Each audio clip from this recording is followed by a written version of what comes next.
Schmidt links today. Today is a sad day.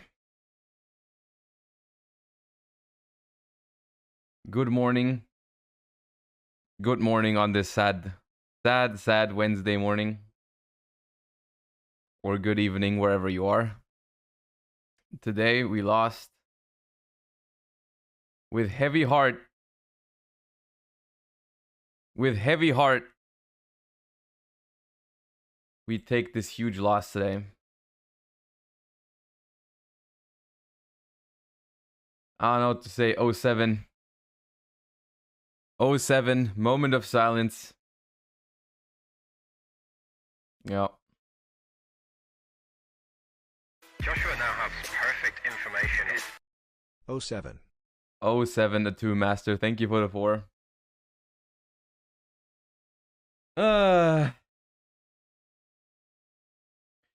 Today's yugioh is weird. You may be able to get it, but I don't blame you if you can't. Okay, well.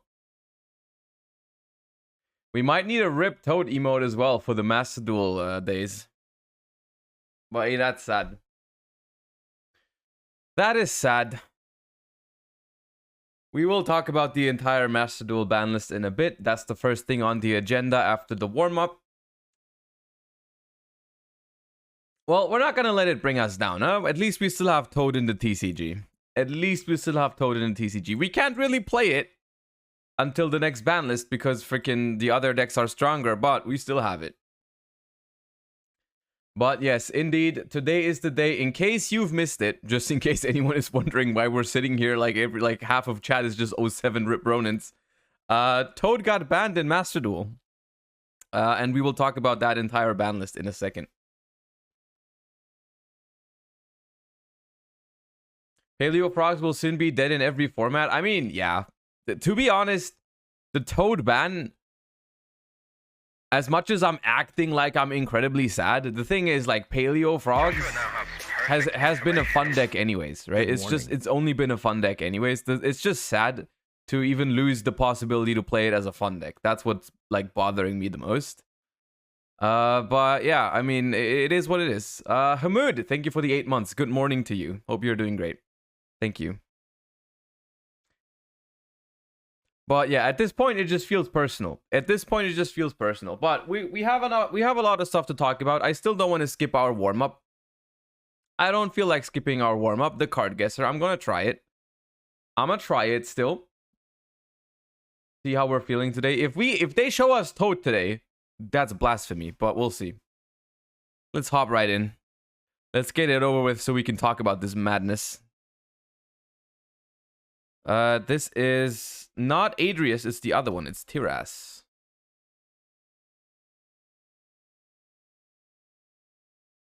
What do we have here? This is an insect. Is this Hopper? Pinch Hopper, I think is the name. Yes.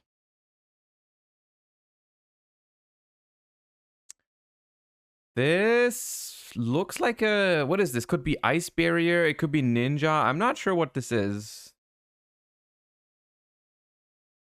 I think it's a ninjutsu card. Yeah. Unfortunate. I didn't know which one that was. This gives me Armed Dragon vibes somehow, but I don't think it is that. I feel like I'm gonna be... Wait, Draco Ascension. That... Draco Ascension is what you said. Okay. Well, okay, I did... Oh!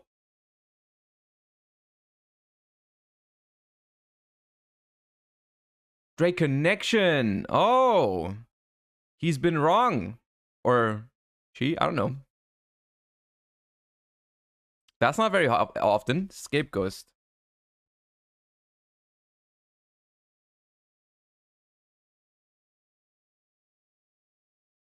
And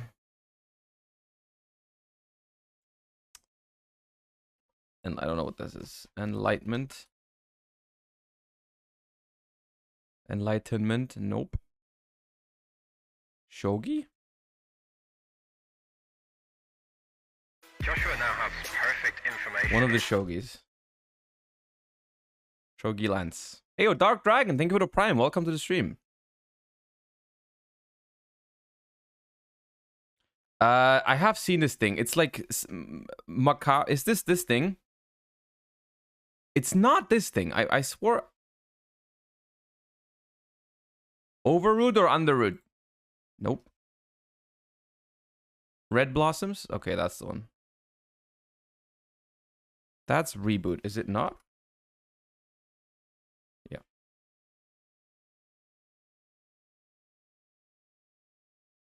This is the Dark Lord card. We've seen it yesterday. What is it called? Dark Lord Rebellion. Yeah. That's a knee. That is not wrong. Oh, worm. Why ever that's a worm. I think this might be... Is this solid? Yeah, it's solid.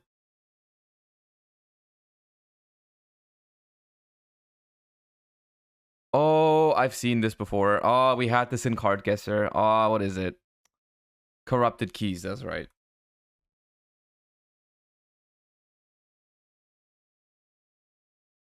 Giving me Ancient Warrior vibes. No, it's not.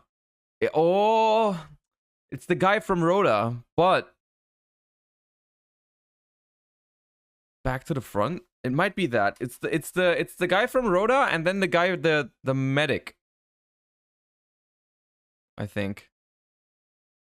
First aid squad, unfortunate. Oh, H2O.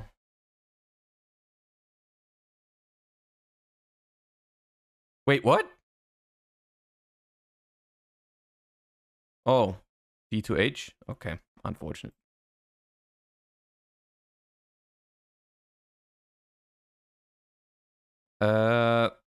What is that? I've never seen that before. Okay, who said quick fix? Who said quick fix? Because quick fix changed.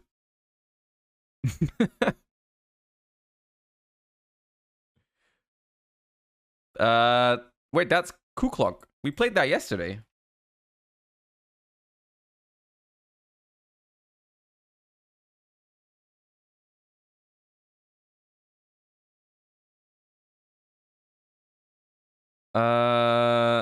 Sorry, I'm on mobile. All good. No problem. Fool? You fool! Gravekeeper. Monka. But which? Ah! Wait, is that guard? That's guard, right? Oh, wait, there's a lot of...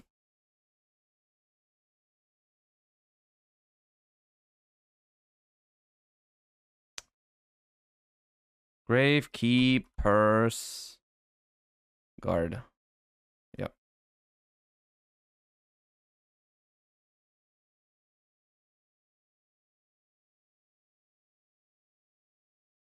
Never seen this.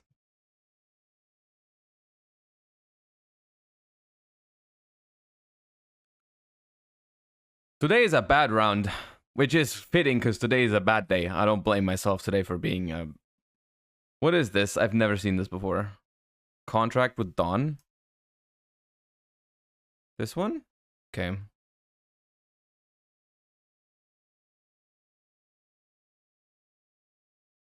All it takes is one bad day. Wait, is this... But it's not Ally of Justice Catastor. Evil Swarm Golem? That just looks like Catastor, but different pose. Have you seen the new Kashtira rarities? Yeah, we reacted to it yesterday on stream. But, I mean, if you want to talk about it more, I can give you my opinion on that, but...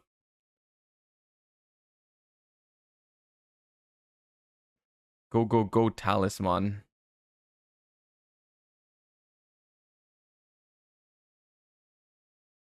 Oh, this is an insect with a... This is insect level... 3? Is it 1? It is 1. I thought it was 3.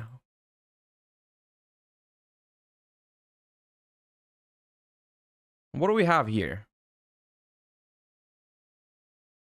I know almost none of these cards, dude.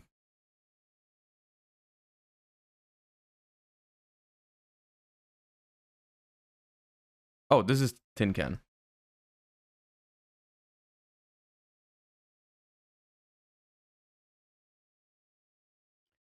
Is this the Scareclaw thingy? I think it is.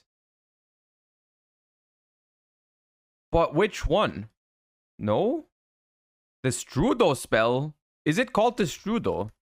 No. Dragon Awakening? Awakening. I'm gonna skip it. I have no idea. Oh. Dirge of the Lost Dragon. Okay. Wait, that is the Strudo. He looks weird on that card. This is rare fish. Wait, it's not rare fish? Oh, God. Black Stego. I didn't have to zoom. I could have gotten that without zooming.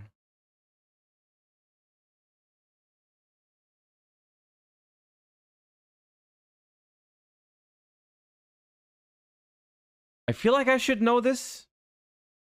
Yeah, because it's Moulin Glacier.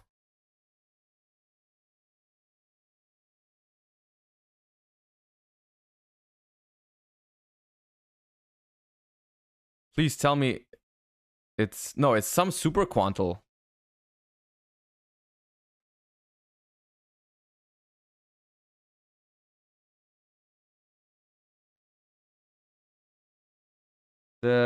We had it before. The pendulum thingy. Mesmeric. Yep.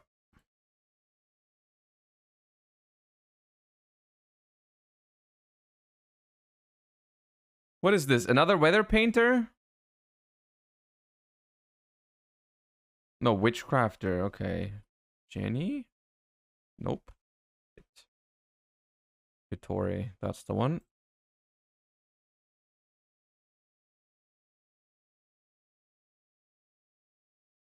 I got them confused. Well, I didn't even know what it was. It's okay. Void Apocalypse. That was not relevant. Oh, not this again.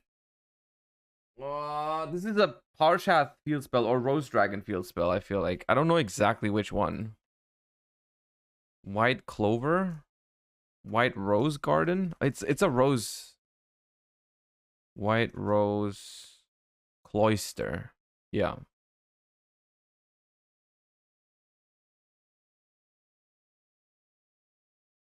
Sniffus.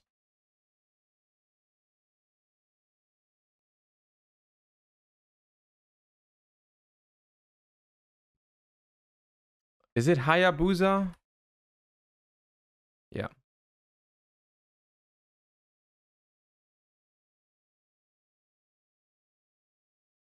This gives me Lunalight vibes, but the thing is not a Lunalight. Galaxy Zero? Okay, then.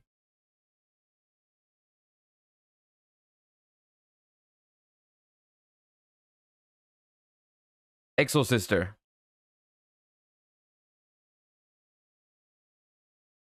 Not Martha. Is all I know.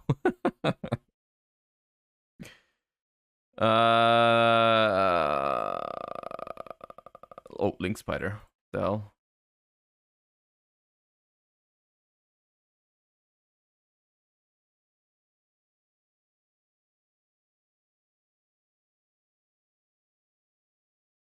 Mm-mm.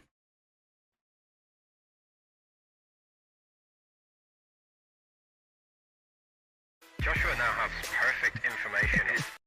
Not building Kashtira so I can afford to sub feels good, man. Thank you, Naraxis, for the sacrifice of not buying Kashtira so you can subscribe. Oh, is this called Rogue Doll?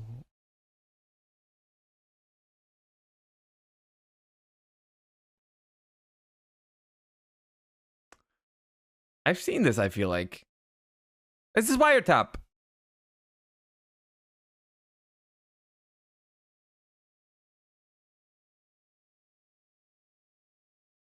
X. Saber Reflection. Joshua now has perfect Now this is the Lunalight. End Place, thank you for the tier 1. Appreciate you. Welcome to the channel. Thank you. Leo Dancer. Is that Leo Dancer? You say Leo Dancer. It is not Leo Dancer. It is some dancer, though. Cat Dancer. That's the one. Is this another bonding spell? This time H2O. Easy.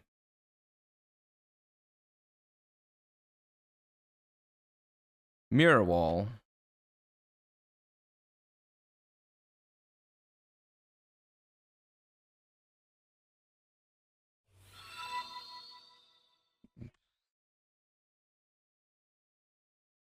Fairy Tale Rochka? What is this?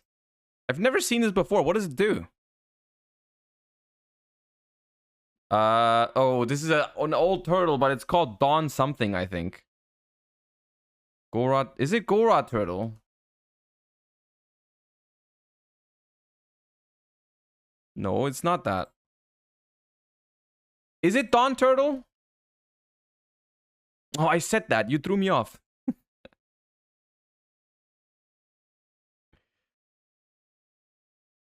What the hell is this? This is some generator shit, isn't it? Oh no, it's just a Therion. This is Therion Empress. Yeah. Close enough.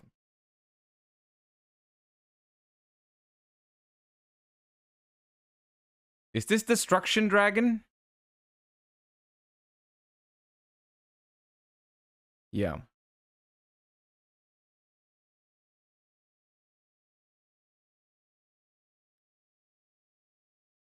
Oh, I feel like this is one of those cards where there's a right and a left from it. Is this Magician's right hand? Yeah, it is that.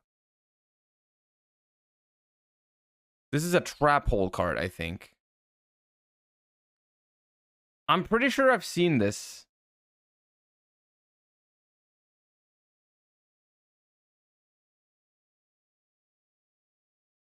Is this it's not Acid Trap Hole though.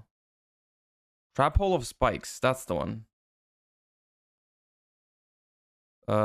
Is this Raigeki Break? Nah, Infernity Break, that's what I mean. Yeah, I'm stupid. Why did I say Raigeki Break? Omega. Okay, well.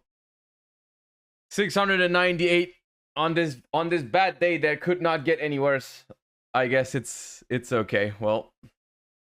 Okay.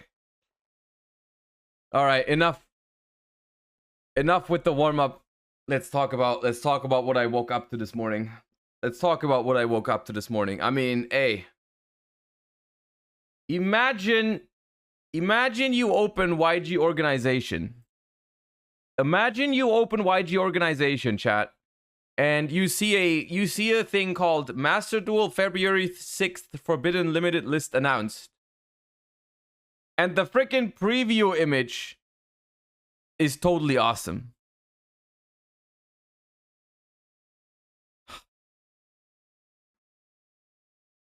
Man, even if for a split second you're like hopeful, right? Because currently the card is limited in Master Duel, right? Currently it's limited in Master Duel. So for a split second I was like, hey, maybe they unlimited it. But then Aware's in chat. Then I realized, bro, Sprite is coming soon. There's no way they did that. There's no way they did that. That is absolutely not what happened. And then I moved over to Twitter, and there's like people linking me left and right. And they're look what they did to your boy. Like, yeah, at this point, they banned Totally Awesome, which was probably the worst news to wake up to that I could have imagined in terms of Master Duel news. Yeah, Toad is banned in Master Duel before Sprite even comes out, which I'm gonna be 100% honest here. From a competitive perspective, this is probably okay. Right? This is probably okay from a competitive perspective because Toad in Sprite is really, really good. I can understand it. Hey, it's not... It's... Bro, can today get any worse? Can today get any worse, dude? There's no shot. Bro, everyone refresh angle, refresh. We're back. Oh no, we had such good viewer numbers too. Oh no. F5 angle. My god, today is one of those days, isn't it? My god, you just like wake up. You just wake up one of those days. And you just know it's not a good day. Yeah, the connection is not the best this week. I don't know what happened. We haven't had any issues since we've moved here. But it was also like, what was it, Monday? It was also weird. I don't know exactly why, but I mean, there was some... Exactly when it died, there was some GeForce driver pop-up. Maybe that caused it. I have no idea what happened. Anyways, we're back. I hope not everyone left. It happens. Hey. So, where were we? Oh yeah, we were mourning Toad's loss. Look.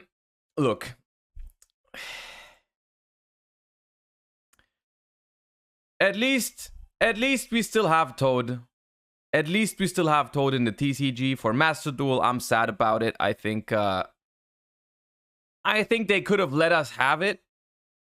Because as it feels like we're gonna get Tierlament at full power, but Sprite not at full power, which is weird. But it is what it is. At least we can still search Max C. I mean, I'm not sad for Sprite. I'm not sad from a Sprite perspective. That's what I want to be...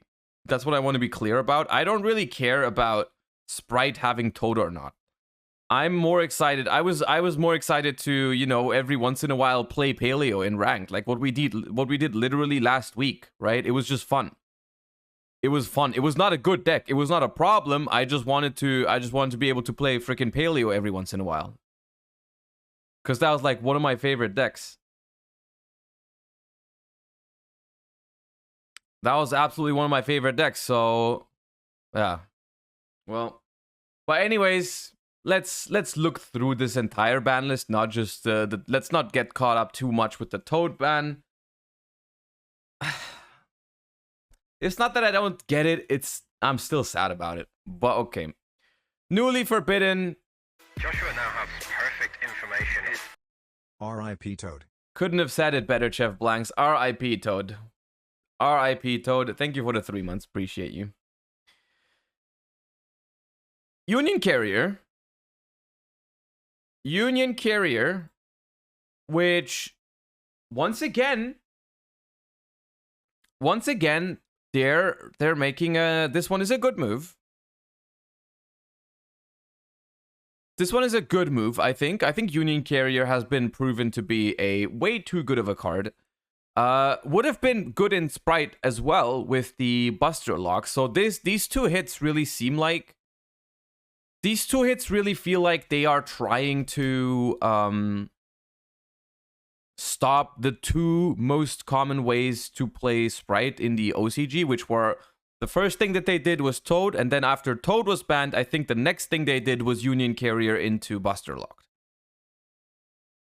I think those were the two things that they did with Sprite in the OCG. And Master Duel just says, you know what? We're just going to hit both of them. With overall, the philosophy behind this, I don't hate, because what this also does is that we're not going to get a format that is as repetitive as the TCG or OCG.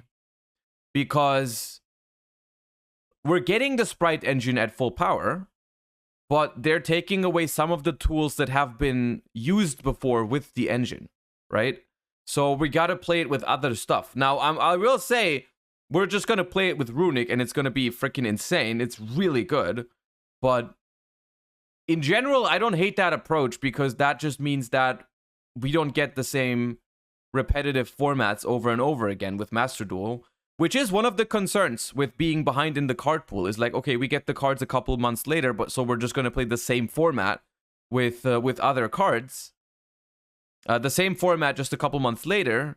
But if they keep hitting stuff that has shown to be good with those cards, then we're gonna have a little bit of a switch up, which I think is not the worst approach. It's just sad that it had to hit Toad this time around, but overall, I don't hate this philosophy. I don't hate this philosophy. I will be honest though. I think they should have also did something to tier limit, but we're gonna see if they did that. So newly semi-limited, we have Dimension Shifter, which is something that they also did in the OCG. They also did that in the OCG. And I think it's a weird decision. I think Shifter as a card, it doesn't really make that much sense at semi-limit. Simply because I feel like as a card, it's just every once in a while just too strong, and then it shouldn't even be allowed, I feel like getting Shifter dropped on you when you play a graveyard deck doesn't feel fair, but it is what it is. The thing is, when I see Shifter semi-limited, I'm like, that's not the best place for it, but I'm still happier than if it was at 3, right? So on the one hand, I disagree with the logic at semi-limiting it. On the other hand, I'm still happy that it's better than at 3, I feel like. So in that sense, a semi-limit on cards like this can still make sense, right? Because it's better than nothing. It's better than no hit, right? We as the TCG community, we can't really complain about a semi-limit of Shifter because we still have this thing at 3. And 3-2, that's progress on Shifter. That's progress. So it is what it is. And then we have Infernity Launcher, which is a card that people have been talking about as a card that could come back, because, I mean, Infernity virtually has never seen any play as far as I'm concerned in the competitive scene. I haven't even played against it in like the lower ranks yet. I have not even played against it in the lower ranks at all. I have not seen any Infernity decks in Master Duel, in the TCG, in the OCG, in years, right? The deck doesn't exist. So even though it is a combo deck that's like not the most healthy, probably because it has some old cards that are not once per turn and whatnot, you can't really argue against the fact that it's really, really not really a thing. Like it doesn't exist. So whatever. I don't know if the second launcher will make the deck better, or well, it will make the deck better. I don't know if it's gonna make it viable, but there's that. That grass looks greener at 2, in my opinion. That's a weird champ decision. Again, I don't love that one. Once again, this is another OCG change. It is also at 2 in the OCG. I think this is weird. I feel like if grass is legal, that's one of those cards that should be at 3, because if you're playing a 60 card deck, your chances of drawing your grass is already not that great if you're playing 3. And having 2 in 60 feels like weird. However, we have seen some decks in the OCG every once in a while with 2 grass. Like I remember looking at this Adamantipator deck yesterday that had 2 grass in 60 cards and still topped the tournament. It is what it is. I don't really feel like grass was a huge problem currently in Master Duel. Like some decks played it, but the problem with grass decks in Master Duel or in general is that as long as Maxi is legal, playing a grass deck is probably not good. Because by going up to 60, you significantly weaken your chances of drawing the answers to Maxi, and grass decks are usually combo decks, right? Grass decks are usually combo decks, and so if you can still only play like 1 cross out, 2 called by 3 ash, that's it pretty much to stop Maxi. So now, like, yeah, they weren't really in the best place anyways, but It is what it is. It's a very powerful card. I understand that they were trying to hit it. And I mean, it's just one of those feel bad cards to play against, right? If you play against an Adamantipator grass deck or whatever, and they play 60 cards and you're like, please don't have grass. I don't have ash for it. And then they have grass. You're like so annoyed. It's one of those feel bad cards, so I don't blame them for hitting it. I think it's much healthier what the TCG did though. To if you say I don't want grass to be in the format, I'm just gonna ban it, rather than just putting it to 2, making it a little bit more sacky, right? You can still play a 60 card deck. It's just gonna be way sackier, right? But they just love to do that type of stuff. And okay. Conquistador of the Golden Land was limited, and Eldritch was basically completely evaporated from the competitive scene. Like, I haven't seen Eldritch in a long time. So I guess it's okay. But I also don't really miss Eldritch. However, I was always under the my opinion was always that they should have rather hit Floodgates rather than hitting Conquistador. Like, I never had a problem with Conquistador. I had a problem with Skill Drain, with Goes and Match, with Rivalry, with those kind of cards. I had problems. I didn't really have a problem with Conquistador, because hey, if you look at all of the continuous trap cards in an Eldritch deck, Conquistador is not the most annoying one. Conquistador is not the most annoying one. I will say that. I am personally a fan of the Eldritch engine in some decks. You know, we've been playing like the Golden Lord in Despia, and even sometimes more Golden Land cards in Despia. We've been trying a Runic Eldritch deck at some point without Floodgates. Those were fun decks. I like those. The only part that I feel like is annoying about Eldritch is the Floodgates, which they have semi-limited a bunch of the Floodgates, and the next one is another Floodgate that they have now put to semi-limit, which is there can be only one. Goes and Match is already semi-limited, Rivalry is already semi-limited, and Skill Drain is, I think, also already semi-limited in Master Duel, and now there can be only one also joins the semi-limited Floodgate crew, which, similar to Dimension Shifter, Anti-Spell as well. Similar to Dimension Shifter, I do not agree with those cards being semi-limited. I don't personally feel like those cards are okay sometimes, you know, and they should just be banned or like as low as possible on the ban list. But also similar to Shifter, I much rather play against 2 of these than 3.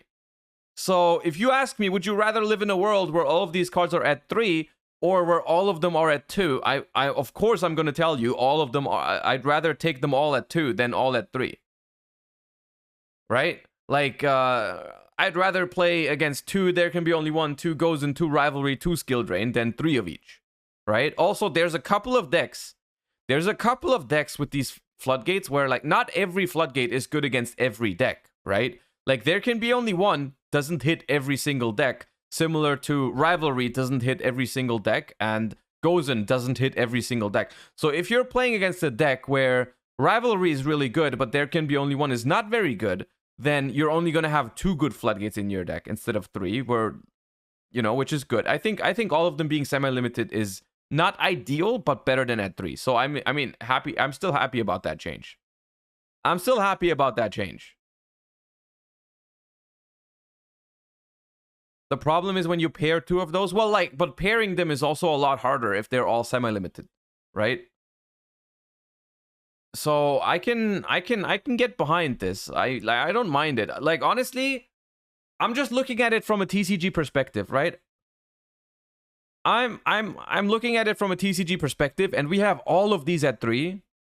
So I'm not gonna be like sugarcoating it. I'm kind of jealous of Master Duel Banlist in that sense. Like, I would rather have all of these at 2 than all of these at 3. So, hey, step in the right direction. Also, another thing I wanted to mention, I really love how they have kind of like established this circuit of We get a ban list almost every month, right?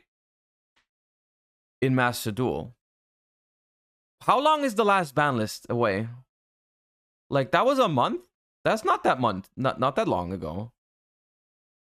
I don't think it's been more than a month. It was like beginning of January where it like I remember it being like the 10th of January or something that it started, and this one is going to go into effect on February 6th. So less than a month. Less than a month between these two ban lists, which I think that's great. I think that's great overall. I would be so happy if they did that for the TCG too, where we just get more frequent small updates rather than one really big one that no one knows when it's happening and what exactly is going to happen. And if they miss something, it's going to stick around for like 6 months or 4 months. I would love that if they did like smaller updates, but in more frequent succession. I think that would be great. I think that's great in Master Duel because they always can just like adapt. So they're so free to adapt to certain situations. They're like, oh, you know, this stuff comes out, we don't want it to be a problem, or we've noticed that this card has become a problem in the last month, so we're gonna hit it now. Or we can make a small change, and if that's not enough, we can double down on the next month. I like that a lot. I like that a lot. So we might see if we don't see floodgates going away and we don't see people stop complaining about floodgates, which I don't think will happen. I think people will always complain about floodgates. We might see more drastic hits to the floodgates in the future. And that's a good thing. I'm hopeful about that. No longer limited, or no longer at all on the ban list, are Danger Jackalope.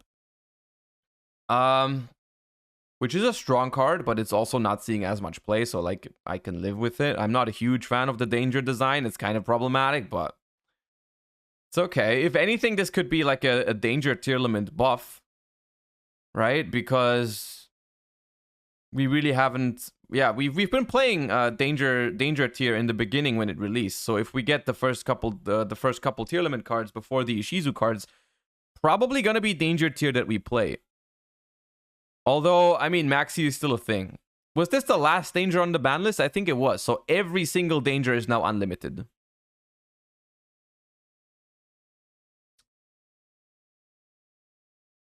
But okay. Dino Wrestler Pankratops. I like it.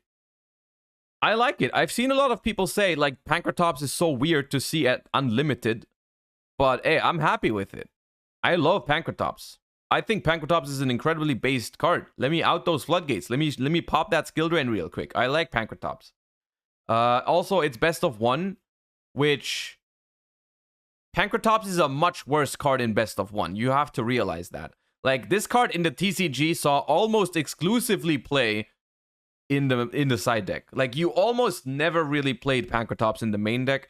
In best of one, you basically have to build a dedicated going second deck to use Pankratops, which is fine. I mean, if you want to play a blind go second deck, I think you should have 3 Pankratops. I think that's okay.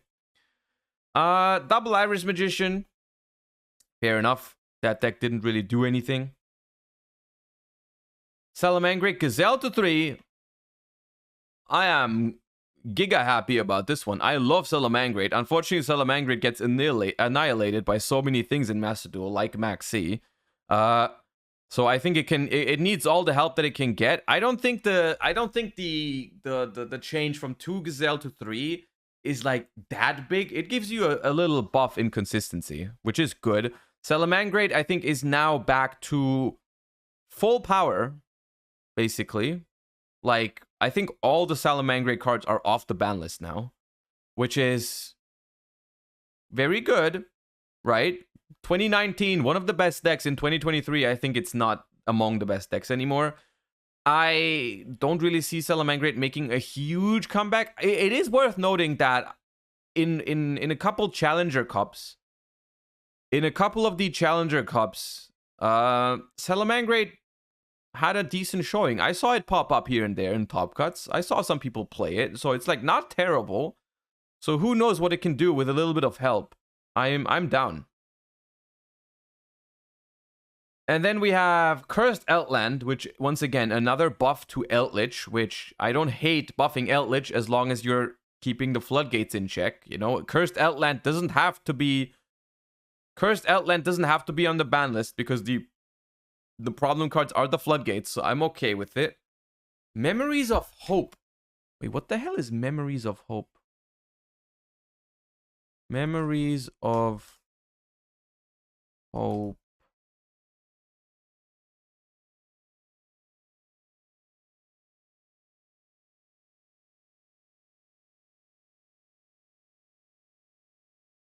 Draw cards equal to the number of XYZ monsters with different names you control. You can only activate one Memories of Hope per turn.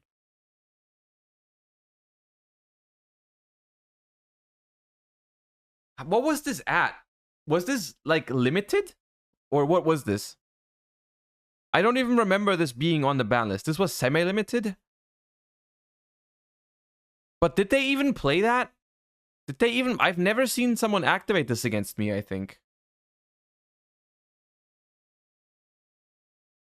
I feel like... Didn't they all play, like... Yeah. Helps going first? I guess. I don't know. But, okay, I haven't... Like, I mean, just the fact that I haven't seen this card in forever probably means it's okay at 3. Scapegoat is another card I'm 100% fine with. Like, I'm 100% on board with Scapegoat being unlimited. So overall, besides the fact that this makes me incredibly sad, I think this is a ban list that makes sense. Even though I am not satisfied with there can be only one at 2 and all the other floodgates at 2 or Dimension Shifter at 2, I personally feel like all the cards that are moving on these ban lists in Master Duel are usually moving in the right direction. That's something positive to note with the Master Duel ban lists recently. I feel like they have really done a good job with like moving cards in the right direction. Now, there is cards that should move further in either direction, like the floodgates in my opinion. And there's also cards that haven't moved at all that should definitely move. I'm looking at Block Dragon. I'm looking at Protoss. You know, there's a couple cards that should definitely move. Called by the Grave. But the cards that are moving on the ban list are moving in the right direction, which is a good thing. So, and that's all I really have to say about this ban list. Yeah. Besides Toad, I'm pretty happy about it, I'm gonna be honest. I would like to sit here and just moan about Toad, but I understand the decision. It's because of Sprite. And, yeah. It is what it is. We're just gonna have to make do. We just can't play Paleo for fun anymore, which is sad. Blocks at 1? Yeah, but it shouldn't be. It should move further. Anyways, I did not actually plan to do a lot of Master Duel today. That is something we're definitely going to do tomorrow. Tomorrow, just as a reminder, while we are talking about Master Duel, I have my Challenger Cup on Friday, which I reminded people to join on Twitter yesterday. Just really quick. The Challenger Cup, my first Challenger Cup is this Friday. 256 people. Now, unfortunately, I don't know exactly why they did that. It's on the same day as a big Farfa one. I think Farfa has like a 512 Challenger Cup also on the Friday. And like, this is why we still have some spots open, because there's 2 big Challenger Cups on the same day. Oh, he only has a 128 one. Okay, that's not that bad then. It's not that big of a deal then. Okay, well, anyways. Okay, it's not 500. I lied. I was misinformed. I misremembered. It's only 128, so it should be okay. Anyways, all that goes to say, there is still some spots left in this Challenger Cup. It is absolutely free. And you can win some nice prizes, and it's organized by Konami and myself together. Well, I'm hosting it. Konami is like distributing the stuff and whatnot. And yeah, if you have time this Friday, you can sign up. It is EU only. Yes, that is not my decision. That is not my decision. That is what Konami said. It is EU only. I'm gonna drop the link to this Twitter post in the chat right now. There is a Discord invite link, and it is super easy to sign up. It's literally you join the Discord and you make a couple clicks. That is all you have to do. And the Discord invite link is in this tweet, which is why I have linked the tweet in the chat right now. I just want to make sure it fills up. I don't get anything for like it being full 256 people or whatnot. It technically doesn't matter if only 200 sign up. Like it's not a problem. I just want as many people in the tournament as possible so it can be as cool as possible. There are prizes. Yes, there are prizes. I don't know exactly there's like the Master Duel sleeves. I don't think the 256 gives out a Rescue Rabbit plushie yet, but there in some Challenger Cups you can win the Rescue Rabbit. There's like playmats, exclusive sleeves, exclusive Master Duel hoodies and stuff like that. There's some nice pricing. And this one starts this Friday at 1 p.m. Central European time. Which also means that there's going to be a bonus stream. You guys know I normally stream Monday to Thursday, but this week we're also going to stream Friday.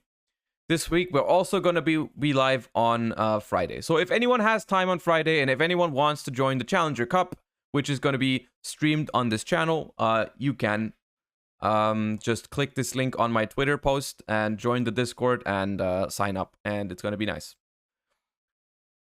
I just wanted to say that while we have all the Master Duel people in here, while we were talking about the Master Duel ban list. That goes to say we'll also do Master Duel tomorrow in preparation for the Challenger Cup. We're going to play some Master Duel tomorrow. Today is for TCG. Tomorrow we're going to do Master Duel.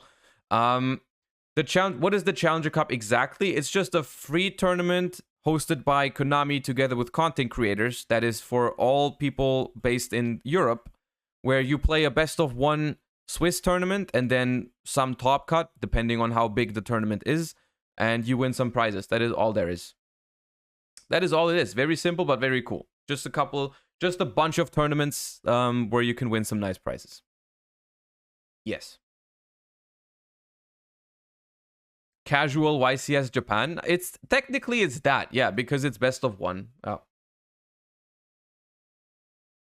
Rip anywhere, not Europe or North America. I personally think it's a little sad that they do these for EU only, but I can also understand it. It's probably a lot easier with like distributing the prizes because you don't have to worry about like I don't know, customs and whatnot if you ship someone in like the US their prizes from you know.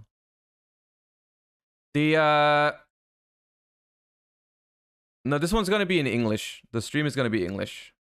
Who are the streamers? I mean, there's like a bunch, like even like French, Italian streamers, like a lot. If almost any single Yu-Gi-Oh European content creator has like Challenger Cups.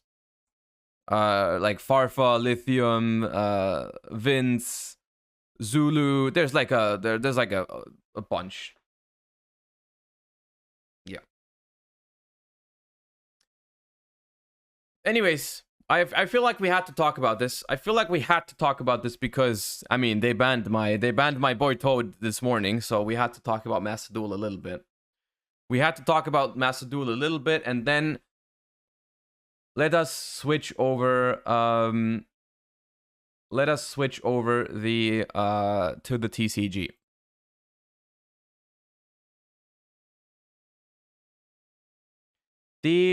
There's a few things I wanted to talk about for the TCG.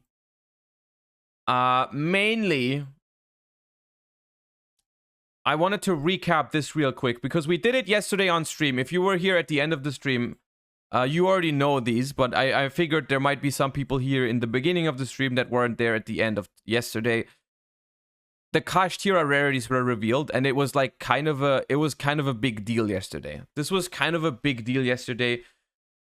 Of course, we reacted to it live. If you want to see my live reaction to this, you might want to check out the VOD of yesterday's stream, which is on Twitch and on YouTube. There's a VOD channel on YouTube now, which I might make a command for at some point, but we already reacted to this. I already gave you my very first impression, but like I scrolled Twitter yesterday a little bit after my stream, and the reactions to this were very harsh. They were very harsh. I mean, there was like, I feel like there were only two opinions on this, but let me quickly recap what exactly happened. Now, Kashtira, as they usually do before a set drops, before a Yu-Gi-Oh! Main set drops, they have a week of content creator reveals. Normally, which is also the case this time, 2 weeks before the set drops. Now, Photon Hypernova drops in pretty much exactly 2 weeks. Pretty much exactly 2 weeks is when Photon Hypernova drops. And that means that this week is the week that we get all of the reveals. And they always happen, which is very nice for me. They always happen at 5 p.m. Central European time is when the videos go live.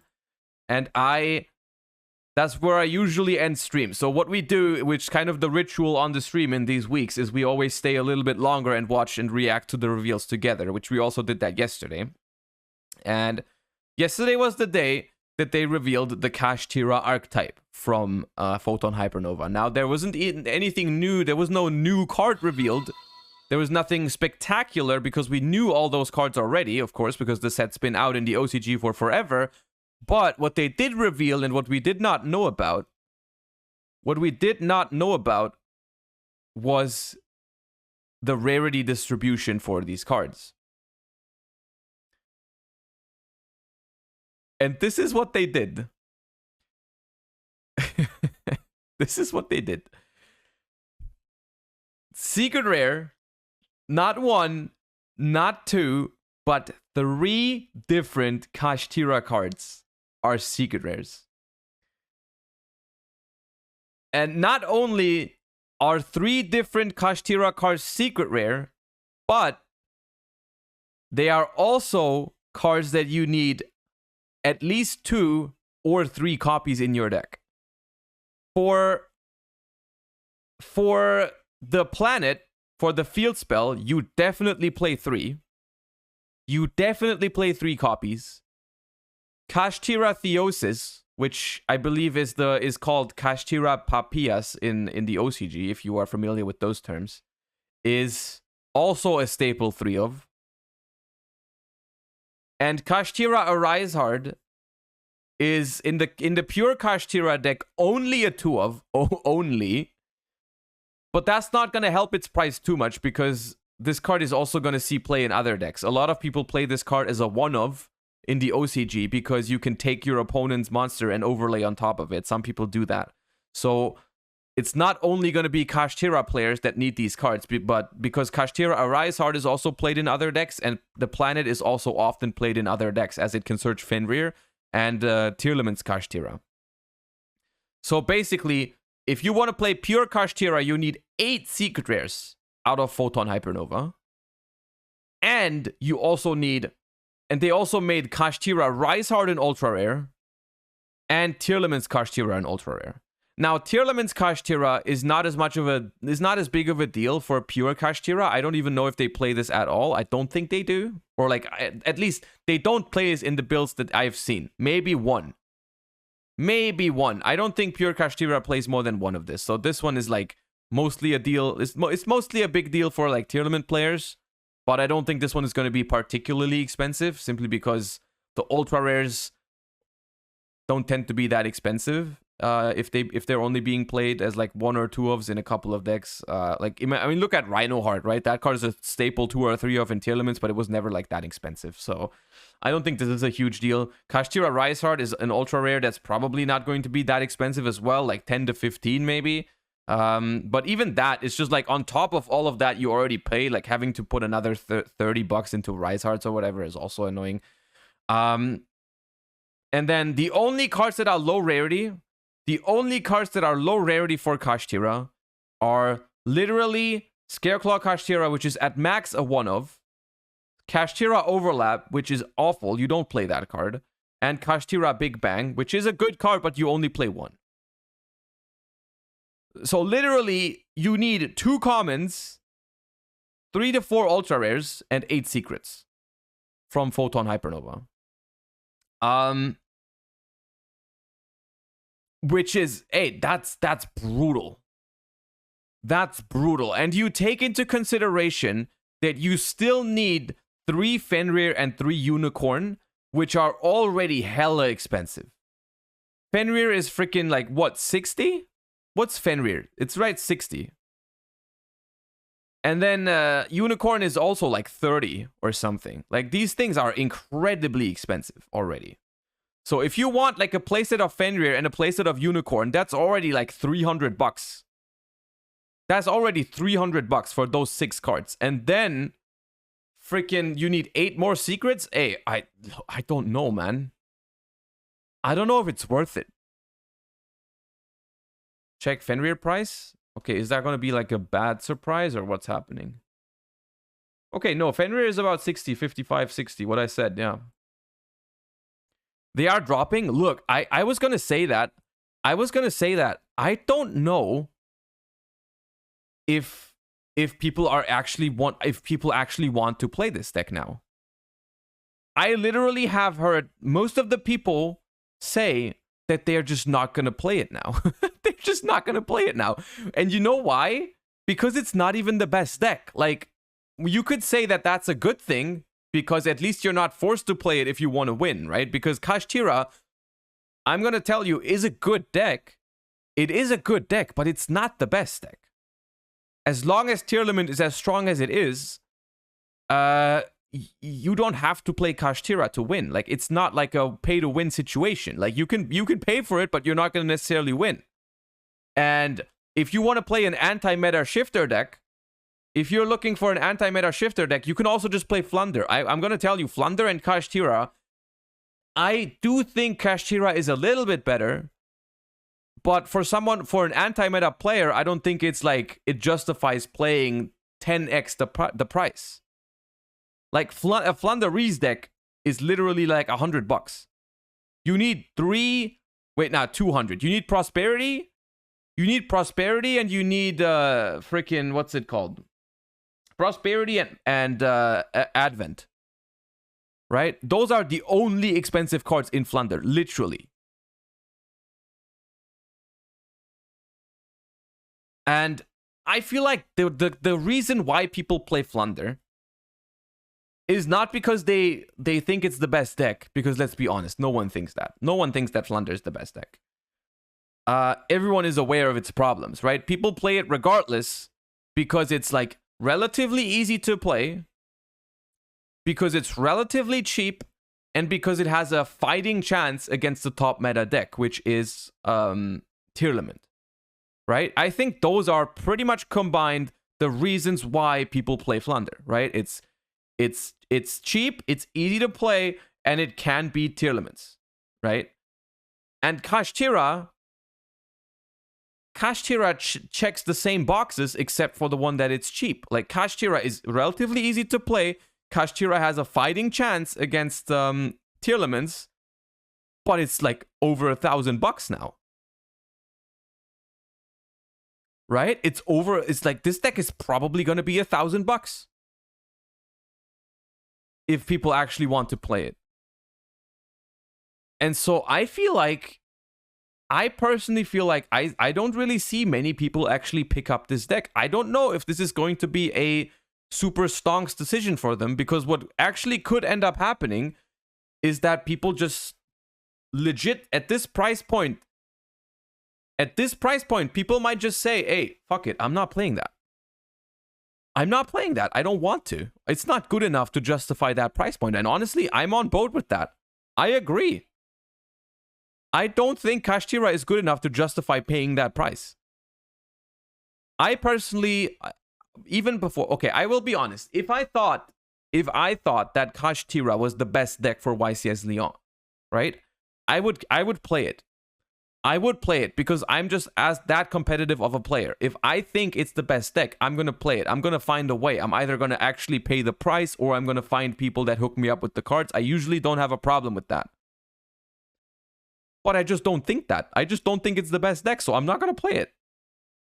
I'm like 100% sure I'm not going to play Kashtira at YCS Lyon, and that's even as a super competitive player. I think if you're not as competitive as I am, there's like almost no way you look at this and you're like, "Yep, that's what I want." Right? So I don't know, man. I think this could have an impact in the way that people like you guys are saying Kashtira Unicorn got less expensive since yesterday. And it did. Oh my god, that's crazy. Hold up. Kashtira Unicorn dropped because, and I feel like the only reason this is possible is because this is like people are just like getting rid of their unicorns, right? There's like people that already had unicorn and Fenrir because they were like, yeah, I'm gonna get my unicorns to prepare for Kashtira release, and now they're looking at these rarities. Now they're looking at these rarities and they're like, yeah, fuck that. I'm getting rid of the unicorns. I'm getting rid of the unicorns. Me, the first playset, Pog. Shouts out. Which, hey, I can totally understand that. I can totally understand that. Look, that's freaking like understandable as hell. Which, if you go full circle, maybe that means if like I'm not a marketing expert. I really am not. This is not financial advice at all. Please don't take away financial advice from this channel. But doesn't that mean on the next step, like if you think this through, if people don't want to play this because of these rarities, doesn't that mean that they're gonna not be that expensive? Isn't that the next kind of step? And then people want to play it again, and then it goes up again? I don't know. I have no idea, but I personally don't see a way how this card can't be expensive. I don't see a way how this card can't be expensive. This card has to be expensive, I feel like. I feel like this card has to be expensive because it's also going to be in other decks. Because people might not be playing as much pure Kashtira as expected, but people are definitely going to play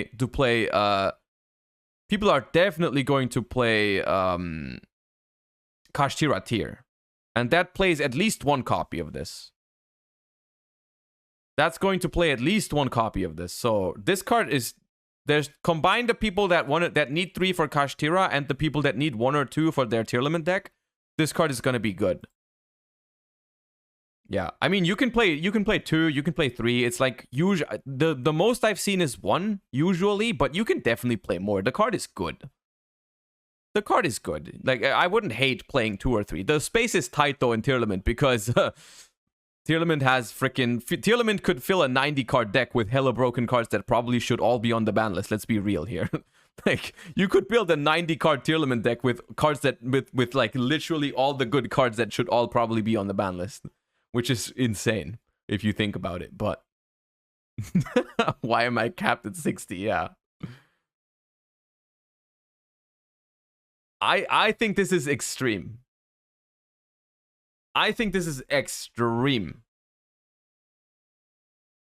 I think, okay, there's like one secret rare would have been nice. That would have surprised me if they only did 1 secret rare. That I would have been very pleasantly surprised if they only did 1 secret rare for Kashtira. I expected 2. I think 3 is completely unreasonable. And on top of that, it's like the ones that they picked are also the worst one they could have picked. Right? The ones that they picked are pretty much the worst ones they could have picked because they are mostly 3-ofs or 2-ofs. Joshua now has perfect information. With a bit of Louvre Fenrir drop enough so I can buy it for my Ishizu/nature. Yeah, I mean, maybe. And then watch it get limited like in the OCG.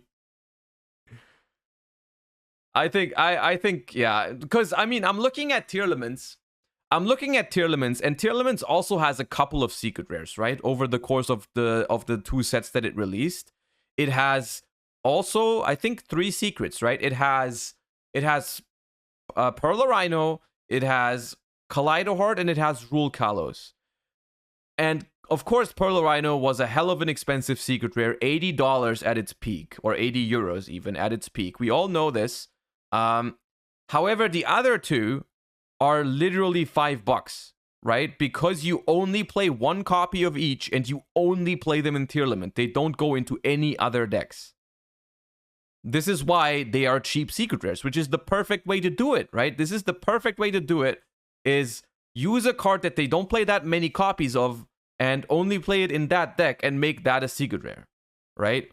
And with that in mind, they should have picked other secret rares, right? I mean, of course, it would have been kind of weird to have Kashtira Big Bang as a secret rare, but that would have been much more reasonable.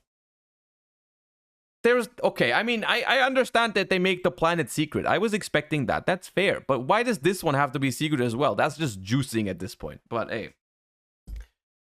I wonder if this is going to turn out well, because so far the backlash on this decision has been pretty big, and I don't know if it's going to be good. I mean, at the end of the day, I don't really know. I don't understand these things. Maybe they're just going to just make more money because they did that, but I don't know.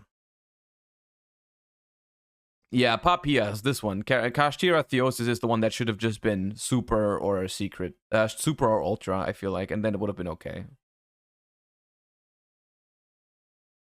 This is the same as Sword Soul's rarity. Sword Soul has what? Like Shishao, Longyan. What's the third secret on Sword Soul? Oh, Moyi. Yeah, but for Sword Soul, it was also much better. Wait, it has also Ecclesia. No, but they also have the big Longyan Synchro Scrub. There's 4 secrets for Sword Soul. If you count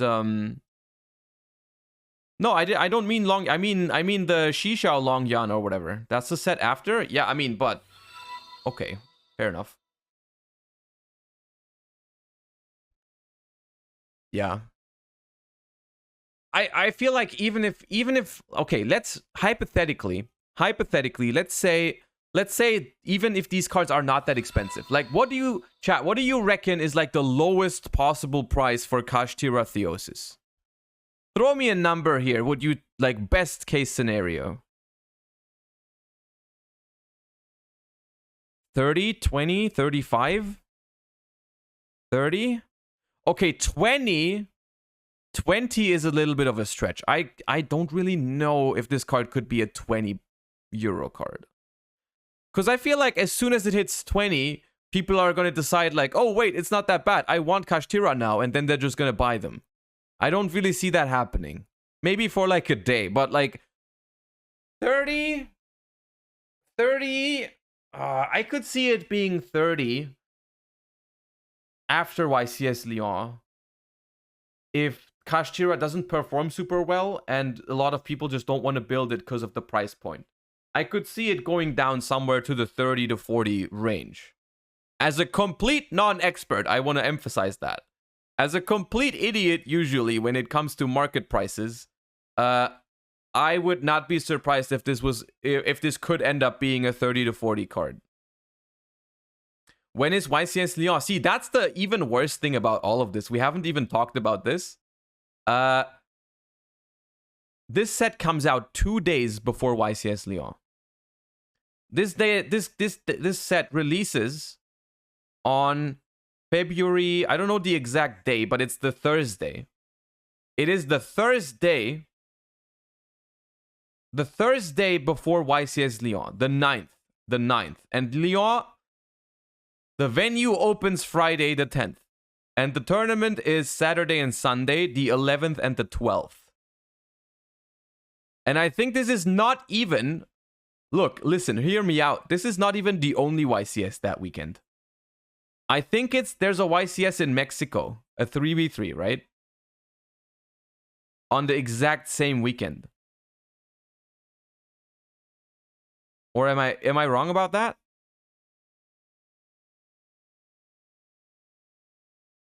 Is it Vegas? Is it not Mexico? I thought there was Mexico on the same day.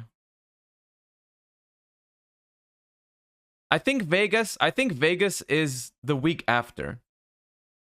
I think YCS Las Vegas is a week after. And yeah, no, okay, yeah, okay.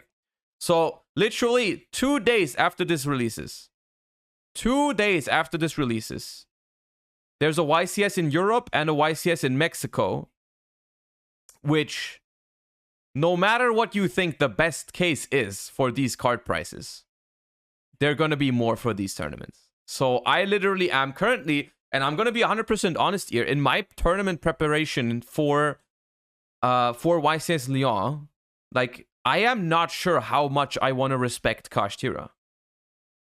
I don't know how much I even want to respect this deck. Because, first of all, I don't think it's that strong of a deck. Well, it's a strong deck. I don't think it's the best deck. I don't think that many players are going to play it because they think it's the best deck. And then even the people that would like to play an anti-meta deck, I don't see many of them just taking $1,000 and go Kashtira route. Because, dude, those cards release Thursday. How are you going to find all them? How are you going to find them on the Friday at the venue? I mean, I guess I can, on the Friday of YCS Lyon, I can check the vendors and see what the card prices are and see, you know, if people are actually going to be able to afford those. Which, by the way, I'm going to try and vlog. I'm going to try and vlog YCS Lyon for the first time. I've never done that before, but I'm going to see how it turns out. Maybe it's going to be nice. But yeah, I mean, people are going to have them. People are going to have them. I'm not going to say there's not going to be any Kashtiras at Lyon, but I think the people that are going to have access to these cards, the people that are going to have access to these cards are probably going to be the exception. And yeah, I'm gonna say it like this. If I have the choice between a card that's like good against only Kashtira, like a card like Nibiru or Kurikara, right? Those are cards I'm looking at. And I'm thinking about whether I want to test them and I want to if I want to include them in my deck. I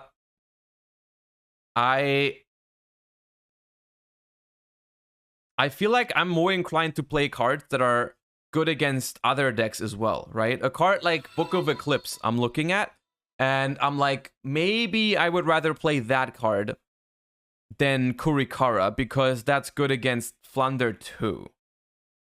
You know? Do you know about the Reaper tech? So I mean, I'm getting ahead of myself here, but we are gonna talk about, as I said in the title, we're gonna make a tier list for hand traps and board breakers. And when I threw this together this morning, I included Reaper, and I thought to myself, hey, is Reaper good against Kashtira? But don't they have a way to grab back banished? Don't they have a way to grab back banished things?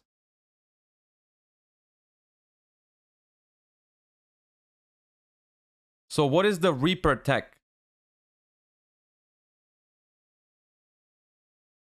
Arise can recycle face down. Well, but hey, hear me out. How are you gonna make Arise hard? How are you gonna make Arise hard if I banish your Shangri Eras?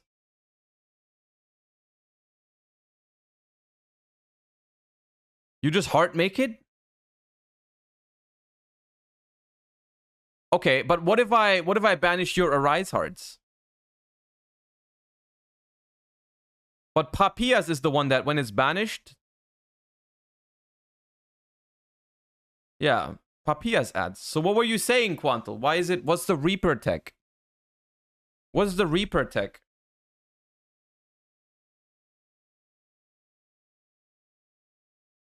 Surely not against Kashtira. I mean, but Reaper hasn't really changed much against... I mean, it's good against tier. It's always been okay against tier, though.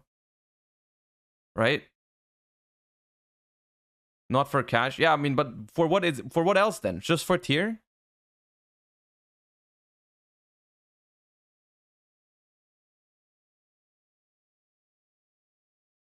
I forgot about Papias. Okay, so it's not a new tech then. Okay, I see. Well, fair enough.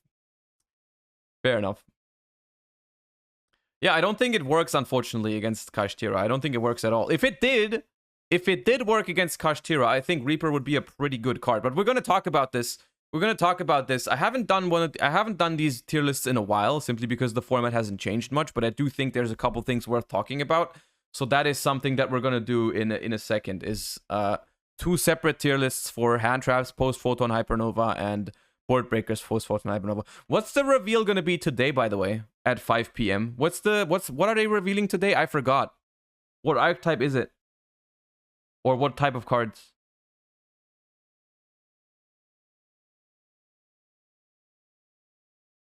Okay.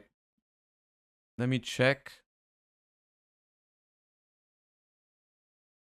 We have Kashtira theme. New cards for returning themes. Oh, that's interesting. That's interesting. I want to see the rarities on the Labyrinth Trap. I want to see the rarity on the Plunder Ship. I'm interested in some of those. What is your most exciting? What's the card you're most excited for as a support card for returning themes? Plunder Ship, Big Welcome Labyrinth. I think those are good ones. Gishki. Oh yeah, right. I forgot about Gishkis. I'm hype about the Gishki ones. Ooh, the Gishki ones, the Cartesia fusion too. Yeah. I'm not gonna lie. I think this set is. I'm excited for Photon Hypernova. It's. Of course, my excitement is a little bit like weakened, or what do you say, dampered? Dampered is a word, right? I've heard this before. Or dampened. Anyways, you know what I mean. Dampened. That's the one, not dampered. My excitement is a little bit dampened for Photon Hypernova because Tier is just still going to be the best deck, right? Tier is still going to be the best deck. That's not even close. We recorded the tier list yesterday for after Photon Hypernova. Even though it is only my first impression, I do think it was pretty accurate looking back at it. So if you missed that, that's in the VOD from yesterday, or it's going to be on YouTube soon. But despite that, I'm very excited. What I'm super, super excited for is to see these archetypes, these new cards, after we get the next ban list, right? Because I have a lot of hope in the next ban list. Like, if the next ban list weakens Tier Limit, I'm super excited to experiment with Sprite, Labyrinth, like Gishki Sprite, Labyrinth, all those things. Maybe even Gold Pride, who knows? Right? Who knows? So I'm really excited for Photon Hypernova just a couple weeks later, probably. Right? A lot of cope. I mean, yeah, you never know, but yeah.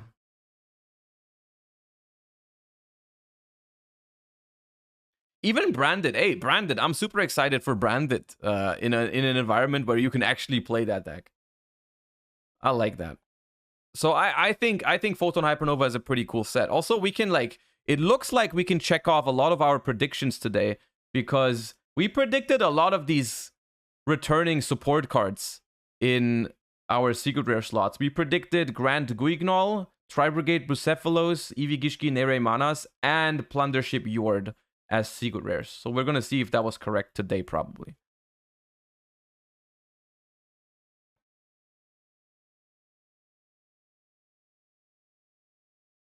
I'm a little sad. I'm a little sad that we don't get a video about the world premiere cards anymore. I really enjoyed that one where they had the, what was it called? They called it Free Agents, right? They called it Free Agents. The one where they presented like Garura and whatnot. Read Day 3? Yeah, well, Gold Pride, but that's only 5 cards out of 10, right? That's only 5 out of 10. I mean the other 5, like the actual exciting ones, right? Please no more Garuras. Oh, wait, hey. They make the new Garura, hey. The one that just says 1+ monsters for Super Poly? Surely that's in Photon Hypernova. Surely that's in Photon Hypernova. Finally, we can Super Poly any board. Garura, but it's Wind. I'm still mad about that. Don't remind me about Garura not being Wind. They had one shot or one opportunity to seize everything I ever wanted. And they missed it so hard, dude. They missed it so hard.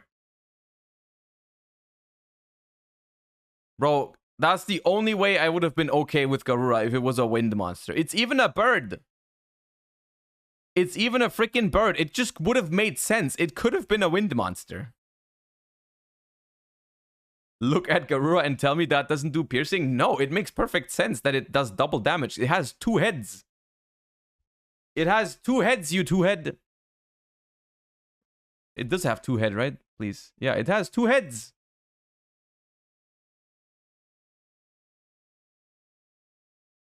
Okay, it should attack twice with piercing. Okay then. Okay then. Okay, well, I'm excited for all the rarities on the new cards because I mean, hey, surely if Kashtira has 3 secret rares, some of the other archetypes are going to be dirt cheap. Surely, right? There's no way. There's no way. There's no way. Anyways, let's get into some content for today. Let's get into some competitive content, shall we? That's what we all are here for anyways. Let's prepare further for the next YCS and let's think about let us think about what is gonna happen after Photon Hypernova.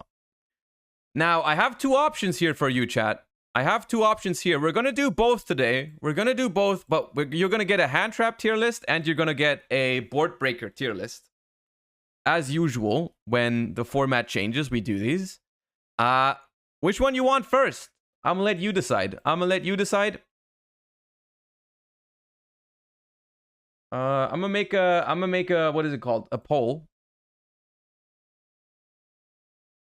Who goes first? Hand traps or board breakers / tech cards? I'm gonna give you a minute to decide.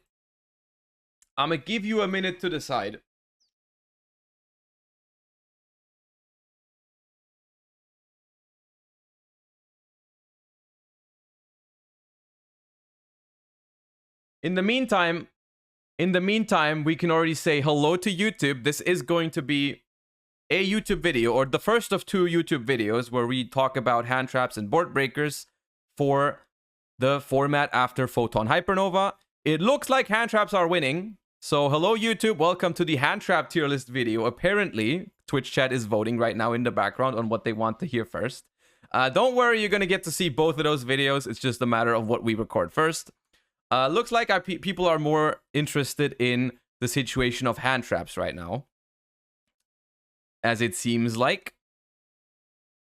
It is close though. It could change. Couple of seconds left, we're going to see. And then we're going to hop in.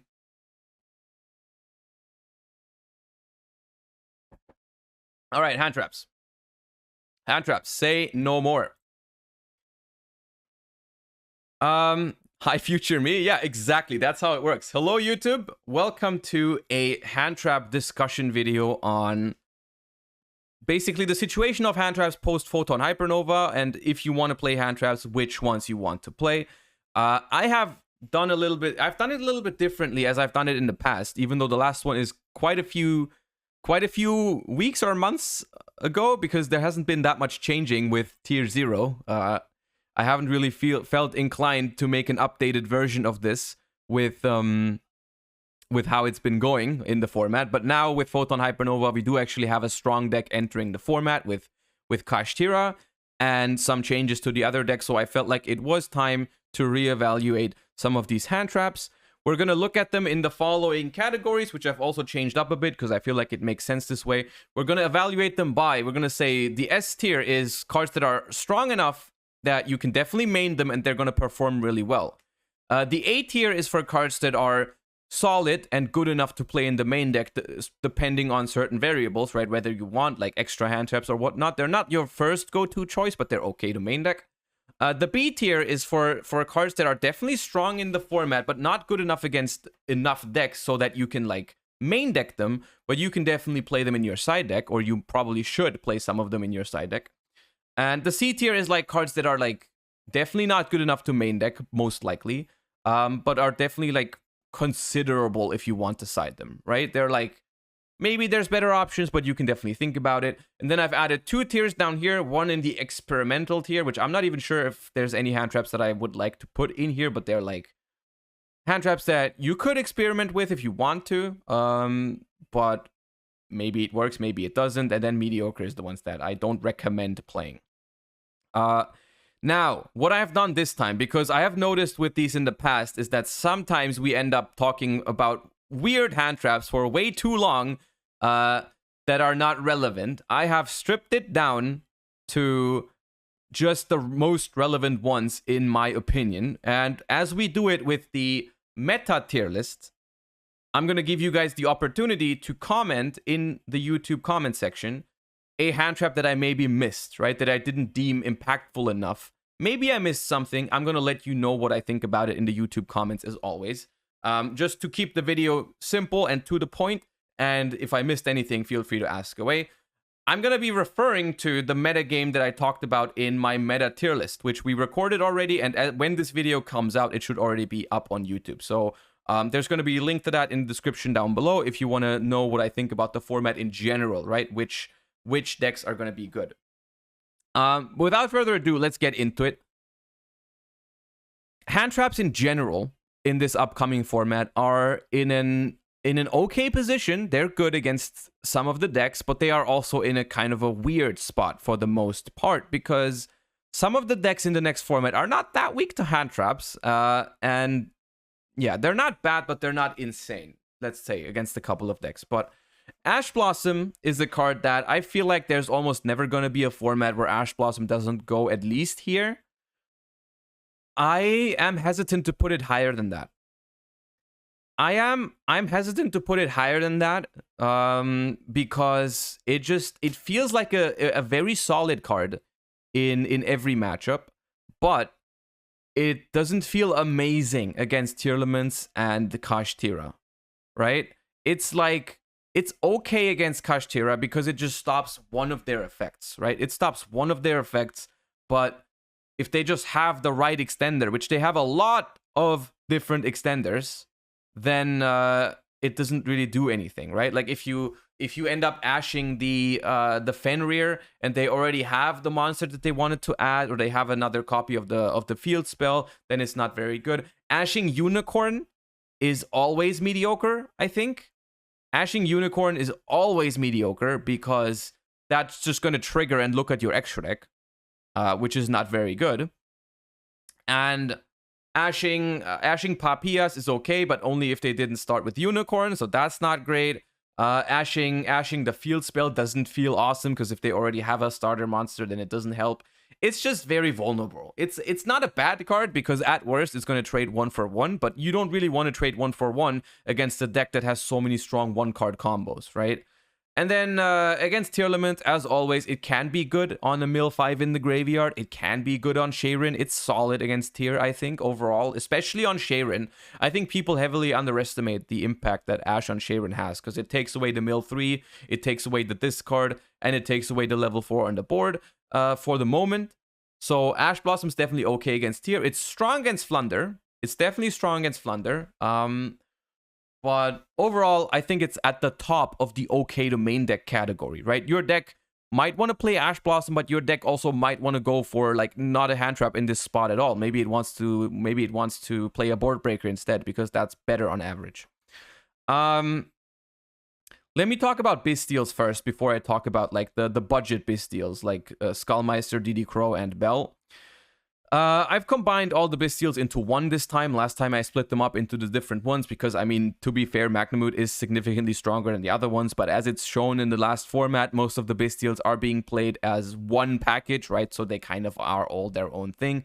Of course, in the current format, Bestials are pretty much here, right? In the current format, Bestials are here because they are super strong against Tier, pretty much the best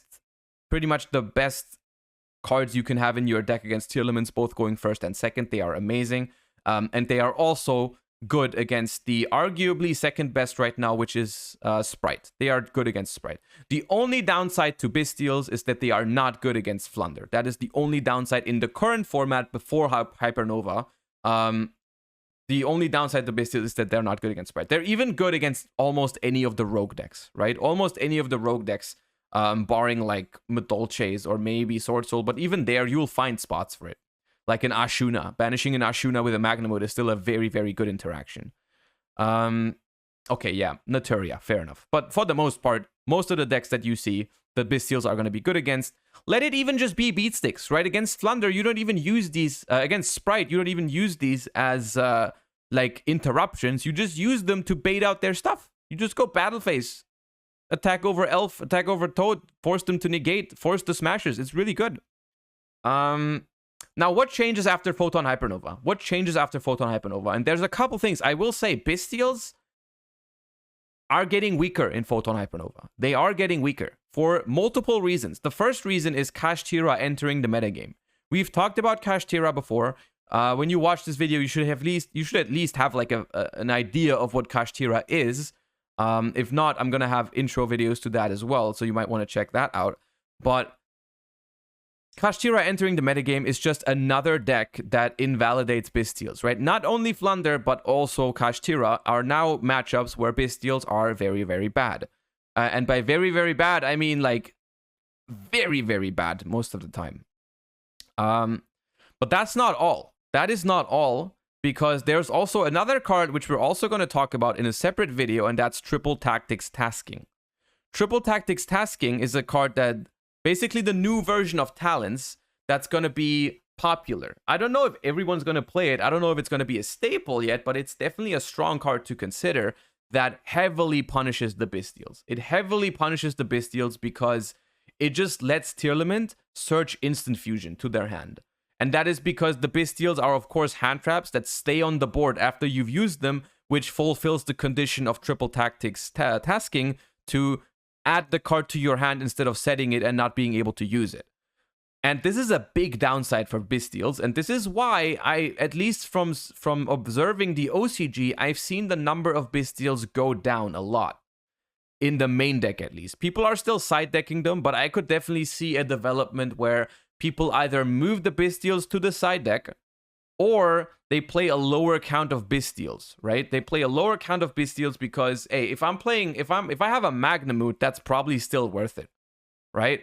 That's probably still worth risking a Triple Tactics Tasking, because Magnamute is just that strong of a card. But hey, am I risking running into Tasking for a Saronir? I don't know. I'm gonna move the Bestials down a tier, actually. I'm gonna move the Bestials down a tier because I can still definitely get behind the decision of main decking Bestials. I think that's still a fine decision. Maybe not the biggest package of all, but they definitely feel stronger than Ash. Of course, in the tier matchup, if you're looking at Kashtira and Flunder, Ash is definitely better. They're still okay to main. It's also worth noting that they get, of course, a new tool like Bestial Baldrake is another strong addition to the Bestial archetype. That's definitely going to benefit from like it's just better than Saronir in every deck that's not branded. I think they are in the following situation overall. If you're playing a deck like Branded or Dragon Link that has synergy with the Bestials themselves, or the Thunder Dragon deck for whatever reason, if you're on deck like that, you're still going to play Bestials and they're still going to be strong. You're just going to risk the tasking or having them dead against Kashtira or Flunder. In every other deck, I think the number of Bestials is going to go down a little bit, but you're still going to see it. You're still going to see it, and it's still not a bad decision to play Bestials in your main deck. That being said, some people that are super afraid of Triple Tactics Tasking might think to themselves, okay, what if Bestials are a little bit too risky and I instead start to play cards like Crow Bell Skullmeister, right? Because those also interrupt Tearlament a little bit, and they are not as weak to Triple Tactic Tasking because they do not leave a monster on the field. They do not leave a monster on the field, therefore Triple Tactic Tasking cannot add Instant Fusion to the hand. It can only set a card from the deck that can't be activated. Now, that is true. That is true. However, these cards have the same issue that they are completely dead against Fluanderies and Kashtira. Well, I mean, Bell, you can use Bell against Kashtira, but it's not that good. Like, it's not very good. So these three cards, I overall think that their upside is not big enough to justify them over Bestial. I don't think the upside of Crow, Skullmeister, and Bell in this format is high enough to justify playing them over Bestials. I could see someone coming to the conclusion that they would rather side them against Kashtira, against Tierlements rather than Bestials, because they are like, if I'm thinking from a side deck perspective, I'm like, okay, maybe if my Tierlement opponent is going to be able to go first, I want some hand traps, but I don't want to play into tasking. I could definitely see playing these in the side deck for those reasons, right? They're okay.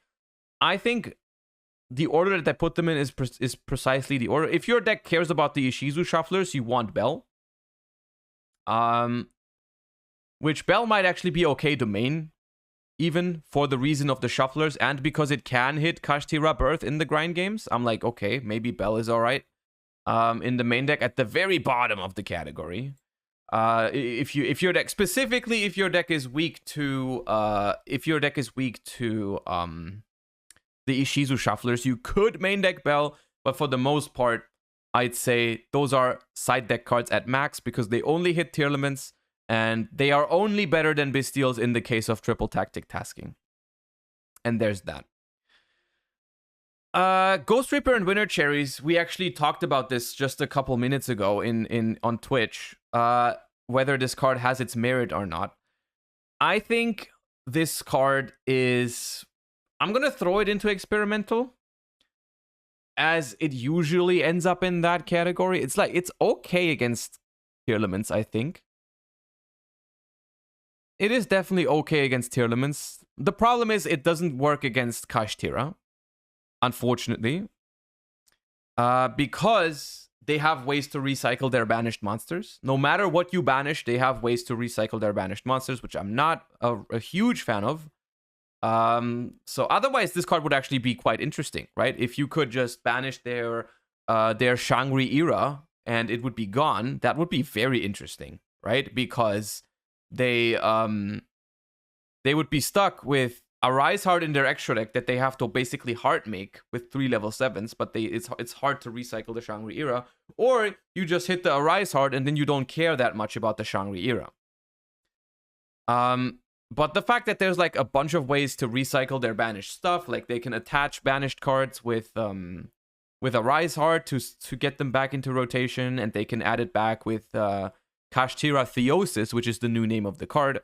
I don't think Reaper is the best thing in the world, but if you really want a good hand trap against Tierlements that doesn't lose to triple tactic tasking, maybe you can experiment with Ghost Reaper, is what I'm trying to say.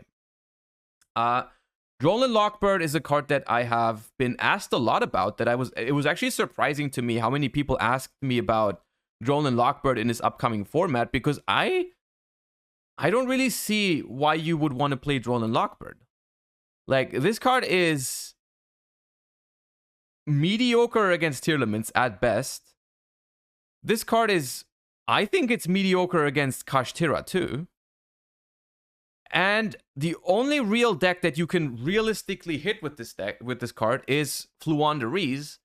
But even in the case of Fluandereeze, the card is not that good because it simply loses to Shifter, right? This thing has to go to the graveyard. Libromancer Mikanko is not a big enough reason to play a card in your deck in this format.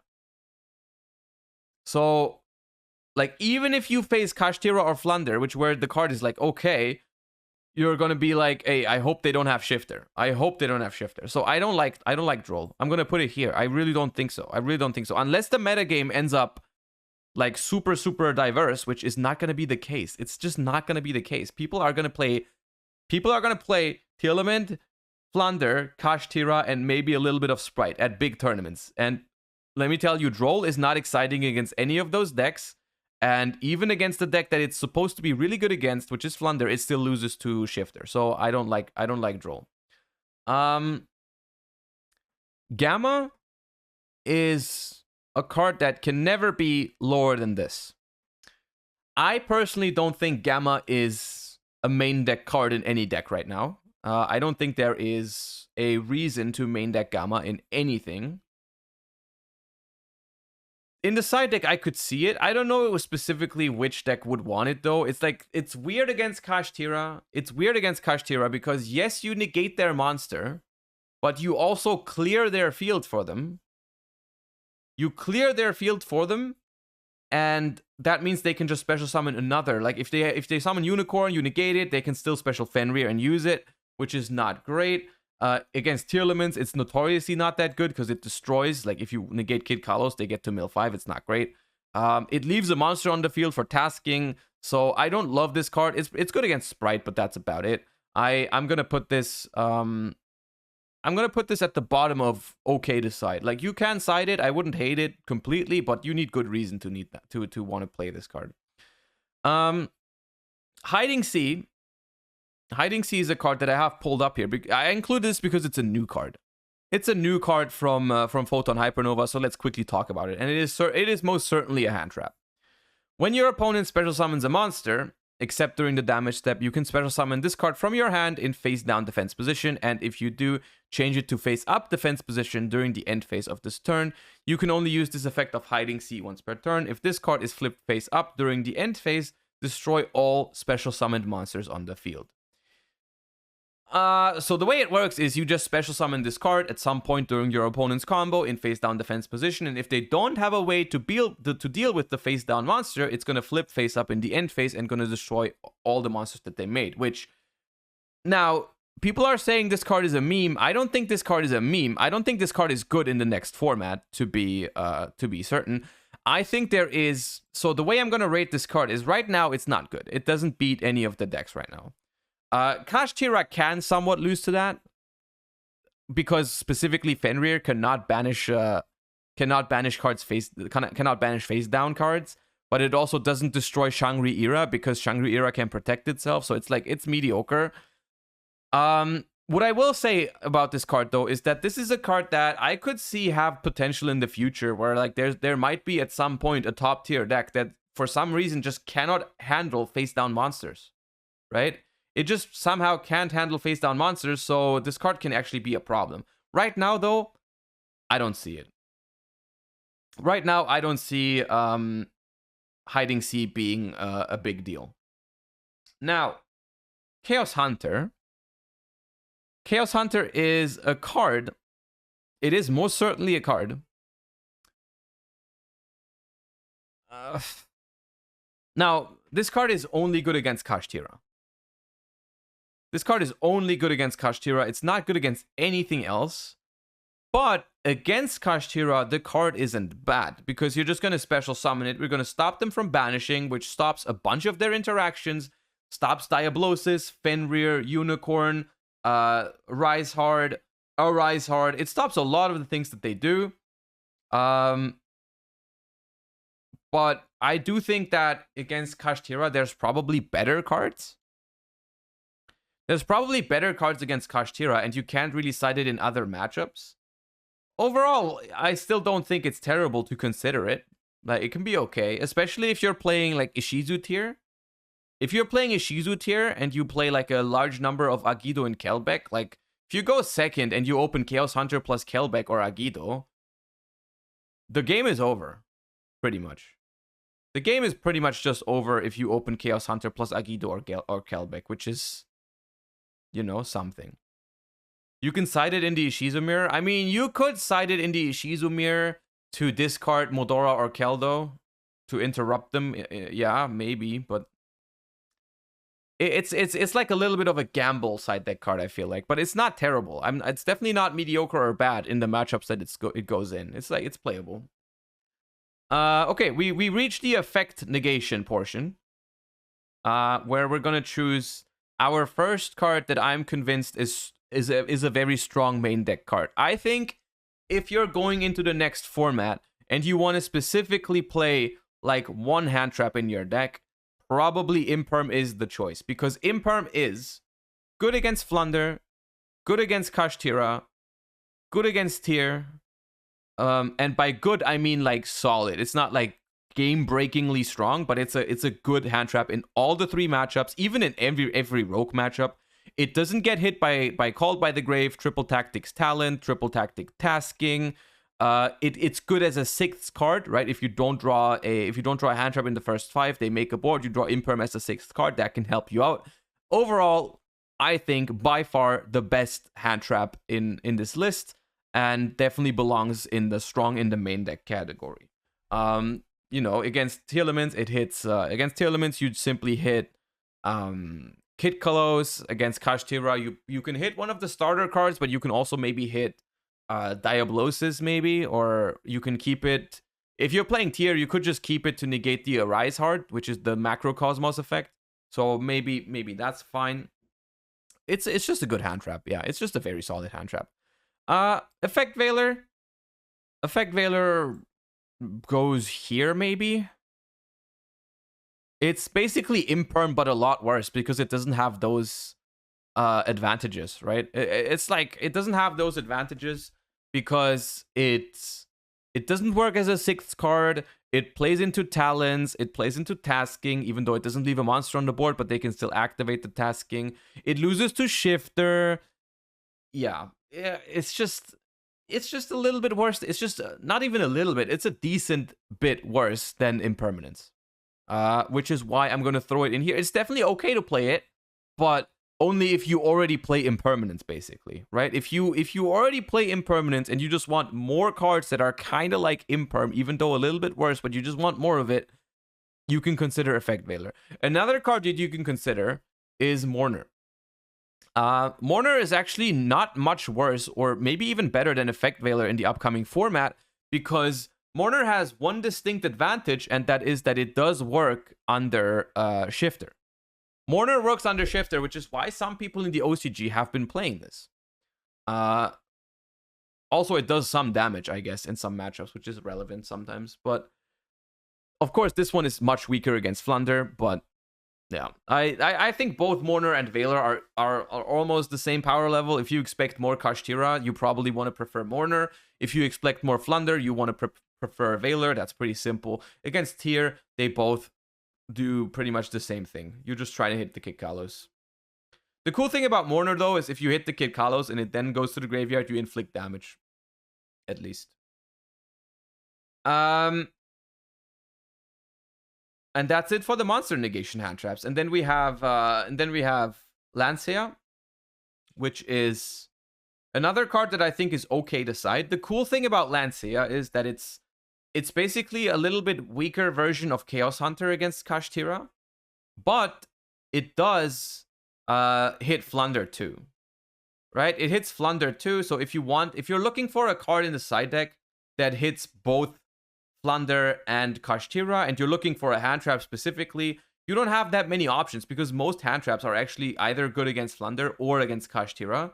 So Lancea being a nice little, middle way thing is interesting. So I do like Lancea as an option in the side. It's not like strong. Like you should, like if you're looking for a card against Kashtira, you should absolutely be playing Lancea. That's not the case. You can consider it. It's decent, but yeah, there's that. Nib is the first one we're going to throw in the strong in the side deck category, and that is specifically because Nibiru does two things really, really well. The Kashtira standard combo completely folds to Nibiru. The standard Kashtira combo completely folds to Nibiru. There is some ways, be aware though, there is some ways how Kashtira can play around Nibiru by playing cards, for example, like Ibli. Some people have been playing Ibli to lock your opponent out of the game and stop Nibiru, which is possible. That is something that Kashtira can do to beat Nibiru. But if they don't have a card like that, Nibiru is just gonna straight up like disable the entire deck. Like it's really strong. The deck doesn't really have a combo that plays around it. Really hard to do that, and Nibiru is therefore very strong. Another thing that it does really well is that it covers a lot of rogue matchups. Right, you never know, depending on what tournament you go to, what type of decks you're going to be playing against, and this card can cover a lot of randomly like rogue-ish matchups. Right, Nibiru is notoriously strong against a lot of these combo rogue decks. So having Nibiru in your side deck always feels like it's always nice to be able to side deck Nibiru. Out of the meta decks, of course, it's not that great against tier limits. It sucks against Flunder. This is why we can not really main deck it in this upcoming format. But it's a strong side deck option that you definitely might want to consider for the Kashtira matchup. And so far, most of the side decks I've seen have been using Nibiru. So this is definitely strong. Ghost Ogre. Ghost Ogre goes right here. We're not going to spend much time talking about Ghost Ogre. Card is okay against Flunder if they have the map. Card is not very good against tier because it only really hits it hits only super irrelevant things against tier. Like it hits Dragostapelia, Redoer, Rhino Pop. Like that's not good enough. That is not good enough. And a card that is so bad against the top meta deck and not even that great in the other matchups is not worth playing in this format, unfortunately. There might be a time for Ghost Ogre at some point, but this is not it. And we've saved the best for last. This was not intended, but this is just the order they dropped in. Shifter. Now, people are always complaining about Shifter, so I mean, you might think it's the most the most obvious thing to just throw it in the main deck. The one thing that I want to say about Shifter, is that I think Shifter overall from last format into this format becomes a little bit worse overall because of Kashtira just being another deck that doesn't care about Shifter, right? That does not mean Shifter becomes bad. It just means Shifter becomes less of a tool for every deck. Like, because what I mean is there's been a couple of decks that just played Shifter in this last format, like Sprite, for example, where Sprite didn't like to be under Shifter, but it was like against tier, it's way better for you to be under Shifter than not to be under Shifter. So you just accepted that, right? You just accepted that, and that's why you still splash Shifter in some other decks. I think that is going to go down a little bit. The decks that don't care about being under Shifter are still definitely going to play Shifter, like Kashtira and Flunder, for example. Those decks absolutely want to play Shifter, and it's very strong, even though it's dead in the mirror matches or like Flunder against Kashtira matchup. You'd still definitely want to play the card, and it's very strong. Like, absolutely play Shifter in those decks. In decks like Sprite that maybe wanted to play Shifter but weren't always sure, I don't think you're going to see it in the main deck anymore. But still, overall, strong in the main deck. And this is surprisingly already all of the hand traps that I felt like were worth talking about. And what you notice is that there's not that many hand traps that I feel like are worth main decking, really. Like, some are okay to main deck, some are even strong in the main deck, but for the most part, the upcoming metagame, I feel like, is a little bit weird for hand traps, which is what I said in the beginning. Don't say Dogwood mod check. Why would I rate Dogwood? Dogwood is good if there's a couple minutes left on the clock, but in general, it's not a good card. So, like, that's obvious. But as always, we're going to talk about the alternatives to hand traps, which are board breakers, in the next tier list, which is it's going to go up right after this one. And also, as always, if you feel like there's a hand trap that I missed that you want to know about, leave a comment down below. Without further ado, I hope you enjoyed this. I hope this was insightful. I hope this helps you prepare for your upcoming events, whether it's locals, regionals, YCSs, whatever. If you did enjoy it, I would really appreciate if you subscribe to the channel, left a like on the video, or even a comment down below. Without further ado, I'll see you next time. I hope you enjoyed watching and have a great rest of your day. Bye-bye. Say goodbye to YouTube for the first time today. And yeah, this sums up my thought on hand trap, this format. Hand traps. I think it's weird to play hand traps in this upcoming format. I feel like every single hand trap that's not imperm is like in a weird spot. Somewhat.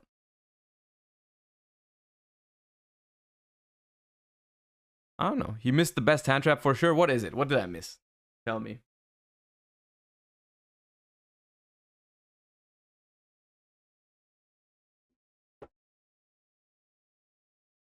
I know Bestials are just better DD Crow, but does that mean it's no use? You mean DD Crow? I mean, DD Crow isn't unplayable. I don't think so, but you have to have very good reasons to play DD Crow over Bestials. What would you rate Kurikara? Oh, it threw me off so hard how many people said, where's Kurikara? Kurikara is not a hand trap. What do you mean Kurikara is a hand trap?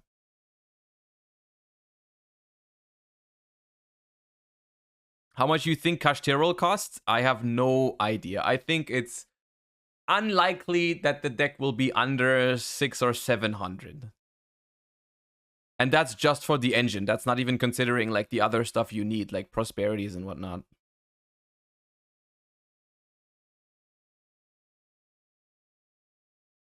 Kurikara is not quick. Bro, if Kurikara was quick, if Kurikara was a quick effect, hello, that card would be that's the best card in the game.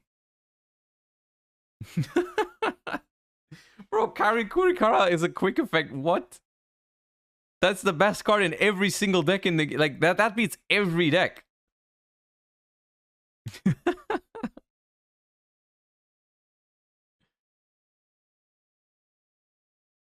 Isn't Diablosis rank 7 extremely pricey and did that thing go up so much? I don't know. I have mine since ages ago. It's $3. No, it's $3 Diablosis. It's not expensive. Anyways, like I said, we're gonna continue with board breakers, which I have a little bit more board breakers on this list, which we're gonna talk about in a second. But first, I'm gonna have to quickly hop onto the toilet. That was a weird way of saying I need to go to the toilet. I'll be right back. Don't go anywhere. We'll do board breakers next.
All right, people return.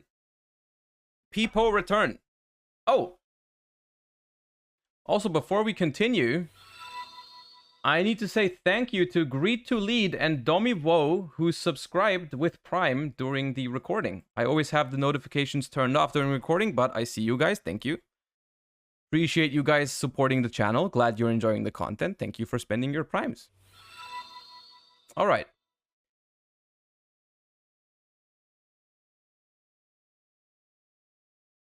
F for Toad? Yeah, I mean, I'm still in shock about freaking Toadally being banned.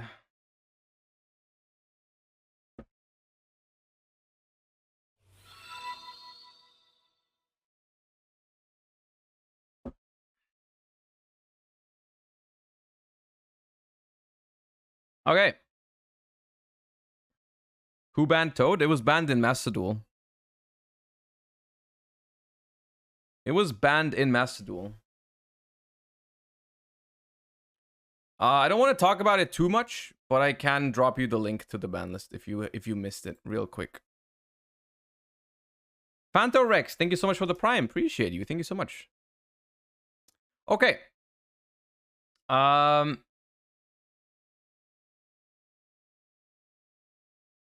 Let's move right on. Let us move right on. Say hello to YouTube again, chat.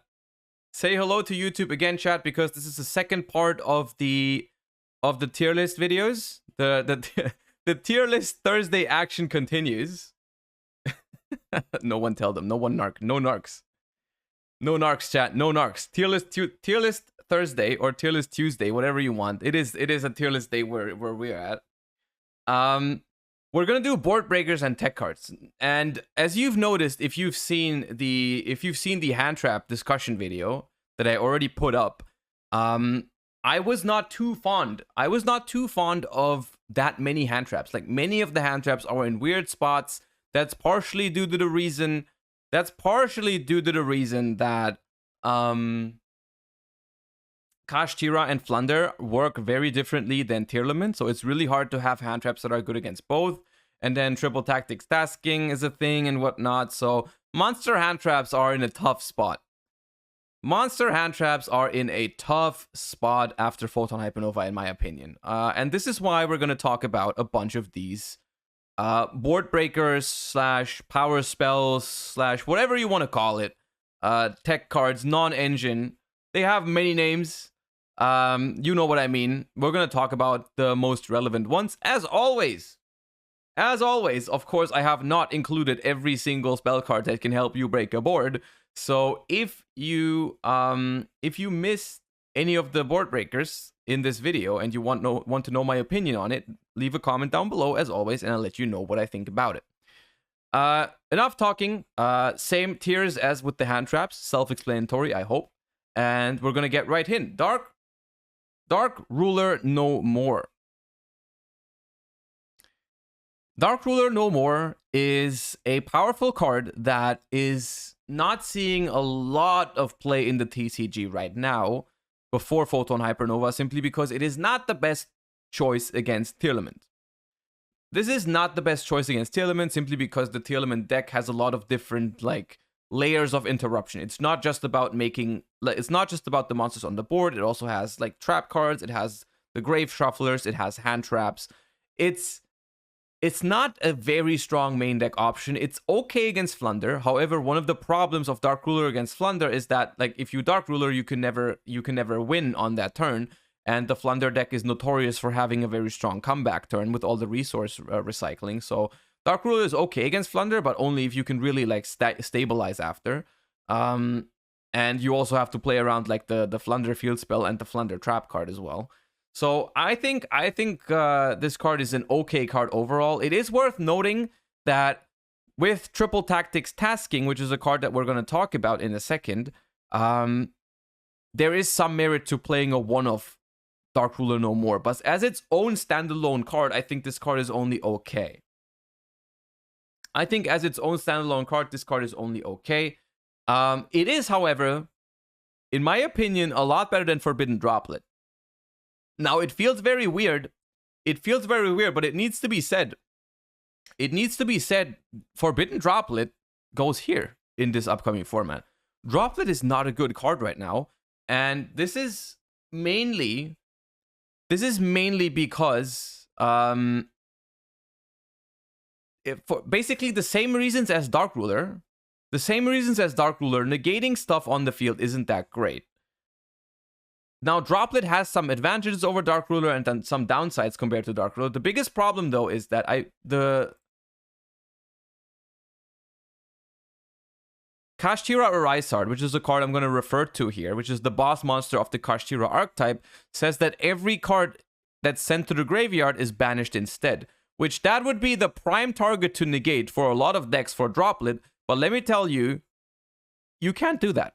You can't do that because Droplet needs to send the cards from your hand or field to the graveyard as cost.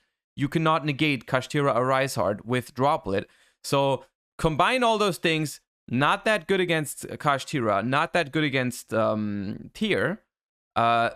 Okay against Flunder, but can't use it under Shifter. Once again, like, the card is not great right now. The card's not very good. And another thing that I wanted to also talk about with effect negation in general.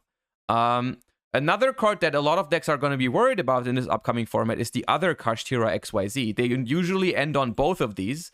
And Kashtira Shangri-Ira has this effect where it locks a bunch of your zones, and you can't use them as long as it's on the field. Now, one specialty about these cards is if you negate the effect of Shangri-Ira, these zones can still not be used because it is still on the field. That's a lingering effect. So negating Shangri-Ira with one of those cards does not remove the locking from your zones. Which is why specifically those cards, like that's specifically why Dark Ruler is not that good against Kashtira. If it wasn't for that, Dark Ruler would probably be solid against Kashtira, but if you still have to deal with that, it's a little bit annoying. That being said, I think Forbidden Chalice is the last one for effect negation in here. Forbidden Chalice, unironically, is better than Droplet, simply because it can negate Kashtira Arise Hard. I don't know if you want to play Chalice. Like, it's better than Droplet, but it's not really, like, impactful, because it's just a 1-to-1 negate.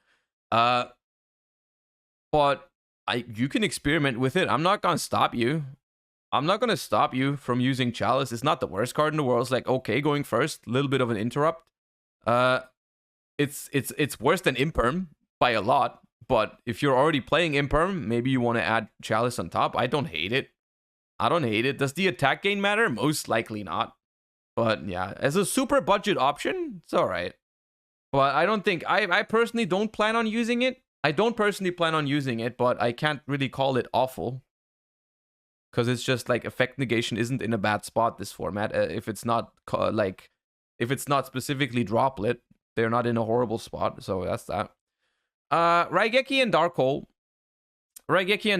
I'm going to treat them as pretty much the same thing. It is worth noting, of course, Raigeki is technically the better card in a vacuum. Only destroying your opponent's stuff is better than destroying everything.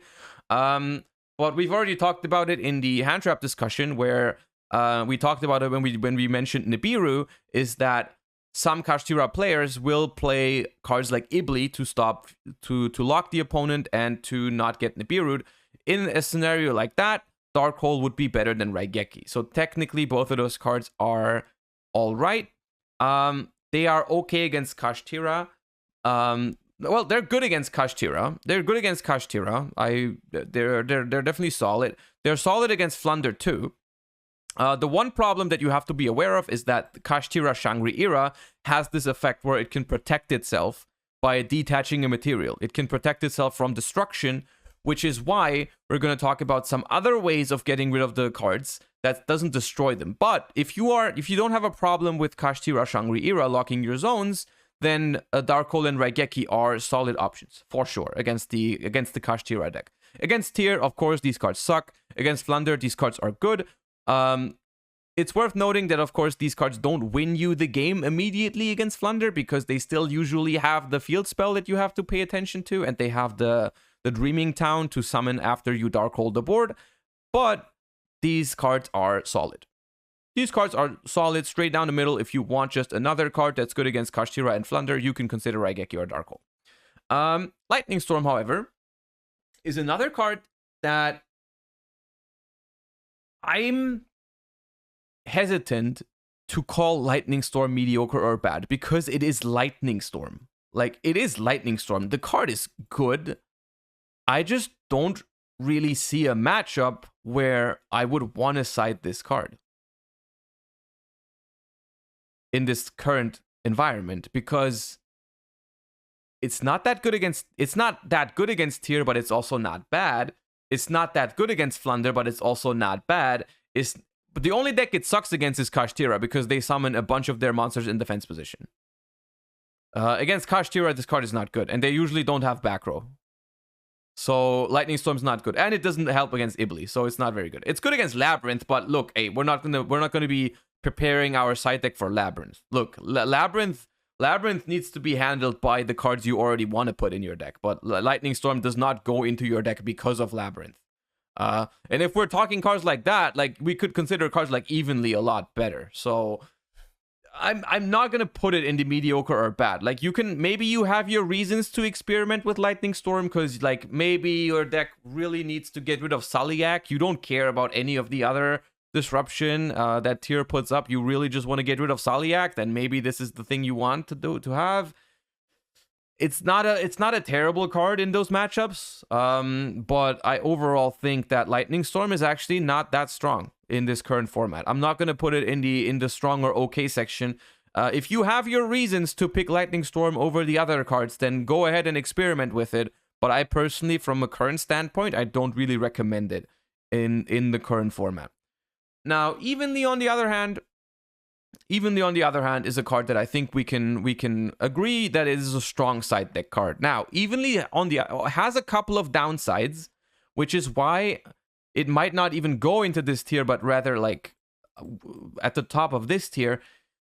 Evenly is always a card that sounds so good in theory, but then in practice it ends up sometimes not working. A couple of examples where this card sounds very strong, but doesn't actually end up working out. Tearlaments, almost always in the current format, have been siding a copy of Tearlament's Crime to search out when they go first. That is a severe downside for Evenly Matched because you waste your battle phase just to bait out that Tearlament's Crime, which is not very good. Another example is against Floowandereeze. You attempt to go battle phase, they might be inclined to activate the Dreaming Town and put up an Apex Avian before you get to Evenly Matched, which is not great because then they negate your Evenly Matched and all you did was bait the Apex Avian with your battle phase. Another example against Floowandereeze is they don't have Apex or whatever, or you can bait the Apex otherwise, and then you still get to Evenly them. They still keep the Barrier Statue of the Stormwinds or Empen on the field, most likely Barrier Statue, and then your deck has to deal with the Barrier Statue in main phase 2 without being able to attack over it, which is normally the only way that people have to out that card. So against Floowandereeze, Evenly Matched has to always be paired with one or two other specific side deck cards to even beat the board. So it's not actually as good as it seems against Floowandereeze. And against Kashtira, it's kind of the same thing. Yes, it outs the board. Yes, it is good against Kashtira. But you either have to deal with the Arise Heart staying on the board being a Macrocosmos, which is bad for a lot of decks, or they just keep Shangri-Ira and lock all of your zones. So it's a weird card. The reason why I'm still going to keep it as a strong inside card is because it's a very good pairing as a one-of together with Triple Tactic Tasking, which we'll talk about later, don't worry.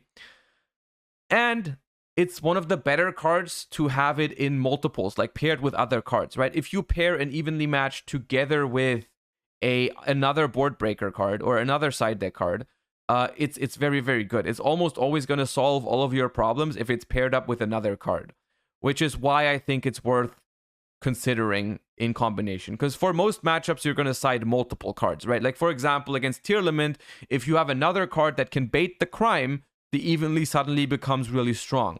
Against Kashtira, if you have a way to clear the last remaining monster in main phase 2, Evenly is really good. And if you don't get Ibleed, of course. But yeah, that's that. That's Evenly Matched. I think it's a strong card to consider. By no means a side deck staple. Don't mistake that. But for all the reasons that I just said, I don't think Evenly Matched is a side deck staple, but it is a strong option if you have the right cards to pair it up with, in my opinion.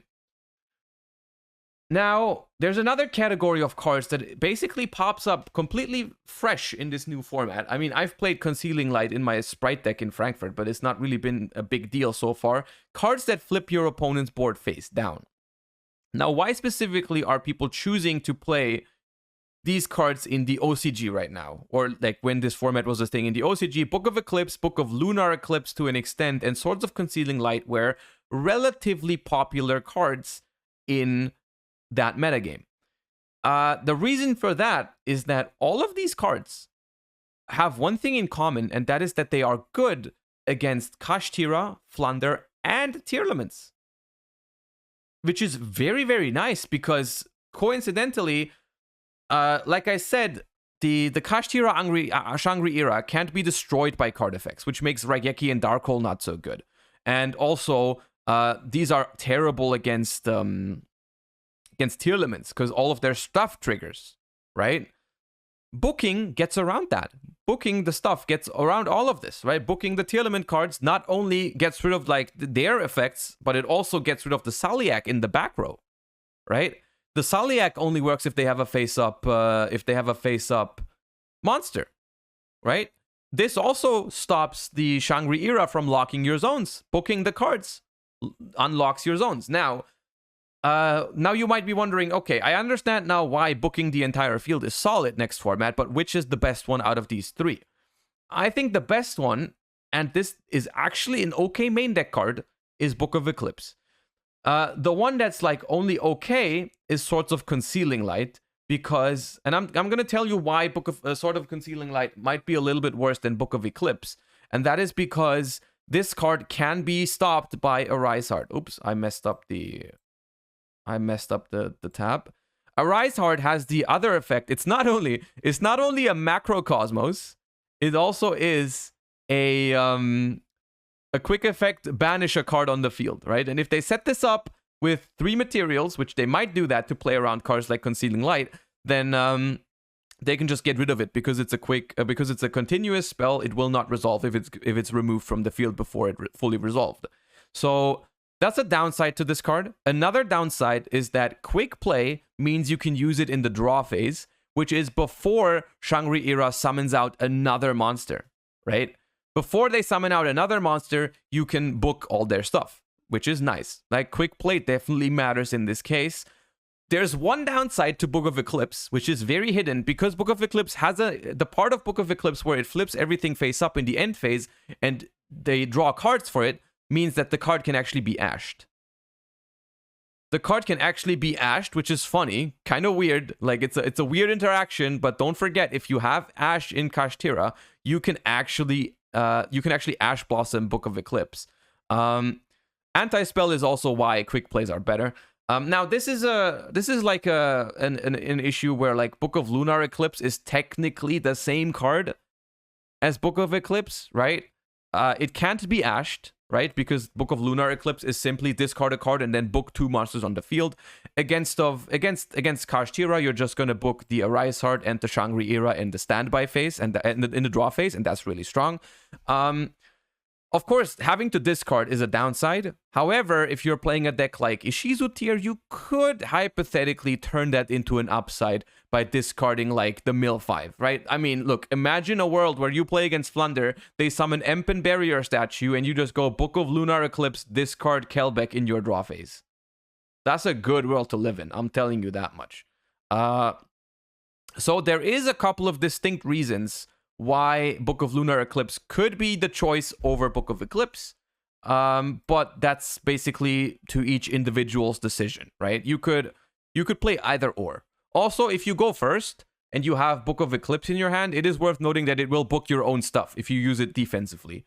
But it can also outplay cards like Impermanent Veiler, if that's ever relevant. But yeah, that's my opinion on these. Swords of Concealing Light is an okay card. It's just that I think it's outclassed by these. And this is why I don't know if I would really recommend it, but it's not bad. Maybe you have a weird situation where you want even more than just Book of Eclipse or Lunar Eclipse. Yeah. Next up we have Kaijus. Kaijus are it's weird. It's weird to call Kaijus mediocre because the Kaiju concept is still relatively strong. It's still relatively strong. I guess let's talk about all the stuff that tributes your opponent's stuff in one sitting. Which is Kaijus, Lava Golem, Kurikara, and Sphere Mode. Kaijus just feel kind of mediocre because they only remove one threat, and most decks have multiple threats, right? That's the biggest problem with Kaijus, is like you're kind of looking at them in comparison to like a Book of Eclipse, which removes every threat from the field, whereas a Kaiju only removes one without a real upside for it. Like if you use a card like Mind Control or Change of Heart or Ultimate Slayer to remove a card, at least you get a +1 out of it. Kaiju is like not that, right? They are not terrible. they're definitely at the top end of mediocre. I chose Gadarla as the example here because that's definitely the best one because of the Flounder statue. So if you want to play kaijus and you're wondering which one is the best one, I would recommend Gadarla just to cover the Flounder matchup best. Overall, there's probably better options though, so that's why I'm going to put them in mediocre. They're not bad. This is why this category is called mediocre/bad. The ones towards the top of the category are more like mediocre. The ones towards the bottom are more like bad. Kaijus aren't horrible. They're just not really enough whenever you draw them, is how I feel like. The Lava Golem is a card that technically I like Lava Golem a lot. Technically, I like Lava Golem a lot, and I would say that every deck that can play Lava Golem probably should, right? Every deck, like, if you can play Lava Golem, you probably want to, like, even main deck the card. Maybe at least strong in the side deck, which is where I'm going to leave it. Of course, the caveat with Lava Golem is that not that many decks can play it. Right? The current top decks can't play it because their normal summon is too expensive. Like, giving up your normal summon is too expensive. Like, Flounder can't play it. Tierlament can't play it. Kashtira arguably can, but it makes some of your combos weaker. Like, if you used Lava Golem previously, you can't normal summon with Birth, which is a little bit weaker. You can't use other... Yeah, I guess Kashtira could side it. I guess Kashtira could side it. Some rogue decks could side it. Runic decks could side it, or even main deck it, even though Runic decks are not in the greatest spot, which we've already discussed. But I'm going to throw it at the bottom of this category because simply, like, it is a strong side deck card in theory. There's just not many decks that can side it. But if your deck can, definitely consider it, I would say. Now, Kurikara. And I don't know why, like, I want to say this. I don't know why freaking people are surprised that this card is going up in price right now. I just want to say that, once again, Josh, Twitch viewers rejoice, or even YouTube viewers, because I've told you before that I think this card has potential. I told you that this card was gonna have its format. All it took was for one popular deck to have a weakness to Kurikara. And this is now the time, I think. I don't think you play this in the main deck. I have seen people main deck it. But I personally am going to keep it in the strong in the side deck category. This card is very strong against Kashtira if they don't give you an Ibli. Or lock all of your zones, right? If that doesn't happen, then Kurikara is very strong against Kashtira for multiple reasons. The Shangri era is going to trigger in your standby phase to summon out another Kashtira monster. And then the Arise Heart effect, where if a card is banished, you attach a card to it, is mandatory. They have to use this. So if they trigger the Shangri era in the standby phase, and then you have some way of triggering the Arise Heart, that's already 2 monsters that you can just tribute to get a free 4,500 Kurikara. Doesn't start a chain, can't be negated even if they play like Adventure Engine. And you just have a 4,500 beater attack over whatever is left, and it's really good. It's really good. The only downside... Oh, wait, there's 2 downsides. There is 2 downsides to Kurikara. The first downside is it's pretty much only really strong against Kashtira. It's like against the Tierlament matchup, you probably find a spot for it. You can even side it. If you have it in your side deck, you can even like use it against stuff like Sprite, right? You can like attempt to enter battle phase. They activate Elf. You go Kurikara Tribute Elf, attack over Toad. It's a good card against Sprite. But Sprite is not the biggest deal. So like it's good against basically Kashtira and some other not top tier stuff. Which is a little bit of a downside, right? If I have a side deck card, I really want it to be good against as many decks as possible. Kurikara doesn't really do that. But in the Kashtira matchup, it is pretty strong. However, only if they don't give you Ibli, which I've noticed I'm mentioning Ibli a lot. That card seems to be a big deal. It remains to be seen how many people actually play Ibli.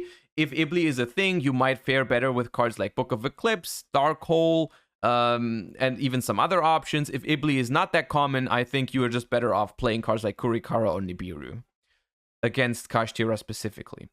However, it's worth noting that cards like Book of Eclipse and Darkhold also cover Flunder, which Kurikara doesn't, really. Like, you could, but it doesn't work again. If this was Wind, it would be nice, but no. Sphere Mode is exactly the same as Lava Golem. Well, not exactly the same, but the concept is the same. If your deck can play Sphere Mode, it probably should. But, I mean, basically, if your deck can play Lava Golem, it can also play Sphere Mode. Whether you should play both, I don't know. But you should probably be playing one of them if you can. The question is, which one's better? Now, against most decks, of course, Tributing 3 is better. Lava Golem is worse against Flunder because of the Wind statue. But, of course, the normal Flunder board only has 2 monsters. So, Sphere Mode also doesn't work. The only way, like, I mean, the question is basically, do you think that when your opponent opens Empen, Statue, Trap, if you announce Battle Phase, do you think they always go for Apex? If you think the answer is yes, Sphere Mode is an exceptionally good card against Flunder.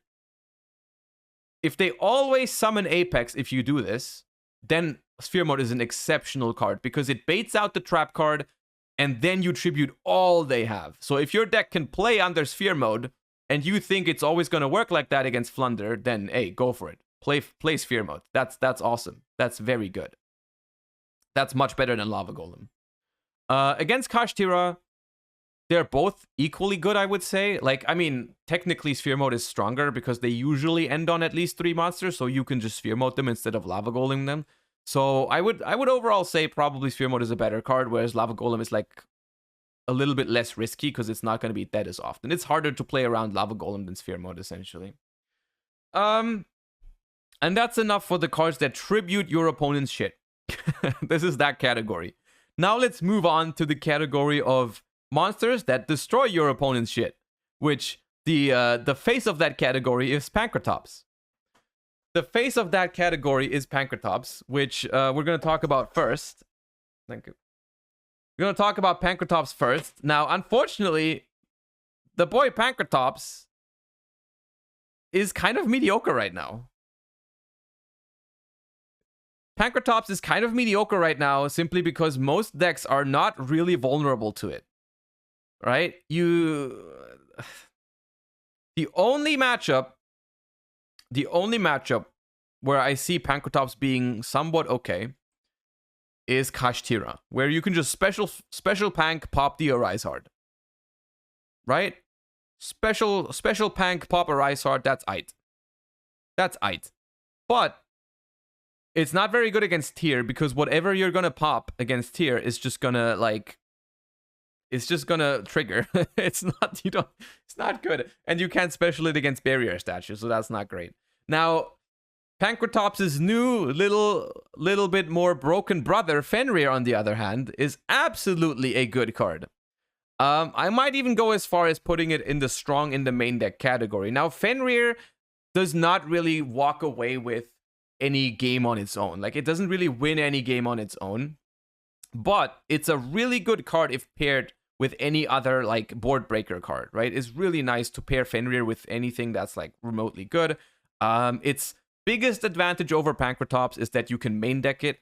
I stand by what I said previously. The only reason why people don't really play Fenrir right now is because everyone is on Bystials. Everyone is on Bystials, and that has some anti-synergy with Fenrir when you go second, because if you already have a Bystial on the board, you can't special summon Fenrir. Also, it's very expensive. That might be a reason for a couple of people. That is true. However, I think if people move away from Bystials, which is looking like it's the trend with the new set, which I've elaborated more on in the Handtrap Tierlist video, which is, you might want to watch that if you missed it. If people go down on Bystials, this card is very strong, I think. I see little reason in a deck that doesn't have Bystials to not play Fenrir, because card is strong going first, card is strong going second, card helps you break boards, card doesn't even lose hand advantage, right? It just replaces itself. Card is very strong.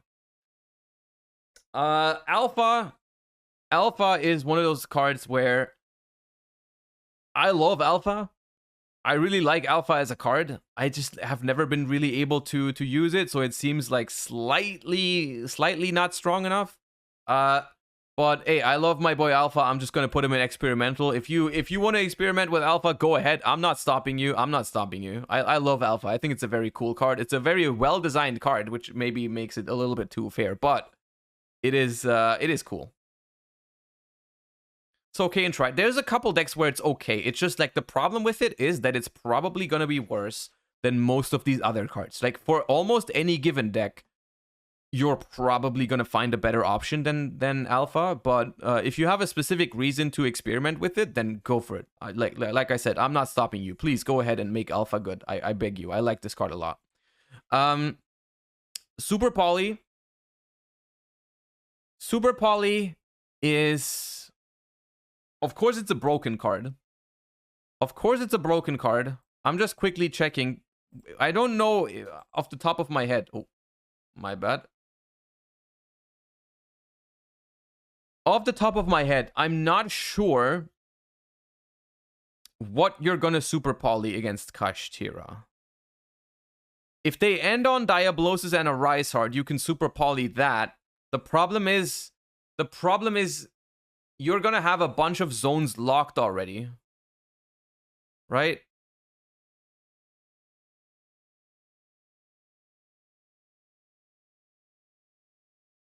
I don't know. I'm not so sure about Super Poly. Because also against Kashtira, your discard is going to be banished. Because at the time that you pay the cost of the card, it's gonna be banished. So you can't even discard like a cool graveyard effect or a Kelbeck or an Agido, which are specifically not included in the cool graveyard effect category. But yeah. I mean, it's a strong card still. It's probably an okay card. It's probably an okay card, but once again, I would rather probably book my opponent's monster than fuse them away. Is probably what it comes down to. Like, I can't call this card bad. It's an okay card, but in this upcoming format, it might just be better to book the stuff rather than fusing it away, right? Doesn't really work against Flu unless you can run over the statue. Against Tier, yes, it works if they make Dweller plus Rule Kalos in the Tier mirror. Maybe it's a fine answer to Dweller. But even then, their stuff comes back from the graveyard if you fuse with it. So overall, it's an okay card. It's definitely playable. Out of the ones on this list, not my favorite though, I think, in this upcoming format. Which doesn't mean that it's not broken. Hey, I just want to say that really quick. Yeah, it still is a broken card, just happens to not be as good this format, I think. But maybe it even is. Maybe I'm underestimating it. Maybe it's playable. Or maybe it's strong even. Enemy Controller is only in here because I am biased. I love this card. I love this card, which is why I'm gonna... Do you have a moment to speak about our Lord and Savior Enemy Controller, chat? The card is probably not very good in this upcoming format. It felt like kind of a specifically good card in Sprite. It is the one reason why this morning when I assembled this tier list, I decided to still include it was because of how often we've already mentioned Ibli. Right? We've already mentioned Ibli a couple of times, and Enemy Controller is technically a really based answer to Ibli, because you can just like tribute the Ibli and take their shit, which is really cool. Which is, by the way, that's the category we've arrived at. This is the category of we're gonna take their shit. Enemy Controller.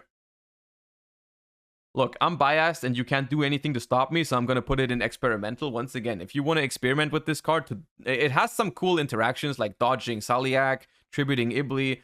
If you want to experiment with it, hey, I'm not stopping you. Please go ahead. Please go ahead. But be aware that probably other cards are better. And now... No, wait, before we go into the actual like stuff, let me do Ultimate Slayer, because that was supposed to be in the category of we're destroying and getting rid of your shit. This card is bad. This card is bad next format, unfortunately. I guess. Okay, no, it's not. No, it's not. It's just not main deckable. It's at the very bottom of side deck. Now, and I'll tell you why. It's a similar reason as to why Droplet is not very good against Kashtira. It's because that Ultimate Slayer is a cost, right? Which normally is the best part of the card, right? It's the best part about the card is that it sends for a cost. So even if they have a way to negate it or dodge it, you still get the effect of the card that you send. And on top of that, Ultimate Slayer also gets support in Photon Hypernova, which is the Tri-Brigade Link 5 monster, which gives this card finally a good link target without playing the freaking Evil Twin Brick, right? Now, this card is not main deckable at all. It sucks against Thunder and it sucks against Kashtira. However, I'm not going to actually put it in the mediocre or bad category, because if you want to side it against tier limits, you technically can. It's not terrible against tier limits, because sending Garura to spin a fusion, or sending the Tri-Brigade guy to spin Elf, or whatever, is not bad. Right? I don't think it's bad. It outs Baguska, it outs Rule Kalos, it outs Elf, it outs a lot of stuff that I think is okay. Of course, if they make Elf, you can't target their back rows, the stuff that it points to, which is mediocre. But not that many tier decks make Elf, so it's okay. It doesn't stop Dweller from resolving, though. But you can play this card if you want to. I don't think it's a bad side deck card at all. But it's specifically only good against tier. It's also good against Sprite, actually. So yeah, it's all right. And now we continue with the cards that take your opponent's shit. And now before we get into like probably the high point of this freaking video, let's talk about Change of Heart and Mind Control real quick. I feel like I'm very like I've been main decking these cards a lot in the last couple of formats. I really like them. I think they're okay. But that was specifically kind of like a Sprite deal to play these cards, because especially after Sprint was released, this card's got a lot better, because you can just yoink a monster, disable Sulliak if it's their only tier, and then make Sprint with it. That was kind of pog. But Sprite loses a lot of viability. In Sprite, these cards are still okay to main deck, I think. They are decent against Kashtira as well. So I'm gonna say Change of Heart is a lot better than Mind Control, because specifically against Kashtira. No, actually, they're both good against Kashtira, because you can just take one specific interaction makes these cards okay against Kashtira, or good against Kashtira, which is Kashtira Arise Hard reads. If Kashtira Shangri-Ira activated its effect this turn, you can also XYZ summon it by using a Kashtira monster you control.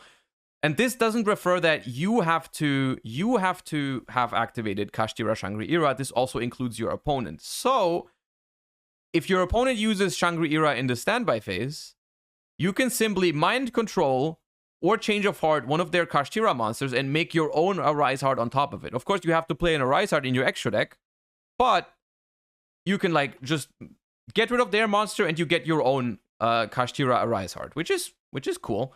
They're obviously good against tier elements. If they only make one tier monster, you just take it, and that disables Sulliak as well. So in certain decks, you might want to consider main decking these. They're okay. Change of Heart is good against Flunder. Mind Control is bad against Flunder, unless you play a Link Wind 2 to link off the barrier statue. And now we get into this is peak board breaking for next format. Hey, we go here. Okay, we go here real quick. Triple tactic tasking, which actually hold up real quick. Let me pull this card up, actually. Because, I mean, since the set isn't out yet, some of you might want an introduction to this card, and I haven't made a dedicated video about it, which maybe I should have, but let's talk about triple tactic tasking before we end the video. Because this is certainly the highlight of the board breaking archetypes, or the board breaking stuff that we can play next format. If your opponent has activated a monster effect this turn, set a normal spell trap directly from your deck except triple tactic tasking. It cannot be activated this turn. Or, if your opponent controls a monster, you can add that card to your hand instead. In which case, it can be activated this turn. There's a lot of confusion about this. If you get to add the card from deck to hand because your opponent has a monster, you can immediately use it. You can only not use it if you set it. You can only activate one triple tactic tasking per turn. Now, this card might seem like triple tactic talents with just a different skin. There's a couple of differences. First of all, this card's activation requirement is a lot easier than triple tactic talents because this card doesn't specify main phase. This card does not specify main phase. This card can be used if your opponent has used the monster effect at any point. At any point, if you go to the battle phase against Sprite and you attack over their Toad and they use Toad to add back to hand, you can tactics tasking in main phase too. If they play around something in the draw phase or standby phase because they want to play around like talents, you still use tasking. If they use Shangri-Ira in the standby phase to summon a Kashtira from the deck, you can immediately use tasking. So this card is very, very strong. Now, so what is the use of this card? What do you do with it, right? Because this card can search any normal spell trap in the game. So what are we doing with it? The obvious choices for going second when you try to break a board is Evenly or Dark Ruler No More, which are fine. Those are good cards. Those are technically not cards you really want to main deck. Generally, sometimes you do, but most of the time you don't. You can grab powerful board breaker cards, like you can just grab talents, right? Because most likely, if tasking is live, talents is also live. You can search Harpy's Feather Duster, which I didn't include because it only clears back row, but that's also sometimes a good card against back row decks. You can grab Evenly Matched. You can grab Lightning Storm. You can grab whatever. But the most broken stuff about this entire thing is it adds instant fusion to the Tierlist player's hand. That is by far the most broken interaction of this card, which is why this card is strong in the main deck. This card single-handedly will force people to think about what they are going to play against Tierlist now, because Bestials literally do nothing if your opponent has tasking. Think about it, you use a Bestial to stop a tier effect in the grave, they go tasking, add instant fusion, they still get the Kid Kalos, and you can't do anything about it. You can't do anything about it. So that's very good. That's very, very good. Triple Tactics Talents is also still a very good card, but because Triple Tactics Tasking is seeing so much play, most of the time you're only going to see one talents. That's usually what I see, is people play a couple copies of Triple Tactic Tasking and they only play one talents. Because if you play 3 and 3, that becomes kind of bricky. Because, I mean, you have 6 cards in your deck that do nothing if your opponent doesn't have a hand trap going first, right? But Triple Tactic Tasking, in my opinion, I don't know if it's going to be a main deck staple in every single deck. And I don't know exactly which types of cards it's always going to be paired with. I assume it's going to be paired with like Dark Ruler, Raigeki, maybe like Evenly Matched as a one-off, Tactics as a one-off, maybe Change of Heart. Those types of cards in a lot of side decks and even in a bunch of Tierlist main decks. It's not a main deck staple, but it is a strong option, and it's gonna warp the meta. Like the way you look at Bestials completely changes because of this card. And it in itself is a reason why board breakers in general become stronger, right? Because if my opponent goes first and they have the potential of having Triple Tactics Tasking in their deck, I might want to settle on a strategy that tries to break their board rather than trying to stop them with hand traps, because, you know, if I try to stop them with spells, like on my turn, break their board, that doesn't run into the tactics effect, right? So just some food for thought, right? Just some food for thought. Maybe you want to reconsider whether your deck should be on like 12 hand traps or rather like 12 board breakers or whatnot. Something to consider, definitely. And there's that. This is the Boardbreaker tier list. As usual, if you have a card that you think should have been in this video or you want my opinion on, leave a comment down below. Hope you enjoyed. Make sure you check out the other tier list that I did. Subscribe to the channel, leave a comment down below, and without further ado, say goodbye to YouTube chat. And I hope you have a great rest of your day. Hope you enjoyed the video, all the good stuff. You know what it is. And bye-bye. Peace. Okay. God damn it, my food is already cold. God damn it, the food is already cold. Okay, but I do have to say a few things. Hold on. I saw a couple of things popping up. I saw Stuxnet with the tier 1 for 3 months. Thank you. Scriptor, thank you for the prime. Appreciate you. Alzaris, 4 gift subs. Thank you. That's very generous of you. Enjoy your subs, guys. Also made us hit the sub goal. made us hit the sub goal. So I do owe you guys a little bit of a remix. And Flying Deutschman also, thank you for the 3 months. Welcome back. Appreciate all of you guys. Thank you. All right, this is a Pepe D angle if I've ever seen one. Turn that shit up turbo. That's right. That is right. Okay, hold up. Let me turn that shit up turbo.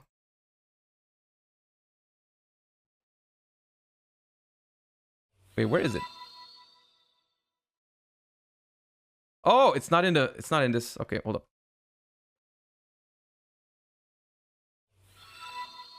Wait, where is it? Why does it not work? Oh god. Hold up.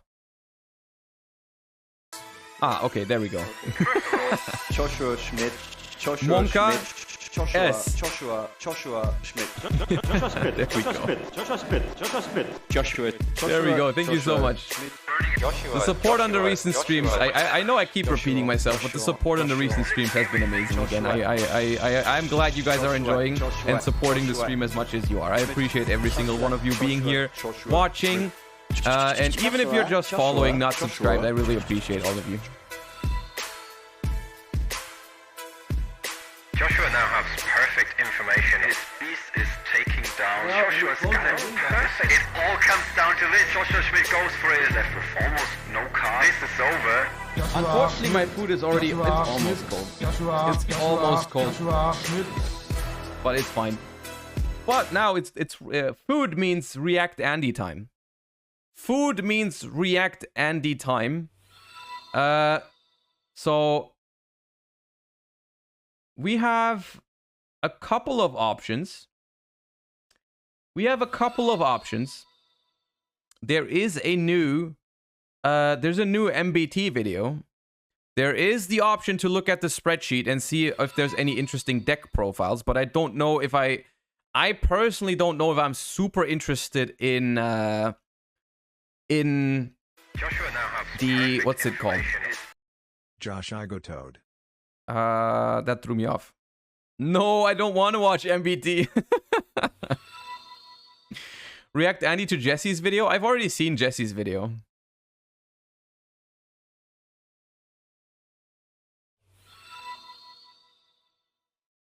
Crystal Beast Mathmech? I saw the Crystal Beast Mathmech already.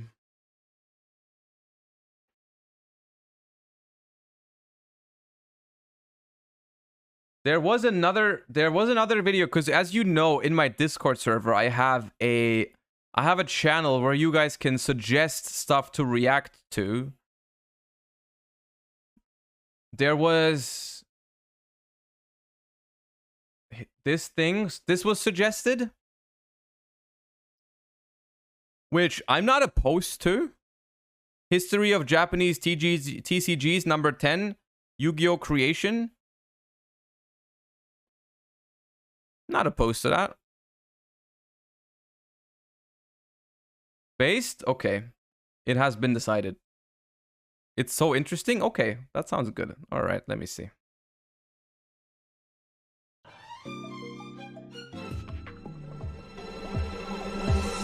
Volume check. In September 1996, manga artist Takahashi Kazuki published the first chapter of his newest manga, Yu-Gi-Oh! In Weekly Shonen Jump magazine.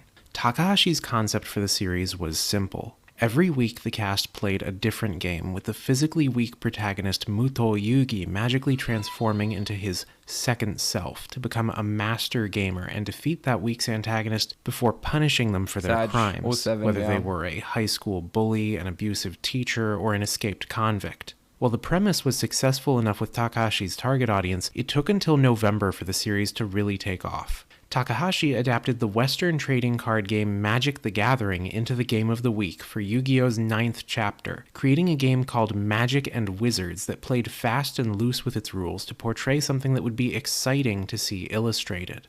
Magic and Wizards... I learned about this, by the way, I think this year, or like 2022. I did not know that the very first iteration of Yu-Gi-Oh! Wasn't even about a card game. I didn't know this. I don't know when I learned this, but I just found out.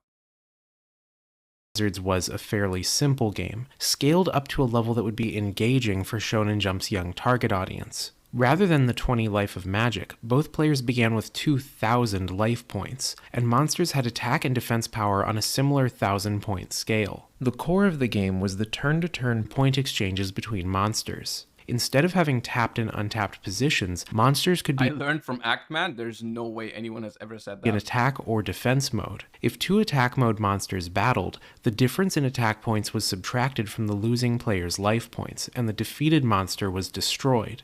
A defense mode monster with less defense than the attacker would still be destroyed, but its owner would take no damage to their LP, and if the defense mode monster had higher defense than the attacker's attack, the attacking player would take the difference in points as damage, but Take notes, chat. Take notes. their monster would survive on the field. Rules. Each player supported their monster cards with magic cards that enhanced their strength, like Giant Growth and Dark Energy, and could be set face down to play later, or on the opponent's turn rather than immediately. The Magic and Wizards concept gave Takahashi's manga a much-needed boost, with countless fans writing in to ask more about the game, leading Takahashi to incorporate Villain of the Week Kaiba Seto into the greater plot as Yugi's rival, and bring Magic and Wizards back both for the grand finale of the current arc, Death Tea, and as the focal game for an entire new arc, Duelist Kingdom.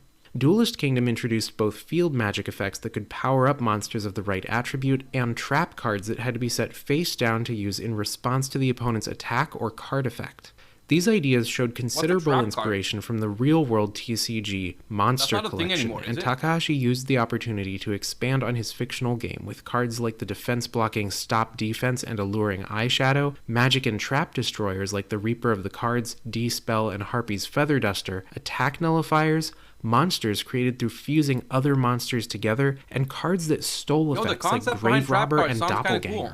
He also clarified certain points, like how players would instantly lose if they didn't play any cards at all on their turn. And the more Takahashi wrote, the more fans he got. Within a year, his publisher, Shueisha, was approached for merchandising deals with Bandai, Toei, and Amada, culminating in a 1998 Toei anime series featuring Neon Genesis Evangelion star Ogata Megumi as Yugi. Toei put Magic and Wizards front and center in this adaptation, reshuffling the order. I heard of floodgates. You mean to tell me there's trap cards that if I flip them, they leave the field after? They don't stop my opponent from playing completely? That's a thing? Of events so that Kaiba would appear earlier along with Magic and Wizards, now rechristened Duel Monsters. A lot cooler than what While we it still have featured right the M&W initials, Duel Monsters was played much more frequently in this anime series, with new. We just need fast traps. I mean, may I introduce you to the concept of spells, maybe? New antagonists introduced as minions of Kaiba coming after Yugi to play the game. Toei and their partner Bandai aggressively marketed the series with licensed merchandise, creating stickers, playing cards, posters, and most important of all, their very own trading card game, featuring a mix of cards from the manga and new ones created for the TV anime. Which, admittedly, wasn't very good. The card game didn't have all that much to do with the game played in the manga or the anime, having no life points and instead being a game about defeating each other's monsters until both players ran out of cards. We need faster spells. These look hella hot. I have some of these. I have 2 Sagi the Dark Clown like this. I bought them in Japan. I don't think they're worth much. They weren't expensive when I bought them. But I have 2 Sagi the Dark Clown. I don't know where it is though. I can show you at some point. But I do think these Bandai cards are really cool. The Blue Eyes is probably hella money. Because that'd be really cool to have. Or the Exodia, those are nice. And counting up the level stars of the monsters defeated to win the overall game. Like a lot of TCGs released in the wake of Pokemon's success, there was no organized play or tournament system in place, and this contributed to the way Bandai's game fizzled after only a few expansions. They treated these cards more as a collectible and expendable toy rather than a lifestyle game as Monster Collection and Pokemon had been, and its most important contribution was actually in how it established the infrastructure for card games to come. Rather than distributing the game using a sealed booster box model, Bandai distributed their Yu-Gi-Oh cards by repurposing the card-ass vending machines they had been using to distribute collectible cards since 1988. Many storefronts already had card-ass machines available at the time. What's a card-ass machine? So, just as they had done for the Pokemon trading card game's vending machine series, they simply swapped out the contents and front displays of their machines with those for Yu-Gi-Oh! However, Card-ass Why is it cards did called not follow Card-ass? standard playing card sizes as Magic the Gathering, Pokemon, and Moncole had. In order to fit through the standard Card-ass slot rather than use a special Stop saying jumbo Card-ass Card-ass like slot. Pokemon, Bandai's No, don't say the card ass slot, please. I'm begging Yu-Gi-Oh you. cards Stop. were cut much smaller, 59 by 86 millimeters, instead of the 63 by 88 millimeter size used for standard playing cards. Future properties that wanted to take advantage of the card-ass distribution model, like Bandai's digital monster card game and Battle Spirits, would I'm also literally size 12, their cards bro. according Stop to these saying dimensions, card-ass. creating what many Western distributors call the Japanese size or mini size card standard. Bandai and Toei's partnership with Shueisha was not to last. During the course of the Toei anime's run, Takahashi and his publisher were approached by video game developer Konami to create a licensed Yu-Gi-Oh game based on the manga's Capsule Monster Chess, a figurine game inspired by the Vilgust Gachapon toys of the early 1990s. It made sense for Konami to do it. They were an established video game developer and a regular sponsor of Toei's Yu-Gi-Oh anime, frequently appearing in the credits for episodes as having Is this already Yu-Gi-Oh cards? Or is this some... This is... Right. This is Summon Skull. I feel like. This is Dark Fire Dragon. Maybe. Some of these look familiar. provided funding. Their PlayStation adaptation of Capmon, titled Yu-Gi-Oh! Monster Capsule Breed and Battle, was well received in Japan, Breed selling and over Battle. 80,000 copies in its launch week according to Famitsu magazine, and over 255,000 units by the end of the year, becoming the Pretty much my 46th life. best-selling game of 1998 in Japan, right behind Tales of Phantasia and Banjo-Kazooie. However, the real star of that year wasn't Breed and Battle. It was the game Konami made after it. With every sealed Breed and Battle disc, Konami packed in a set of holographic Magic and Wizards cards. Not officially licensed Bandai cards, but Konami-made cards modeled directly after the manga. After the success of Capsule Monsters Breed and Battle, Konami approached Takahashi and Shueisha to license a How expensive you reckon this is now? This Blue Eyes.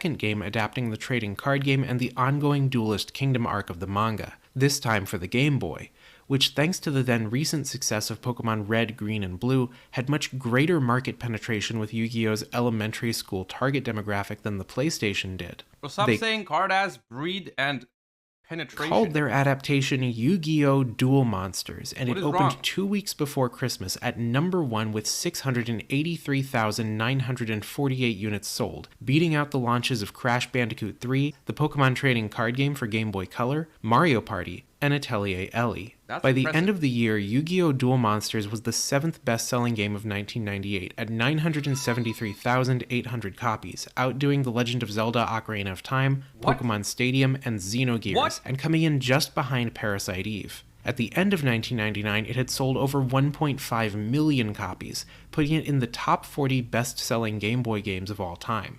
There was just one problem. Magic and Wizards kinda sucked. It was a game created to tell a story, not to be interesting to play. In Takahashi's initial rules, there was no resource system to manage as in Magic or Pokemon. No, but what about Ant-Man? It was perfect for Ant-Man, probably. No, Act-Man, not Ant-Man. He's called Act-Man, my bad. Real sense of counterplay or deception as in Moncole. It was a game of just putting down the biggest beat stick you could, pumping it up with magic cards, and hoping they don't have mirror force. And it wasn't until very late in the Duelist Kingdom arc that a real sense of counterplay emerged, with cards like Grave Robber and Harpy's Feather Duster. The rules had some interesting concepts, like every monster having what Magic the Gathering would call trample, but without the monster illustrations to carry it, there wasn't much to the game that couldn't already be found in Magic or Pokemon. Think about what Kaiba does in the very first game he ever plays with Yugi. He pairs up Minotauros with Giant Growth to increase its attack by 20% and hack through all of Yugi's monsters. What does Yugi do in response? Does he come up with a spell that will negate Kaiba's? Does he find a way to remove Minotauros from the board or Mystic redirect its Mine him. attacks? No, he top decks the summoned Skull, which just so happens to be a bigger vanilla than Kaiba's monster. Shonen Jump's readership was Oh, increase the attack by 20% is the funniest effect. Imagine they did very that. young and very excited about a game that was very boring, and we can't really blame them for that because they were 10 and also probably putting Ember, Flamethrower, and Fire Blast all on the same Charizard. Moreover, many of the early rules of the game were unclear, and effects like percentage increases or evasion chances were hard to implement on a card-by-card basis. So to adapt Magic and Wizards into a video game, Konami created a more straightforward rule set and adapted a limited selection of cards from the manga alongside their original designs. The result was the first Duel Monsters rule set, where direct attacks on the opponent were allowed if they had no monsters to defend them. Each player started with 8,000 life points to compensate for the direct attacks, and each player could only play one card from hand every turn. This last rule was Konami's first attempt at overcoming one of the Master Duel alert? major weaknesses of Takahashi's rules, that it had no actual mana or energy system constraining the player's actions. Seemingly, their sole limitation in the manga was only being able to play a single monster per turn. The first Duel Monsters rule set instead forced players to choose between scaling up their board presence by playing monsters and using magic effects to change the flow of the game. Finding information about this period of development is difficult, because Konami created and maintains one of the strictest non-disclosure agreements in the entire industry. Both designers and card artists are forbidden from displaying their work on personal websites, or even admitting they worked on the card game, and the company tightly controlled public relations to ensure no publications interviewed the game's team, as had happened with Pokemon. Even some of the Yu-Gi-Oh! Video games like Eternal Duelist Soul have no credit sequence, bringing back a practice of not crediting game developers that hadn't been used since the Atari age of the 1970s. What we do know is that Duel Monsters 1 was designed, directed, and programmed by Yamada Nobuhiro and Chida Takuri, who would go on to serve similar roles on the next 7 Duel Monsters games. If Yamada and Chida did not work on the card game, then it was at least inspired by the rules they created for the Game Boy adaptation. The physical card game retained the 8,000 life point rules, limitations on monster summoning, and had a similar, if not identical, card pool and set of effects, with equipped magic cards and field magic cards now providing predefined attack and defense bonuses rather than percentage increases. The magic cards of the Game Boy game didn't create much of an opportunity for counterplay. None of the monsters in the game had effects at this point. They were all interchangeable beat sticks, so high-end play in Duel Monsters 1 revolved around using the fusion mechanic to field summoned skulls as quickly as possible. Fusion in the manga required a specific magic card to do, but in Konami's adaptation, fusion was simply done by playing a monster over another to create a new one that would last until the end of Brother, that's a tribute summon. the duel. Summoned Skull was the monster of choice because it had the second highest attack in the game and could be made using relatively easily farmed materials, the Embryonic Beast and Time Wizard. Wait, One that's a copy of fusion Embryonic monster? Beast was included in the game. Time Wizard made Summon Skull? Bro, this is some lore stuff I've never heard about. Starter deck, and more could be obtained by dueling Bakura at a 1.61% drop rate, while Time Wizard could be farmed off Jonochi at a 0.49% drop rate. Summoned Skulls were supplemented by once per game copies of Blue Eyes White Dragon, Red Eyes Black Dragon, Gaia the Fierce Knight, and Curse of Dragon, and whatever other high attack monsters players could get their hands on. Red Eyes Black Dragon was particularly important because it could further fuse with Summoned Skull to create Black Demon's Dragon, the strongest monster in the game. The most powerful monster and magic cards like Kaen Jigoku were held back by being obtainable only once per save file through arcane requirements like dueling 200 different people over link cable, while less powerful but Bro, 200 different people over link cable? What the hell, bro? If anyone here was a child in that era, you knew how hard it was to find even one person to do link cable stuff with, bro.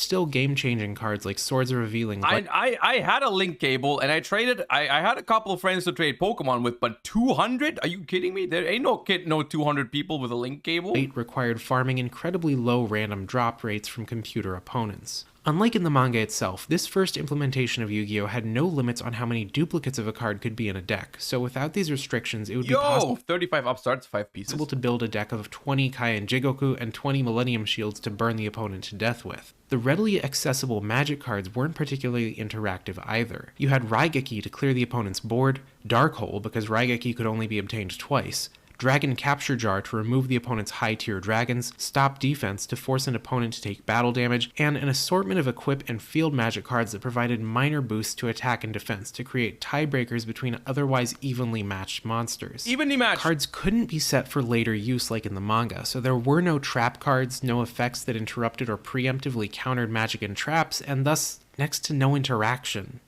It was a bare-bones grind that expected players to duel the same computer opponents 100 times each. That's exactly what Actman wanted. and then farm random drops from them so they could try to have bigger numbers than their friends, and a million kids bought into it, some of which actually entered the national championship for the Game Boy game. There were a lot of bad trading card games published between 1997 and 99, most of which only lasted 1 or 2 booster sets, but somehow the most boring one of all was the one that sold the most. One positive addition Konami made to the rules was the introduction of face-down monster position. It does sound horrible. It's interesting, but I do not want to play this. It looks so bad. Looking back, I have no idea how this card game actually became good. Because honestly, I'm gonna be real with you, Yu-Gi-Oh! Didn't get good until like 2004 or 5. When it got actually interesting. Like before then, it's not in a the very manga chapters up to this card point, game. monster cards were always played face up, and only magic and trap cards had been shown being set face down, largely as a way to create dramatic tension and Game Boy foreshadow. stream. Look, I've thought about playing some of the Yu-Gi-Oh games on stream, but definitely not this one, bro. That's fucking boring. Counterplays. Konami took this idea and applied it to monster position so that players could try to either bluff their opponent into not attacking a face-down defense mode monster, or surprise them with a high defense wall that caused their attack to backfire. Duel Monsters 1 had a lot of ideas, most of which were not very well implemented, but kids ate it up, and it was obvious from launch week that a sequel would be greenlit. By the time Duel Monsters launched in December 1998, the Toei anime had already been in reruns for 2 months, and a half-hour theatrical film was set to debut alongside Toei's Digimon Adventure movie on March 6th. Bandai's final Well, this looks like a poster for a romance. licensed expansion to its Yu-Gi-Oh card game was also in production, ready to go out to This all vendors look in like January, but the action. writing was on the wall for them. Konami had done more for the Yu-Gi-Oh IP in 1 week than other licensors had done in a year, and so Takahashi and Shueisha entrusted the card game romance license to you them, watching? while also approving Game Fair Boy enough. Color and PlayStation sequels to Duel Monsters. Konami would deliver on those games in July and December 1999, with Duel Monsters 2, Dark Duel Stories, and Yu-Gi-Oh! Shin Duel Monsters, Forbidden Memories. As for the card game, Konami had their work cut out for them. The publisher's blessing was not enough. I remember as Forbidden poorly Memories. conceived as Bandai's take was, it was popular, and they had every reason to want to renew their license. Dark Duel the Stories upcoming also. movie was sure to give a bump to sales of Bandai's license. How much is a DDS Blue Eyes these days? Just out of interest, the Blue Eyes that was in this game, how much is it? I know it was like a couple hundred, but already a couple years ago. So I don't know how much it probably is now, like thousands? Merch, and there was little doubt that the movie would be a smash hit when it was part of the biannual I'm gonna look Toei it up. Anime Fair, an extremely popular spring and summer event But the thing destination is, for looking up families a and Blue Eyes White children. Dragon- Moreover, other licensees, Looking up a including Blue Eyes White Meiji, Dragon is not easy. Madusho, There's like and a Top billion. Seika had created cards of their own, largely modeled on the Toei anime series. There was real risk of market confusion, as well as losing the faith of Shueisha and Takahashi if their card game did not live up to the expectations the video games had set. Konami needed to God, there's 102 reprints of Blue Eyes White Dragon. secure their position and Now you ensure they know. would hold the Yu-Gi-Oh card license for the long term. So, to establish their game as the official trading card game amid a flood of other licensees, Konami named their game the Yu-Gi-Oh! Official Card Game, or OCG, and integrated OCG into their trademarks and branding. Other licensees could print all the cards they wanted, but Konami's game would be the only official one. When the OCG was later imported to the United States by Upper Deck Entertainment, it was called the Yu-Gi-Oh! Trading Card Game, or TCG. This was the beginning of a long-standing shorthand in the Western world, where OCG was casually used to refer to the Japanese version of a game and TCG to the English version, even though OCG has never been used as an official term by any company other than Konami. The launch lineup for the OCG focused on 3 major products. The starter box, that would provide 2 ready-made decks. My God. We'll keep watching in a second, but oh my God. This is the Blue Eyes from this game, by the way. This is the Blue Eyes from this game. Bruh.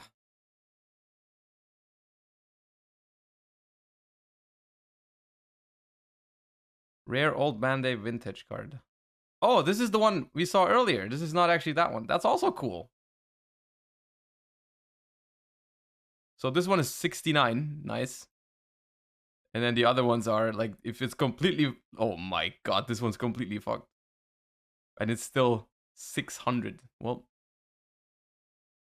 decks for players to learn the rules with, and the first two expansions, named Volume 1 and Booster 1. Volume 1 was distributed in booster boxes like a Magic or Pokemon set, while Booster 1 was distributed exclusively for card-ass vending machines licensed from Bandai. Unlike in other card games, the starter box did not launch simultaneous to the expansion packs in January.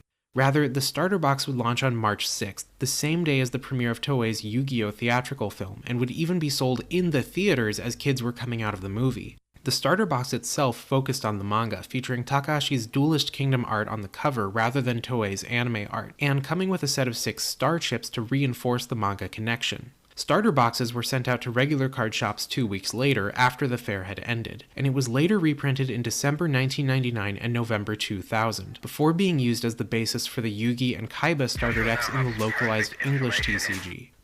Diet Mountain Dew, thank you so much for the sub. Appreciate you. Welcome back. Welcome to the channel. Konami's ploy worked brilliantly.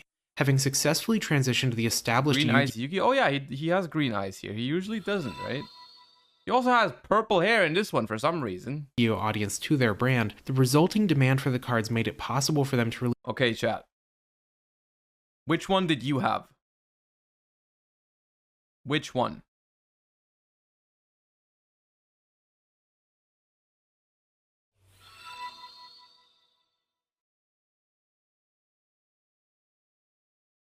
Fake versions. Well, I had Yugi. Thanks for the content. I had Yugi, and then later on I also got Joey, I think. But I don't think I ever had Kaiba. Yo, Chebu, thank you for the 2 months. I'm glad you're enjoying the content. Appreciate that so much. Thank you. Release a new expansion every other month, eventually Both? Oh, okay, sorry. Hey.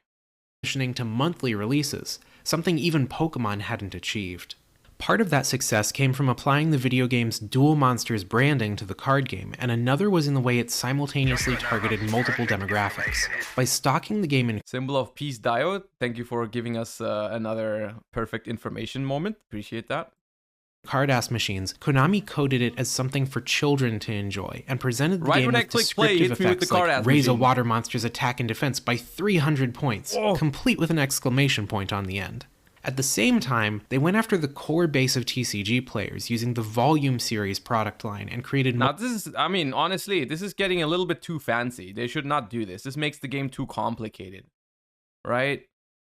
I have to agree with Actman, right? If stuff like this is in the game, man, game is broken, right? That's way too much text on a card too. Multiple rule sets to make both casual and core players feel welcome. I don't like that development. At launch, the OCG had one rule set, the Koshiki, or official rules. But 4 months later, Konami introduced the Exupato Rule, or expert rules.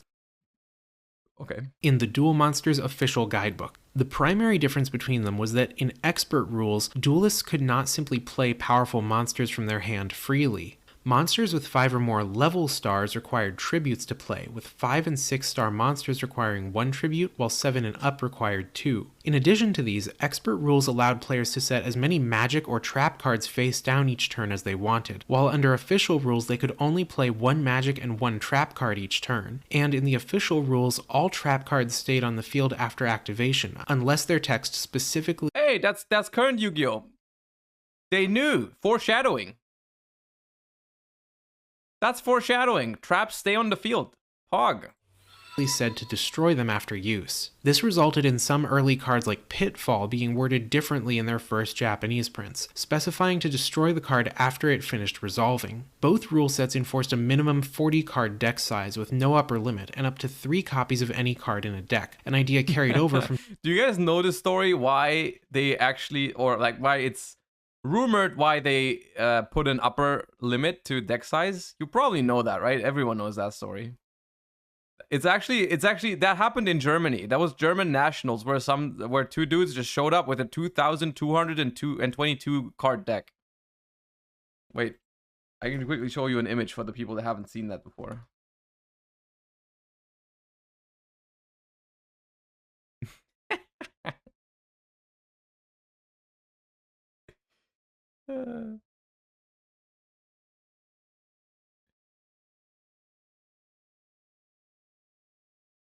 This was their deck. This was their deck.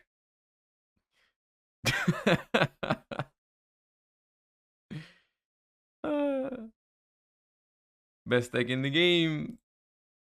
Takahashi's manga, where the rule was used to create drama. In the manga, there were 4 copies resolving of Blue grass. Eyes White Dragon Bro, in the imagine world, drawing grass in the first place in 2,222 cards.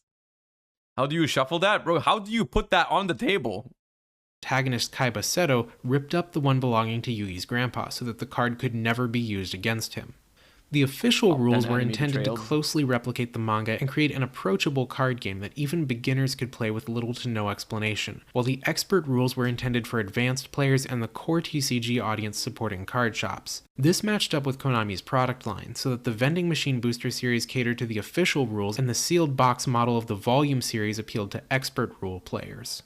The official rules were discontinued in late April of 2000, and a revised form of the expert rules was made the sole format of the Yu-Gi-Oh! Official card game, with Takahashi coordinating with Konami by introducing a variation of the expert rules with 4,000 life points to the Battle City arc of his manga. When the OCG was localized as the English-language Yu-Gi-Oh! TCG in 2002, the Koshiki rules were not localized at all, and this is probably the most confusing thing to new players. Like, everyone has this moment where they've only watched the anime, and they go to a tournament, and you're like, what? They play with 8,000?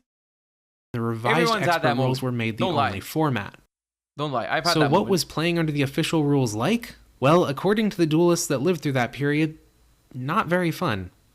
Before the starter box came out, the game primarily revolved around drawing Black Magician or the Dark Knight Gaia, with their only real counters being the board-wiping Black Hole, the trap card Pitfall, or your own copy of those monster cards with Equip Magic on them. After the starter box hit, the game became incredibly dependent on its card pool, with both Blue Eyes White Dragon and the field-clearing Thunderbolt originating from it. In response to Blue Eyes, some players tried to use the trap card Dragon Capture Jar to force it into defense mode, but even in defense mode, Blue Eyes had as much defense as the Black Magician had attack. The only thing that could destroy it by battle was another Blue Eyes. Dragon Capture Jar thus wasn't actually practical, and players instead used Pincer Attack to deal with Blue Eyes, destroying 2 of their monsters to destroy one of the opponents. This was an immense negative -2, dude. trade in terms of card advantage, giving up 3 cards to destroy 1, but it was run anyway because there were so few ways to deal with a Blue Eyes White Dragon. This was essentially a one-deck format, with players running the highest power monsters they could find and 3 No, tier 0, we hate that, bro. There's no diversity. copies each of Black Hole, Pitfall, Thunderbolt, Pincer Attack, and sometimes Equip Magic cards. Early in the game's life, there was not a steady supply of singles available for purchase at store counters, in part because of the younger skew of Yu-Gi-Oh's player base over Monster Collection or Magic, so players generally only had what they could pull from packs. As a result of all this, the official rules weren't particularly skillful compared to the other card game formats going on at the time. When Volume 3 launched in Japan and introduced the first effect monsters, the Moncole TCG was in its... Oh, this is where it's going down. Oh no, effect monsters. No, now it gets complicated. I'm scared. I'm scared of effect monsters, guys. Kevin 8 Ryan, thank you for the 2 months. Appreciate you. Golden Age, about a year away from the first set rotation, while the Pokemon trading card game was in the Challenge from Darkness expansion, and players were contending with Dark Vileplume Trainer Locks and Dark Plume's countercard Muck, along with hand destruction via Imposter Oak's Revenge, the Rocket's Trap, and Rocket's Sneak Attack. In comparison to the depth of cards like Brock's Ninetales or Counter Ritual, the OCG official rules made for an excessively non-interactive game. But in its defense, it was at least a game that let the other player play, without the high investment demanded by Pokemon's then nearly 3 years old format. It's not exactly surprising then that once Moncole scared most of its player base off with the first set rotation in 2000, the player... What the hell is Moncole? I've never heard that before. Like when I've seen stuff about the history of card games, that's never popped up. Like you hear of Magic, Yu-Gi-Oh, and Pokemon. I've not heard of Mancole. Or Moncole. Monster Collector? Went to Yu-Gi-Oh rather than Pokemon. Did that ever make it out of Japan? Konami created a line of organized competitive events to increase their game's visibility and demonstrate a commitment to it that competing licensees had not. The first of these was the 1999 Duel Monsters National Tournament, which took place in Ginza on February 21st and used the original Game Boy game rather than the physical trading cards. While the tournament was for the Game Boy game, Konami handed out the promo card Kanan the Sword Mistress to promote the OCG. Roughly 400 people attended nationals, with the winners receiving steel-plated cards as trophies. The first Oh my god. I think I've heard of this one before, but this thing is probably literally infinite money. That's probably infinite money. Someone I think once referred to it as like the only version of Blackluster as a vanilla. 2.4 million in auction? Oh god, what? The official tournament for the OCG itself would be held roughly half a year later. In the meantime, local Yen or dollar? I mean, either way, that's freaking insane. stores began holding small tournaments of their own, just as they had for Pokemon and Monster Collection. The launch of Volume 2 on March 27th brought with it a long-awaited magic card, Shisa Solse, what would later be officially localized as Monster Reborn. Monster Reborn revived one monster from either player's graveyard, allowing a player to either bring back a Blue Eyes their opponent had destroyed, or take control of their opponent's Blue Eyes after destroying it. And because Monster Reborn was a 1-for-1 exchange while the various means of dealing with Blue Eyes were mostly 2 or 3-for-1, it helped solidify how just getting a Blue Eyes out in any form could represent an unequal trade with the opponent. Yu-Gi-Oh! Did not have a formal resource system, but it still had an implicit one. The cards one exchanged in the process of damaging the other player. Another key card from the set was the Swords of Revealing Light, which stopped the opponent from declaring attacks for 3 turns and flipped all of their face-down monsters face-up. While this was an effective spell card, it was made even more effective by how card rulings worked under the original official rules. Until August, Swords of Revealing Light was a normal magic card that went to the discard pile after use, and its effect lingered on the field, while after the rules were revised, it stayed on the field as a permanent magic card, and destroying it would end its effect. Before it was made into a permanent magic card, there was no actual way to counter it. The opponent put it on the board, it went to the graveyard, and the effect persisted even though it wasn't on the field. May 5th. Oh, so you're saying to me that a card that you just activate and then it has a lingering effect that stops your opponent from doing something. Are you telling me that could potentially cause problems?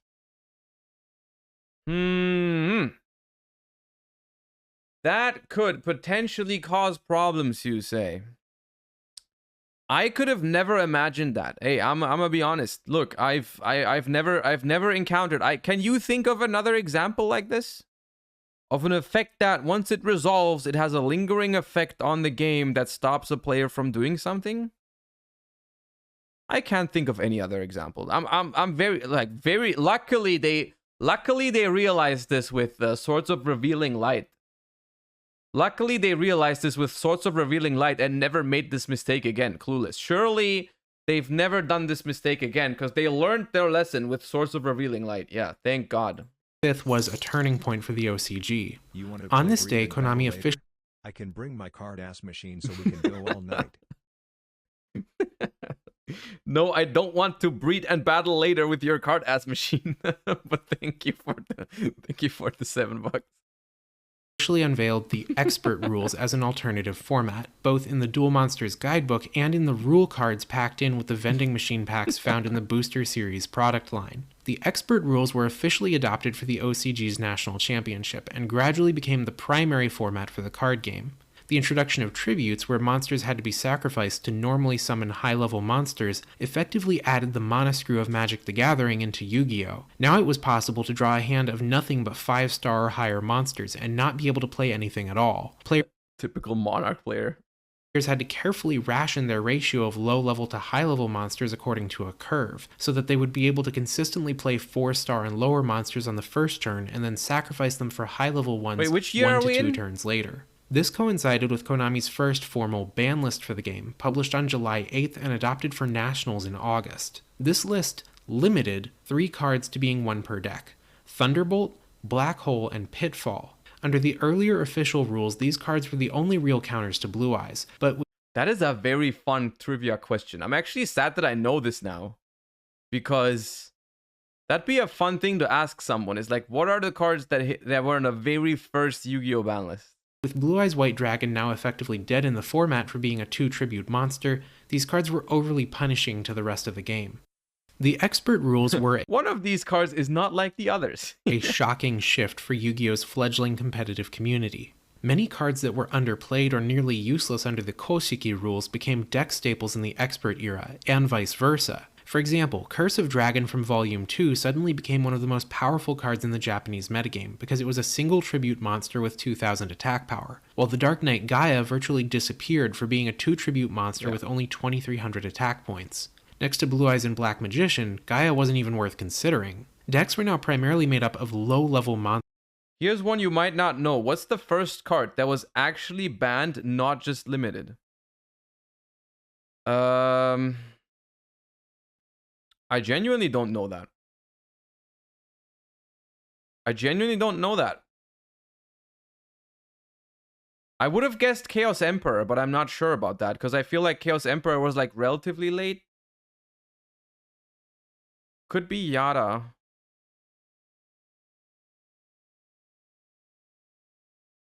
That's what I would have guessed. With Wild Raptor, a common from Volume 2, Well, I don't actually know the answer. becoming a deck staple for being a 4-star monster with 1500 attack. And while this shift had already been ongoing, the expert rules also pushed the game further towards defensive 4-star monsters like Holy Elf, Spirit of the video's Harp, almost and over. I'm gonna look it Aquamador up in a with second. I'm 2000 gonna look that up. defense. The expert rules thus marked a transition point, one which required reflection on the existing card pool and a recalibration of what was considered the best in the format. It was from this point that Yu-Gi-Oh! Began to become a more skillful game, one where players needed to play smart to play well, and also from here that the franchise would really grow into a massive phenomena. That transition took several months to run its course, as players were still playing with standard rules much of the time, but by the end of the August National Championship, expert rules. Oh, it's Chaos Emperor, Yada, Sangan, and Witch. Oh, there's 4. Okay. 2 of these I could have guessed. I didn't know Sangan and Witch would got be the banned so law early. of the land. Ooh, that was a good video. Oh, there's more.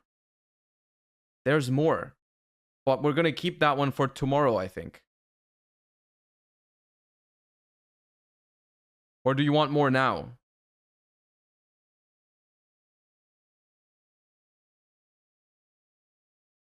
more. Okay, we go down the rabbit hole. Okay, I'm down. Konami introduced the Yu-Gi-Oh! Expert rules and the concept of tributing monsters to summon higher level ones on May 5th, 1999, and followed this with the first post-expert The first Yu-Gi-Oh! OCG metagame, Riot, and Infinite Loop. Okay. rule expansion on May 25th, the Vending Machine Set Booster 2. Like its predecessors, Booster 2 introduced 40 new cards to the game, bringing the total up to a little over 200. It raised the power ceiling for 4-star monsters, with Holy Doll at 1600 attack. Along Power with creep, Blood bro. I've been saying power creep's a problem. Sucking Flea and the earlier Wild Raptor, Holy Doll helped standardize the new attack power at around 1500 for 4 stars, where just a month ago it was 1200. This was the first observable case of power creep in Konami's official card game, and the process continued up until Legend was printed in Booster 4 at 1800 attack late that August. Booster 2 also introduced a new variety of Equip Magic, cards that increased attack by 400 points but decreased defense by 200.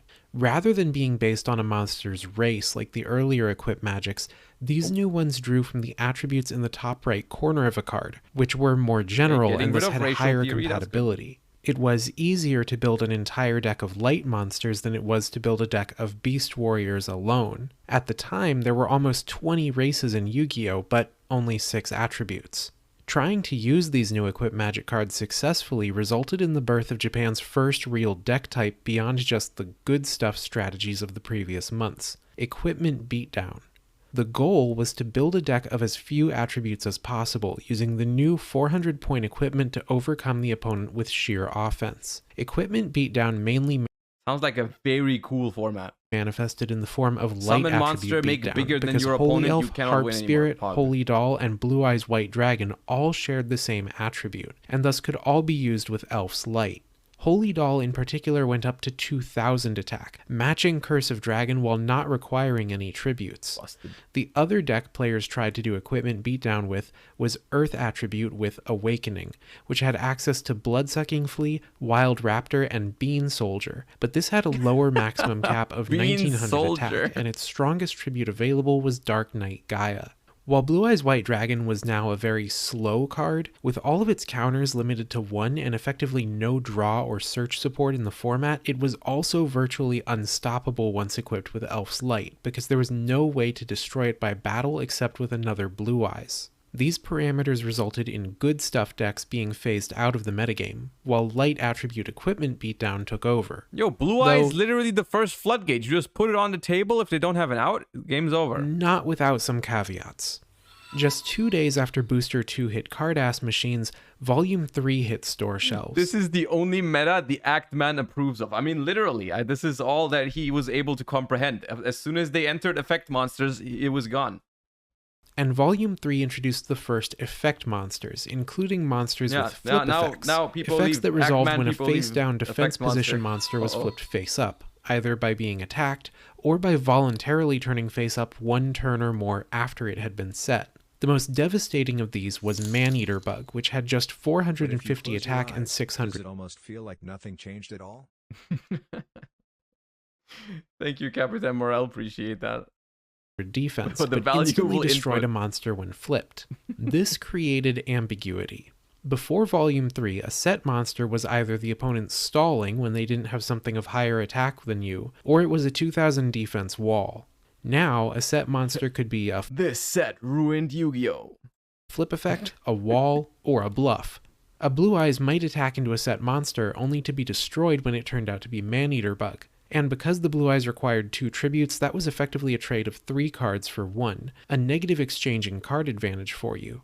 Attacking with another monster wasn't safe either, because Man-Eater Bug didn't have to destroy the thing that attacked it. It could destroy... Look, the thing is, we're making fun of this right now, but I would bet that literally in 2000, in the year 2000 or 2001, whenever this was, probably there was people sitting somewhere and being like, oh my god, power creep's ruining this game, dude. I spent all my money on a beatdown deck and this freaking Man-Eater Bug is so broken, dude. I tribute 2 for Blue Eyes and that kills it. There's no way. How could they print such a card? 1999 even. Please ban Man-Eater Bug, any monster Konami. on the field at all. This had 2 effects. First, it disincentivized the use of 2 tribute monsters My further. Blue Eyes with because the equip card has 3400 attack. How can a freaking bug eat it? It makes no sense. They were now too serious an investment to lose to flip effects. And second, it got players actually using their second main phase. See, in Yu-Gi-Oh!, just like in Magic, players had a main phase, a battle phase, and then a second main phase. What players would do is not summon anything in main phase 1, attack through the opponent's set monsters in their battle phase, and then do their normal summon for the Okay, now it's getting complicated. I see where Actman's coming from. That's complicated stuff. turn in main phase 2 based on what had been flipped. If it was a Man-Eater Bug, they could set a monster of their own to recover their board position from losing a monster. That requires a lot or of if it was a thinking. I don't know wall, if they I'm- could if I wanna tribute their be doing monsters that. for something stronger. Man-Eater Bug wasn't the only strong This is flip getting effect. out of hand. Now Volume there's 3 two of also them introduced things? Hane Hane, which bounced a monster back to its owner's hand, and Skell Angel, which drew a card when flipped. Hane Hane was powerful against both tribute monsters and against equip magic, because if it bounced a monster equipped with a card back to hand, that magic would be destroyed and go to the graveyard. So against equipment beatdown, Hane Hane could be used to break an opponent's setup and force them to replay the same monster but without the attack boost. So this was basically 1999 Sprite. Skell Angel was Level most 2 powerful control. when the opponent was too intimidated to attack it. If it stayed set for a turn, you could then flip summon it on your turn to draw a card and tribute it for a higher level monster, preserving your number of cards in hand and likely taking a lead in card advantage versus the opponent. If the opponent did attack and destroy it, you still filtered through your deck a little and didn't fall behind in cards as a result of losing a monster.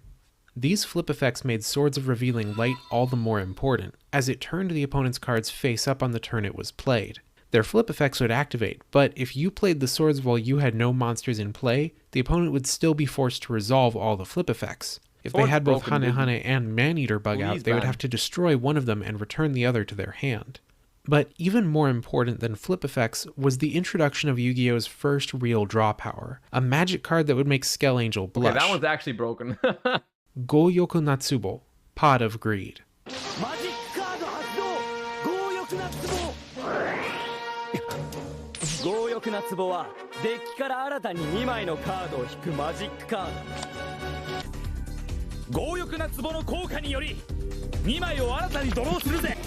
What does it do again?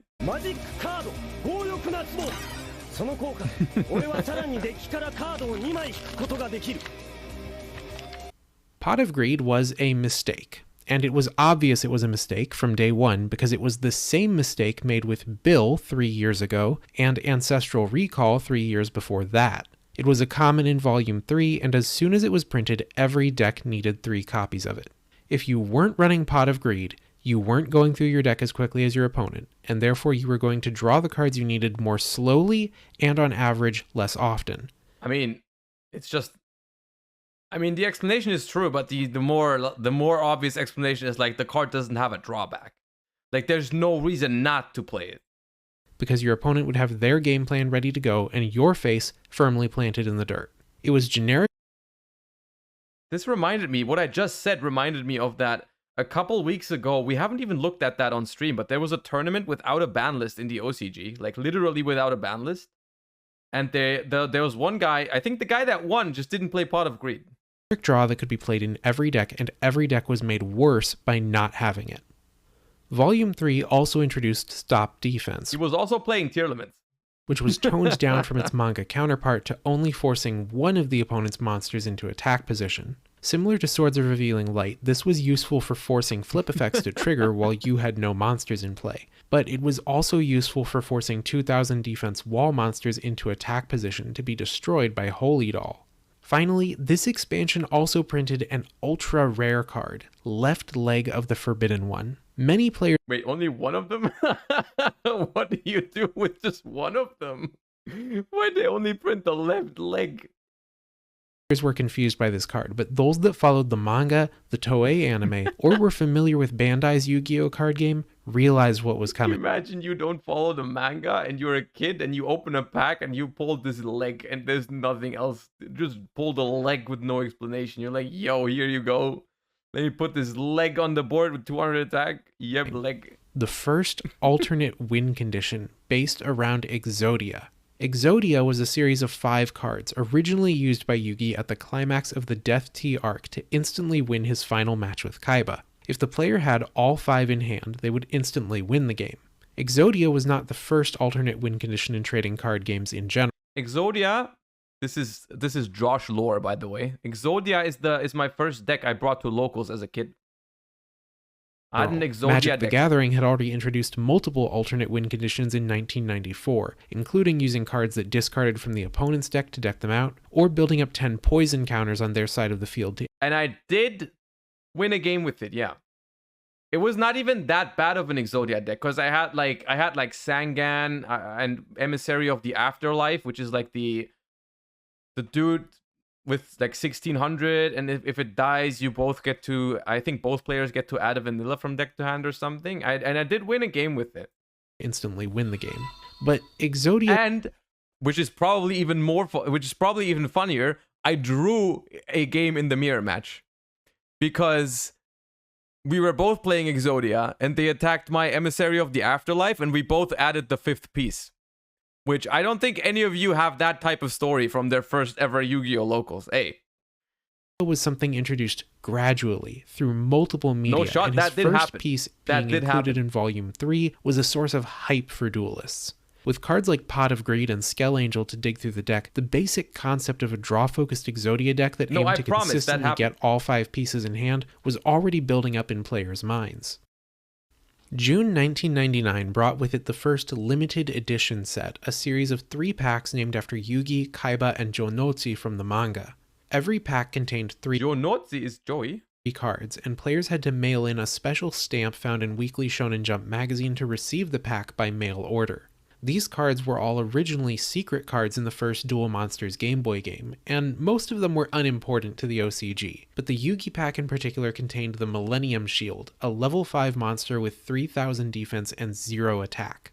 This was arguably the best wall monster in the game, as while it was even more vulnerable to stop defense and fissure than other walls, it could also stop an unequipped Blue Eyes White Dragon in its tracks. It was around this same time that stores began buying and selling singles for the Yu-Gi-Oh! OCG, and that cards first began to acquire serious collectible value. Early in June, the first Game Boy Color game, Duel Monsters 2 Dark Duel Stories, launched in Japan with 3 promos in each sealed box, random... I am skipping Kashtira to afford this Prime sub too. Also RIP Toad. Well, first of all, RIP Toad. Second of all, thank you for the 6 months, appreciate you. But third of all, that's cap. Prime subbing is free. Selected from a pool of 10. These promos were much more significant than the limited edition pack cards, because they actually shifted both the expert rule and official rule metagame significantly through 3 specific cards. Chained Boomerang, Harpy's Feather Duster. Oh my god, this one just hurt. This one just hurt. I don't know if I've ever told you this one, but I lost at... Some of you probably remember this, but I've told you about that one time where I lost in top 8 of YCS Bristles, where I misplayed the one with the sealed battle pack one. Who remembers that story? I told you that story already, right? The one where I used the card that changed all the battles positions after summoning a monster. I remember that. I think I told you that. The only reason why I didn't win that game in game 2 already is because my opponent used kunai with chain, and they used both effects, but you can't do that, but I didn't read it properly. They basically, I had 2 monsters, I attacked with one monster, and they equipped it to their monster, gained 500 attack, and swapped the other monster to defense position, so I crashed into it. Which, you cannot do that. You cannot do that. They did not do that on purpose, I think. They did not do that on purpose, but that happened, and I lost because of that, the second game. And then in the third game, I lost because he had like a bunch of scapegoat tokens, and I had the you can use both, yeah, but you cannot switch a different monster. You cannot switch a different monster, not the one that you have to switch the one that's attacking. That's what I meant. He switched a different monster, so I crashed into the monster. And that's what you can't do. You have to switch the attacking monster so that it doesn't crash if you yeah. Yeah, and then in the third game is the one where he had the scapegoat tokens, and I was excited because it was not Windstorm of Etakwa, because that one only changes your opponent's monsters. I had another, I think Zero Gravity is the one. It was Zero Gravity, which changes all battle positions, and I got excited, and I normal summoned before using it, and then I turned my own monster to the defense position, and then I lost. And the Deadly Deck Destruction Virus. Chained Boomerang, called Kunai with Chain in the localized TCG, had 2 effects, and its controller could activate either or all of them when using it.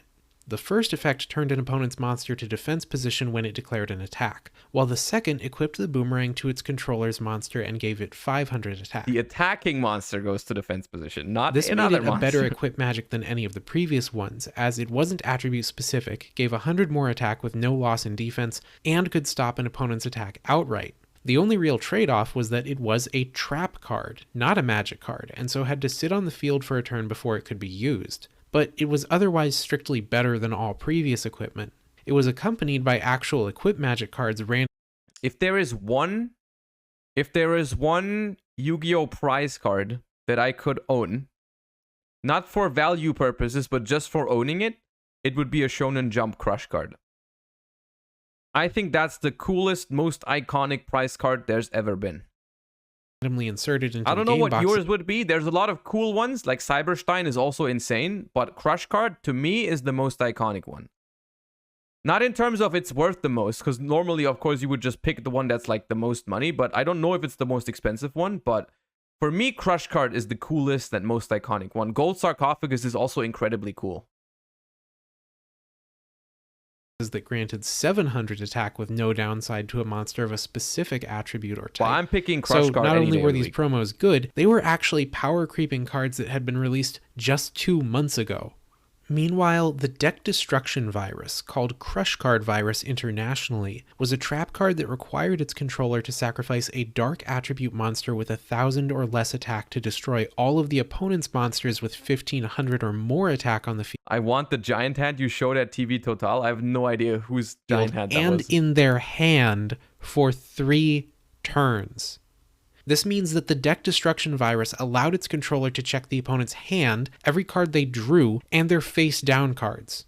What's worse is that at the time, Deck Destruction Virus's original print tributed itself along with the Dark Monster, and its effect floated over the next 3 turns even though it wasn't physically on the board, so it couldn't be disabled with Negate Trap. This was actually a downgrade from its manga incarnation, which stayed in effect permanently. The only thing holding it back, aside from being a random pack-in with a video game purchase, was that there were very few dark monsters with 1,000 or less attack when it was printed, with the first really good ones, Critter and Karibo, not being printed until November. Wait, Sangan was called Critter? Is this where this where this word comes from? Is this why it's called Critter format and all that stuff? Bro, I was today years old. I did not know this. Up until this day, I've heard the term critter 1,000 times. I never knew that was Sangan's name.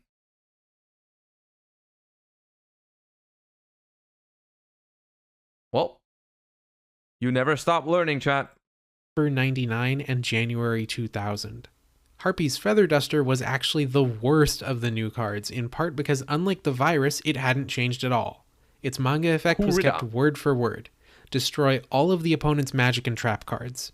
If it had been reduced to destroying a single magic or trap card, it might have been balanced. But as printed, it was the magic trap equivalent of Thunderbolt, which Konami had already limited to 1 per deck. In practical terms, it was a counter to Pitfall, Chained Boomerang, Deck Destruction Virus, and all Equip Magic. But it was only going to get stronger as the game got more magic and trap cards, and Konami had to know exactly what they were printing here. More than the brain-dead gameplay of the first 3 months, or the one-deck format, or the power creep, this brain-dead gameplay, dude. Just literally a random Actman insult was probably the strongest indication that players should have gotten out of the game while the getting was good. Konami created cards of this power scale, packed them in randomly in a 4,800 yen video game to push sales, and likely planned to throw these cards on the list once they had made their money, just as they had with Thunderbolt. And that's exactly what they did, making it their first ever semi-limited card in their second revision to the ban list in February 2000, restricting players to using only 2 copies of it. Subsequent revisions would hit Feather Duster down to 1 copy before banning it outright as the first ever forbidden card. Okay, okay. Now, hey, someone lied to me. Someone in chat, step forward. Who was it? Who was it? Someone said the first banned cards were Sangan, Witch, Chaos Emperor, and Yata. No narcs? Bro, who was it? Step forward. Step forward. In the TCG? Oh, did they say TCG? Okay, I take it back then. As a result of the power of these promos, this was when players first started experiencing exorbitant prices for single cards. One duelist recalled being shocked to see a card selling for over 2,000 yen in 1999. You actually did hide it. Although that's laughably low for a rare Yu-Gi-Oh card today, back then this was a big deal and significantly more than you would see a Pokemon or Moncole single. What's with Toad? Toad got banned in Master Duel. Going for. Booster 3 hit card-ass machines on July 17th, and while primarily remembered in Japan for its trap cards, it did introduce one somewhat important monster. The Hourglass of Courage, a 4-star monster that started with half its attack and defense when first summoned, but then on the end phase of its controller's next turn instead doubled the base values to 2200 and 2400. Broken. This was a hard card to keep alive, but players would play it with Swords of Revealing Light to get a 4-star monster exceeding the power of Curse of Dragon and an equipped Holy Doll. Aside from this, the monsters in the set continued the trend of standard. Did you do the tier list already? Yeah, we did. You can either watch the VOD or it's going to be up on YouTube relatively soon. So !YouTube and then you can subscribe to the channel and it'll be there in the next couple days. Attack as the maximum for 4-star vanillas. What Japanese duelists really remembered the set for were 3 trap cards. Reinforcements, a poor man's version of Chained Boomerang, Castle Walls, which did the same thing but for defense, and the permanent trap card Chi no Daisho. Oh, that's Ultimate Offering. Payment in Blood, what international players know as Ultimate Offering. Chi no Daisho allowed players to pay 500 life points to get an additional normal summon on either player's turn. About 10 videos ago, I dropped a popular aphorism used in Magic the Gathering. The only point that matters is your last one. This is true of all abstract life systems. Chef Uwe, whether thank you you for the have prime. 8,000 life points or 1, you are in no danger if the opponent cannot actually get damage through. Chi no Daisho was incredibly easy to exploit. You could set it on your first turn, and provided it did not get hit with Harpy's Feather Duster, on your second turn, activate it, pay 1,000 life points to summon 2 4-star or less monsters, then tribute them for your regular normal summon to instantly have a Blue Eyes on the field.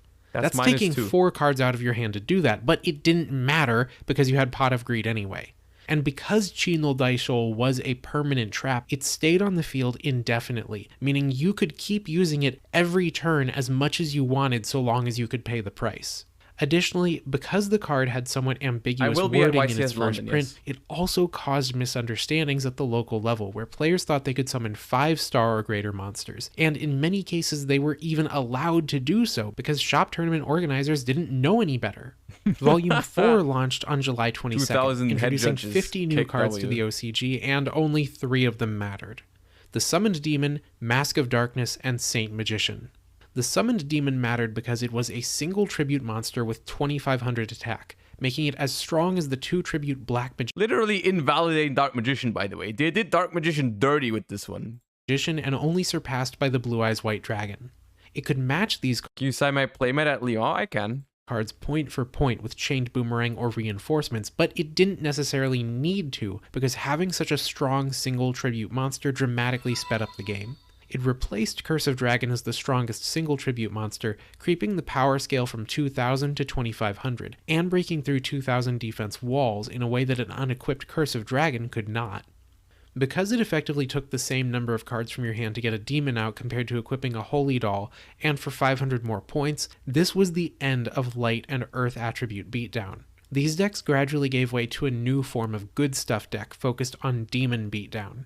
Demon Beat was in part responsible for stop defense being phased out of competitive play, as wall monsters could now be overcome just by getting out a summoned demon, and demon was incredibly easy to resummon if destroyed by a flip effect thanks to Chi no Daisho. Mask of Darkness and Saint Magician were counterpart flip effect monsters. When Darkness was flip summoned, it added a trap card from your graveyard to your hand, while when Magician was flip summoned, it bounced a magic card from grave to hand. These cards were incredible because they negated the loss in card advantage from using a trap or magic, allowing a player to reuse Pot of Greed, Swords of Revealing Light, Monster Reborn, Reinforcements, and just about anything else you could come up with. Mask of Darkness was the less useful of the two, due to Pitfall being limited, and there being few good trap cards in general, but it did have one advantage. Because it had less than 1000 attack, after you were done flip summoning it for the effect, it could be tributed for the deadly deck destruction virus and wipe out the opponent's board and hand. This set also included the right leg of the Forbidden One, while the right and left arms of the Forbidden One were packaged with the 2 Dark Duel Stories guidebooks, meaning there were now 4 pieces of Exodia available. Nice. Everything Yu-Gi-Oh! Had been building toward for the past year came to a head on August 26th, when the second national tournament was held at the Tokyo Dome. The tournament was Oh broken my up God, that into looks two sick. sections, one being the national championship for the Game Boy Color game, Duel Monsters 2 Dark Duel Stories, and the other being the first OCG championship for the physical Bro, that card looks so game. sick. Nationals They filled was the designed entire to imitate the stadium. structure of the manga's Duelist Kingdom arc. They filled the entire stadium, bro, and it's only freaking people equipping or summoning Summon Skull. Every single person in this entire stadium is trying to summon Skull. How cool is that? Each participant was given 2 star chips, which they wagered in the event on duels, aiming to collect enough chips within the time limit to make it to the next round. To promote the first Oh my large-scale God, that's competitive amazing. event to use the expert rules, Konami advertised an event-exclusive booster pack sold only at the tournament, Premium Pack 1. Premium Pack 1 only had 10 cards in its set list, but the only one that mattered was Exodia the Forbidden One, the 5th piece of Exodia necessary to instantly win the game. Konami claimed the pack would only be sold at the event, and if you missed your chance to buy packs there, you wouldn't get the chance again. Ever. Over 65,000 people attended, with 10,000 of them being unable to enter the building due to the dome reaching capacity. This was not conceivable. The Tokyo Dome had been at capacity for Michael Jackson and Madonna. It had never been filled completely by a trading card game. The vast majority of people there were not actually present for the tournament, but had come to buy packs. Collectors, parents, and children chasing after a copy of Exodia for themselves or their child. Inside the dome itself, there was only a single vendor set up to sell the premium pack, and tens of thousands of people were lined up to buy from this single station. Oh my God. Initially, Konami postponed sales of the packs for 2 hours to try and control the situation, but shortly after they began selling the packs, they abruptly canceled sales of Premium Pack 1 entirely and closed the vendor station. This was disastrous. Tens of thousands of people had been standing in line for hours in 90-degree weather to buy a product that would never be on sale again. They finally started seeing the people at the front of the line getting to buy and were suddenly told that none of them were getting any. That day, 80 riot police were dispatched to the Tokyo Dome. The 50,000 some people that had made it into the dome had started a protest against Konami, while the 10,000 outside had blocked off the gates and prevented anyone from entering or leaving in the commotion. The resulting mob became violent, and Konami canceled the tournament midway through during the second round of the preliminaries. 2 people were hospitalized, and dozens more treated for minor injuries, while tournament players were left waiting for 4 hours before finally getting confirmation that the tournament finals would not continue. The Tokyo Dome riot made national news the next day, reported in newspapers like the Asahi Shimbun and on TV news networks like NHK, even finding its way into international news. Konami subsequently issued a public apology and set up a system for tournament attendees to purchase their premium packs by mail order, but this was about more than just packs. The riot was not as big an issue, nor on the same scale as the Pokemon seizures of 2 years earlier, and yet it was intimately more disturbing. The Pokemon shock was caused by ignorance, accidentally sending over 600 people to the hospital. The Dome riot was the result of Konami's game being so in demand that it convinced human beings to intentionally hurt each other over not being able to consume a product. In that way, the 2 people hospitalized by the Tokyo Dome riot represented something far worse than the 600 seizure victims. Actual human malice. Who assaults someone over a single pack of cards? A lot of players quit in response to the incident, but this was only the beginning. The riot became the first in a long line of Yu-Gi-Oh! Incidents that continue up to the present day. In May 2001, the family of a Tokyo boy filed an $80,000 lawsuit against another family whose son robbed him of over 400 cards. In February 2012, 2 California teenagers were arrested for robbing another boy at gunpoint for $4,800 worth of Yu-Gi-Oh! Cards after having previously scoped him out at a tournament and built a friendship with him. In November 2017, 3 Illinois men robbed a 17-year-old at gunpoint for 100 Yu-Gi-Oh! Cards. Today, Yu-Gi-Oh! Is infamous for the way its players behave. You will never find the more wretched hive of Nah, that's scum not true. and villainy. Some of the first tournament advice I ever received was to watch my stuff around Yu-Gi-Oh! Players, and that if you see somebody at a tournament selling a whole deck weirdly low, it's definitely stolen. But even in 1999, when the Japanese singles market was in a fledgling state, Okay, and people I mean, were look, hey, that stuff happens, But I personally, and I can only speak from my personal experience, is that this is not something that happens more often in the Yu-Gi-Oh community than in other communities. Like, I genuinely don't remember the last time I've gone to a tournament where someone's deck was stolen. I'm sure it's happened at the recent tournaments. I'm just saying I haven't heard of it. It's not like everyone is going around every venue and like literally. I'm not saying it's not happening. I'm just saying it, like, I don't think the Yu-Gi-Oh community is notoriously worse at these types of things than other things. I've had multiple occasions where decks like get returned to the rightful owner. I mean, yeah. I don't know, man. Like, I would not, this portion of the, like, this being like exclusive to Yu-Gi-Oh or much worse in Yu-Gi-Oh, I don't agree with that, at least from my experience. Amazed to see I don't think cards this go is for a fair. I don't think this is a fair statement towards the Yu-Gi-Oh community at this point in time. 2,000 yen, Yu-Gi-Oh could start a riot. Today, more and more stores and even convention centers are banning the game outright, refusing to carry it or host events because of the harm it's done to their local communities and public image, while a lot more only tolerate it for the blood money.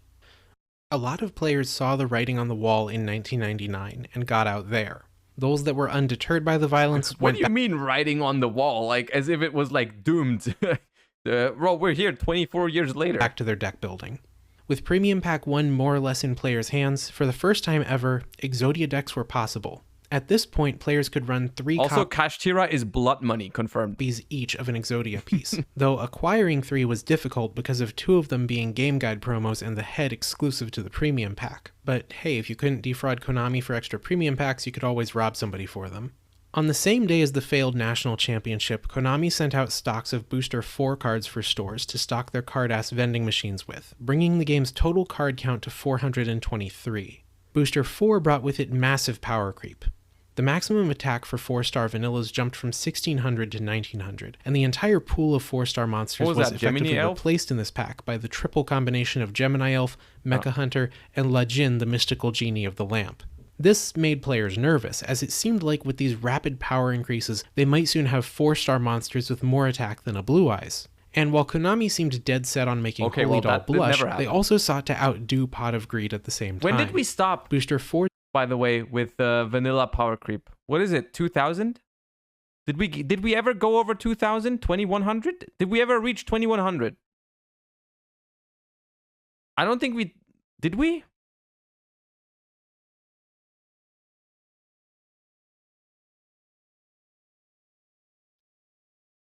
I think 2000 is the max, right? I don't remember a single card with 2100. His magic cards included Graceful Charity, a card just recently featured in the manga's Battle City arc, which allowed its player to draw 3 cards and then discard 2. No, Alexandrite Dragon is 2000. This was a net neutral exchange. Zombura? Okay, but that's not a vanilla. And 2 other cards to draw 3, but it allowed a player to go deeper in the deck by filtering.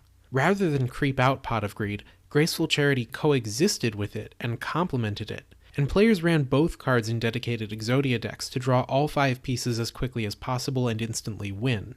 Not coincidentally, the recent chapters of the manga focused on Yugi dueling a rare hunter playing an Exodia deck that used exactly these cards to draw its way to victory. Takahashi was coordinating with Konami to ensure these chapters would serialize just as players got access to the 5 Exodia pieces and the new draw support. This kind of marketing synergy was basically unheard of in the TCG world, and it worked, although the resulting deck was really boring. Exodia Draw was like the peak of Yu-Gi-Oh's non-interactive game design, playing solitaire and barely paying any attention to the opponent's field. Players used Pot of Greed and Graceful Charity, Flip Summons and Walls to stall the opponent, and Saint Magician to later reuse their Graceful Charities until they could get all 5 pieces in hand. Because of its low availability, Exodia was thankfully not the only deck in the format. Players also experimented with using Graceful Charity to purposefully discard high-level monsters like the Blue Eyes White Dragon and then revive them with Monster Reborn. The powerful draw effects of this format and the ability to reuse them with Saint Magician combined with the small deck size deeply destabilized a game that was already crumbling under the weight of Ultimate Offering and Deck Destruction virus. The next month brought Volume 5 to store shelves, which introduced the magic card Change of Heart. Change of Heart gave control of one of the opponent's monsters to its caster until the end of the turn. On paper, losing a card to temporarily be able to attack with the opponent's monster wasn't particularly game-breaking, but the monster Change of Heart took control It of is funny to me how all of those cards are legal again. could also be days, or sacrificed for a almost all of tribute these. summon, Wait, all making of these Change of so Heart far into are a back, simultaneous source of field and tempo I control. think so, right? By tributing your opponent's monster for your own summoned demon, you took a card from them while not Oh having wait, to Graceful sacrifice is not, your and own. Pot of Greed is not. True. Normally, you would need to use a magic or trap card to bad. destroy an opponent's monster and then provide your own monster for tribute on top of that. But Change of Heart reduced the number of cards you would need to Offering expend is also to not complete legal. those actions. But that one could Not only arguably this, be but legal. I don't think because Change Offering of would Heart be that bad of a preserved the problem. monster's battle position when But, moving yeah, it to your side you're of right. the board, you could use it to steal face-down flip effect monsters and then flip summon them yourself to get Well, their yeah, the effects. errata ones, but Adding Change of Heart back to hand from the graveyard with Saint Magician in the same turn that you used it, or destroying an opponent's monster with Maneater Bug I was before referring tributing it to get mostly rid of to 2 Change of Heart, monsters in one Raigeki, turn, and Feather so on. Duster and stuff. Like Pot of Greed and Graceful Charity, Change of Heart made every deck that had it better, and every deck that didn't was worse off for not having it. The same set introduced another powerful magic card, Tribute to the Doomed. This was a normal magic that allowed its controller to discard a card to destroy any monster on the field, a 2-for-1 exchange that could easily remove anything from a Blue Eyes down to flip effect monsters, conveniently without activating their flip effects.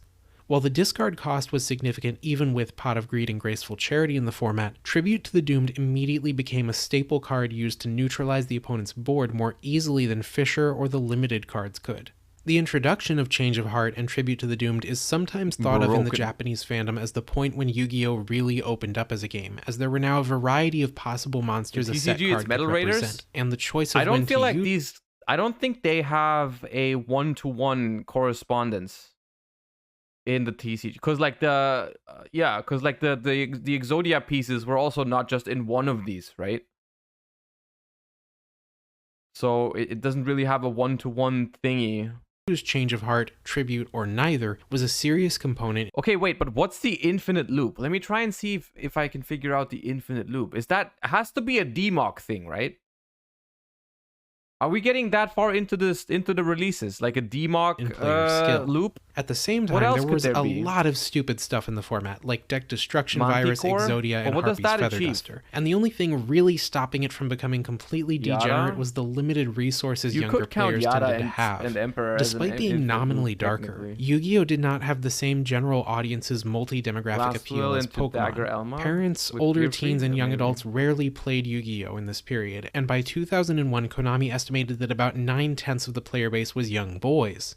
Older players tended to gravitate towards Moncole, Magic, and the recently released Aquarian Age, and Rip, in we are part young because boys. of this, the singles market for Yu-Gi-Oh! Wasn't growing as rapidly. With the game being driven largely by elementary and middle school students, full-on Exodia decks that exploited the card for all it was worth were rare. Booster 5 arrived on October 17th and introduced the first mill cards to Yu-Gi-Oh! Milling, named after the old magic card Millstone, refers to exploiting a common rule. Bro, I'm learning so much. I did not know that's where the term milling is from.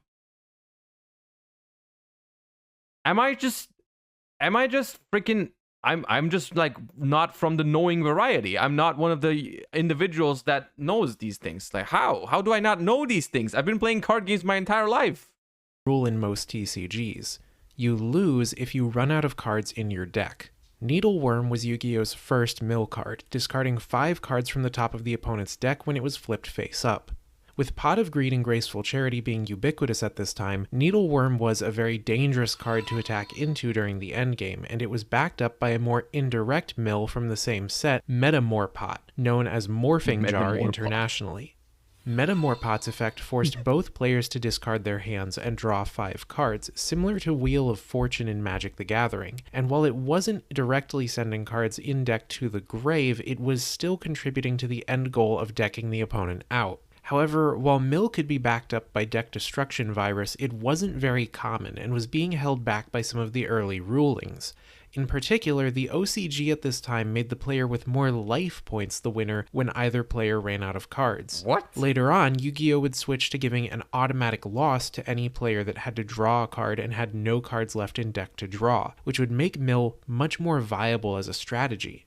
Metamorpot also had a place in disrupting Exodia decks, and as a simple hand replenishment for players low on cards. Timing a voluntary flip of Metamor Pot to a point in the game where you had very few cards in hand and the opponent had a lot would cement an advantageous position for you by both closing the gap between players and decreasing the opponent's card advantage. The set also introduced a number of trap-focused cards, chief among them Royal Decree, which negated the effects of all trap cards except itself. Despite how powerful this effect was, Royal Decree did not see heavy play at launch because there were very few good trap cards. The OCG at this time Let me guess, this card was cheap in Japan when it released.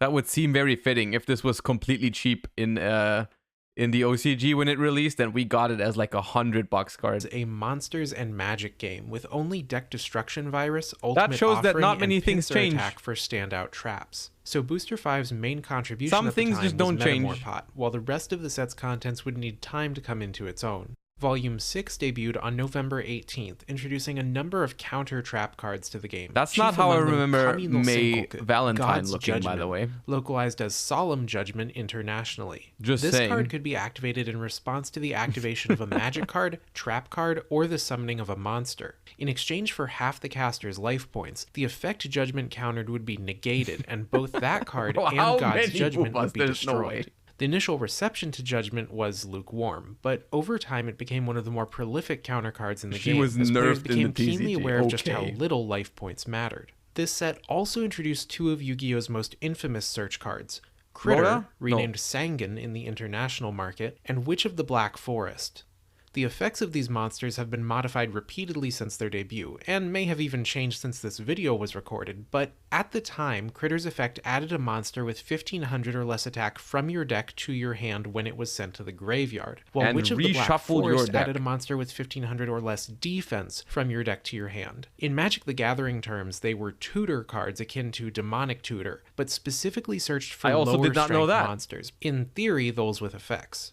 At their debut, Critter and Witch didn't specify the way they were sent to the graveyard, so while the normal way to use them would be to have them get destroyed by battle, it was also possible to discard them for Graceful Charity to resolve their effects. Graceful Charity was normally a net neutral exchange, sending itself and 2 cards from your hand to the graveyard to draw 3 more. Wait, they But for trigger every from Critter Graceful? or Witch you discarded, you would get an additional card in hand, allowing it to become a net positive exchange, a +2 at max.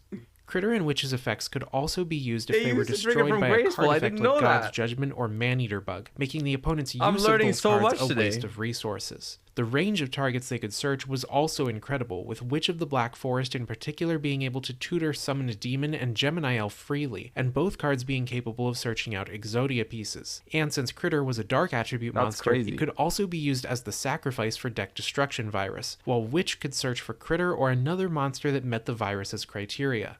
Critter could even be used to tutor Mask of Darkness after Deck Destruction's activation, in order to activate the virus a second time on a subsequent I'll do it turn. again. All of these properties made them instant staples in every deck, as they improved both good stuff and Exodia decks at no real downside.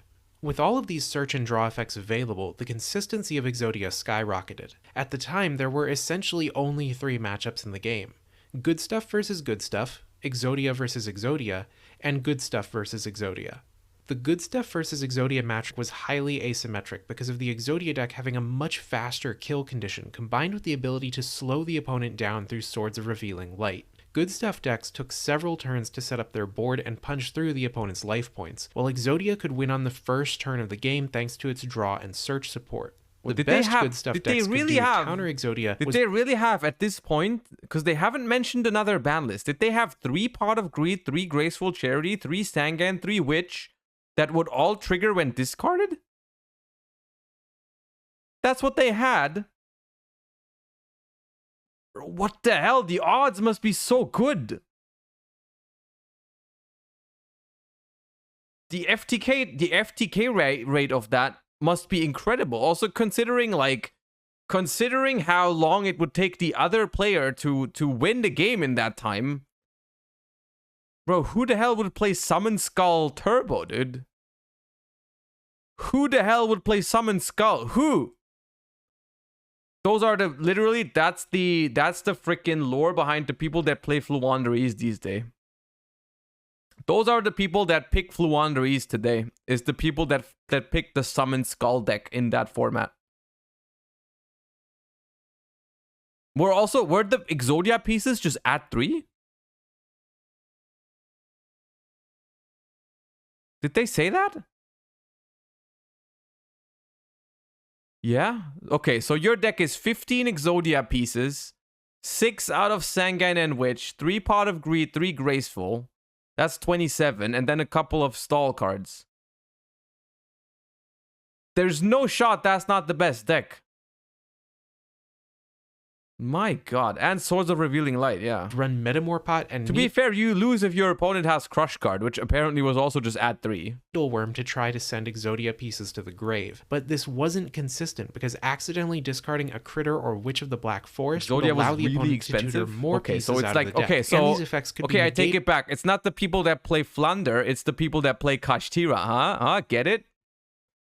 A more fitting so that's a more fitting analogy.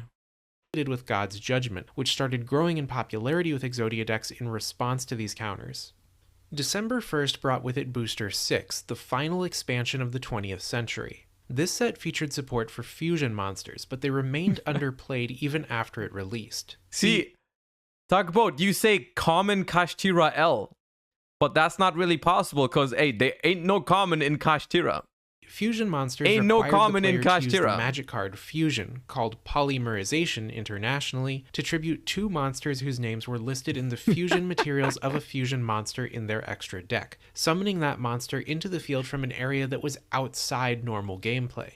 But that was a problem because it required players to have 3 specific cards in hand. There are 6 reveals tried today, to ease yes, the we will watch the requirements with reveals in a Goddess bit. with the third eye, which could substitute itself for any one fusion material monster. King of the you Swamp? still had to have at OG? least one of the other materials and a copy of fusion in hand though, while the fusion monsters themselves weren't all that much stronger than regular ones. What are we Third Eye's watching? effect This was is the widely very misinterpreted. early history of Yu-Gi-Oh! We started this, by the way, in my lunch break.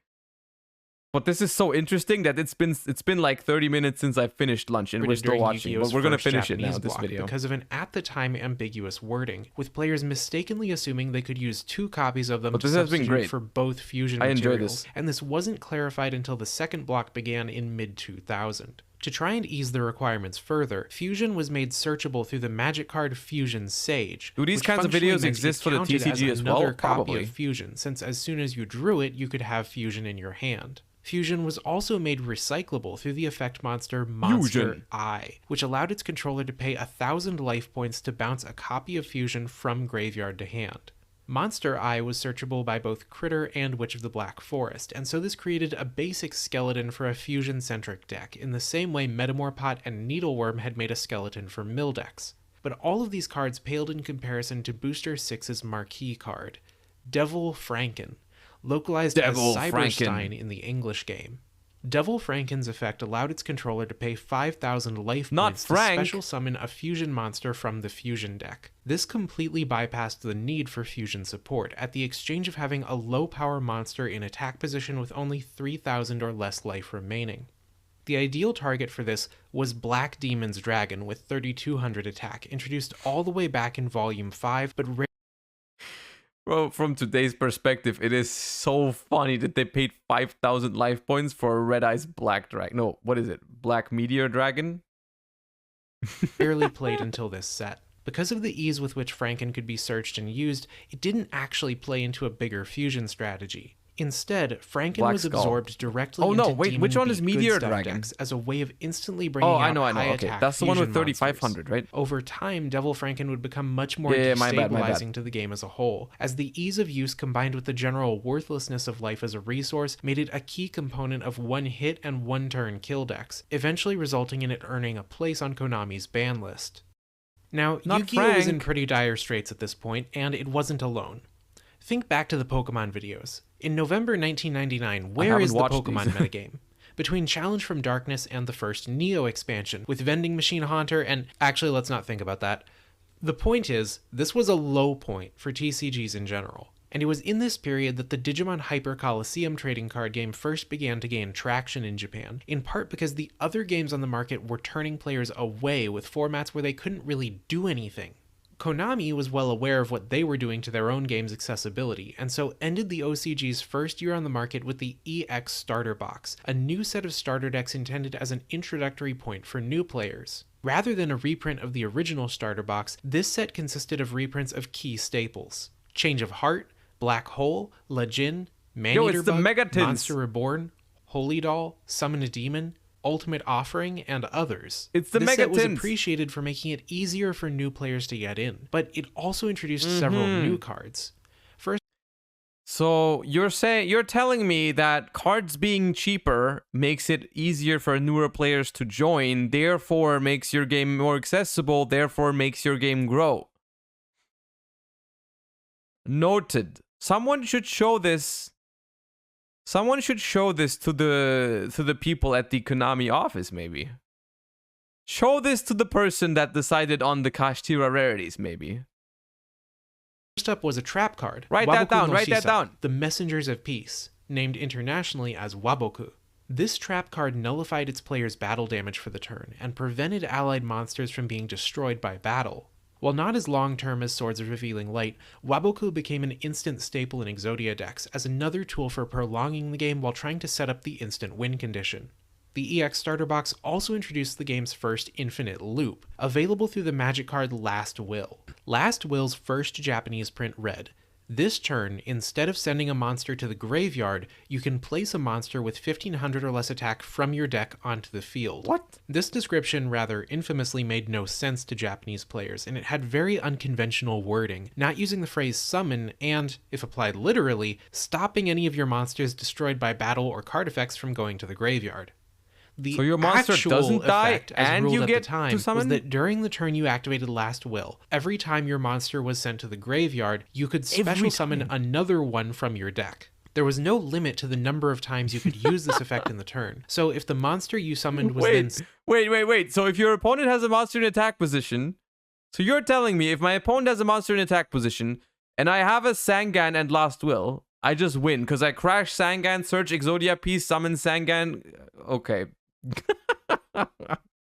sent to the Yo, this is Nimble Sunfish. This is the easiest mosquito OTK of all time, dude. Easiest mosquito OTK, the Sunfish technique. graveyard, you could use Last Will's effect on that monster too. What players did was activate Last Will with Critter or Witch of the Black Forest. Yeah. Critter or Witch would deliberately attack an opponent's attack mode monster to get themselves destroyed by battle, causing their effect to send an Exodia piece to hand, after which Last Will would summon another Critter or Witch from the deck, which would then attack to get itself... He even played around like Thunder King Ryo by sending the Exodia piece to hand. Destroyed to add another piece to hand, and the cycle would repeat infinitely until the player had assembled all 5 pieces and instantly won. Even playing an attack position monster was dangerous during this format, because as soon as your turn ended, your opponent could loop their way into all of the Exodia parts without you having any chance to respond. Good Stuff decks could no longer function because putting Gemini You know what? I'm not so shocked about Firewall anymore, because the people that made these cards, I'm not so surprised by Firewall Dragon anymore. Looking back, you know what? Makes sense. That makes sense that they made Firewall Dragon. On the table was suicide. Fair enough. So they were reliant entirely on Metamorpot and God's Judgment to get by, and thus Good Stuff vanished overnight. Last Will also created another infinite loop with Cannon Soldier, because you could tribute a monster for Cannon Soldier's effect and then use Last Will to special summon another monster from your deck to tribute with Cannon Soldier, either repeating this to burn the opponent down to 0 life points, or using it with the aforementioned Critter and Witch to loop your way into a full opponent doesn't even have to have a monster. Burning the opponent from 8k to 0 was 5 times. Impressive, but a far less popular strategy, because you had to go through 16 monsters to do it. But using it to initiate the Exodia loop independent of the opponent made Cannon Soldier game-shatteringly powerful. With Good Stuff gone, Yu-Gi-Oh! Entered its first solitaire format, where neither player actually interacted with their opponent's plays, but instead memorized card combos and tried to get their Exodia pieces as fast as possible, potentially on their second turn using a Cannon Soldier Critter loop. Under the right conditions, first turn kills were also not unheard of, with the player going second being completely unable to take any turns before losing. The November 1999 OCG format would go on to become one of the most reviled in the game's long life, but it was not an isolated incident. Similar one-turn or first-turn kill decks would continue to arise on an annual or biannual basis every year until 2007. These were not cracks showing in the game's balance. They were the building blocks of the game itself crashing down around it. In the following months, Exodia decks gradually phased out Swords of Revealing Light entirely, instead building towards the Exodia mirror match. The speed at which Exodia could win the game was so fast that the game had degenerated into a one-deck format, widely criticized as just being rock, paper, scissors with extra steps. Why do Whoever Yu-Gi-Oh went boomers first love won. old Yu-Gi-Oh? I don't think any of us remember, like, I personally didn't play at that time, so I don't remember it as this, right? I just remember Playground Yu-Gi-Oh, and I'm telling you, at the playground, no one was doing this. A lot of players So it's were much quitting, more for nostalgia. leaning for the Like, none of slower us, neo-block I of don't the think there's a Pokemon single TCG, person in chat that played in this format. Golden Tree era monster collection. I mean, we never or had the this brand new specific one as Digimon well, card yeah. game and its play But what you still. want format. This issue would persist throughout the first weeks of the new year.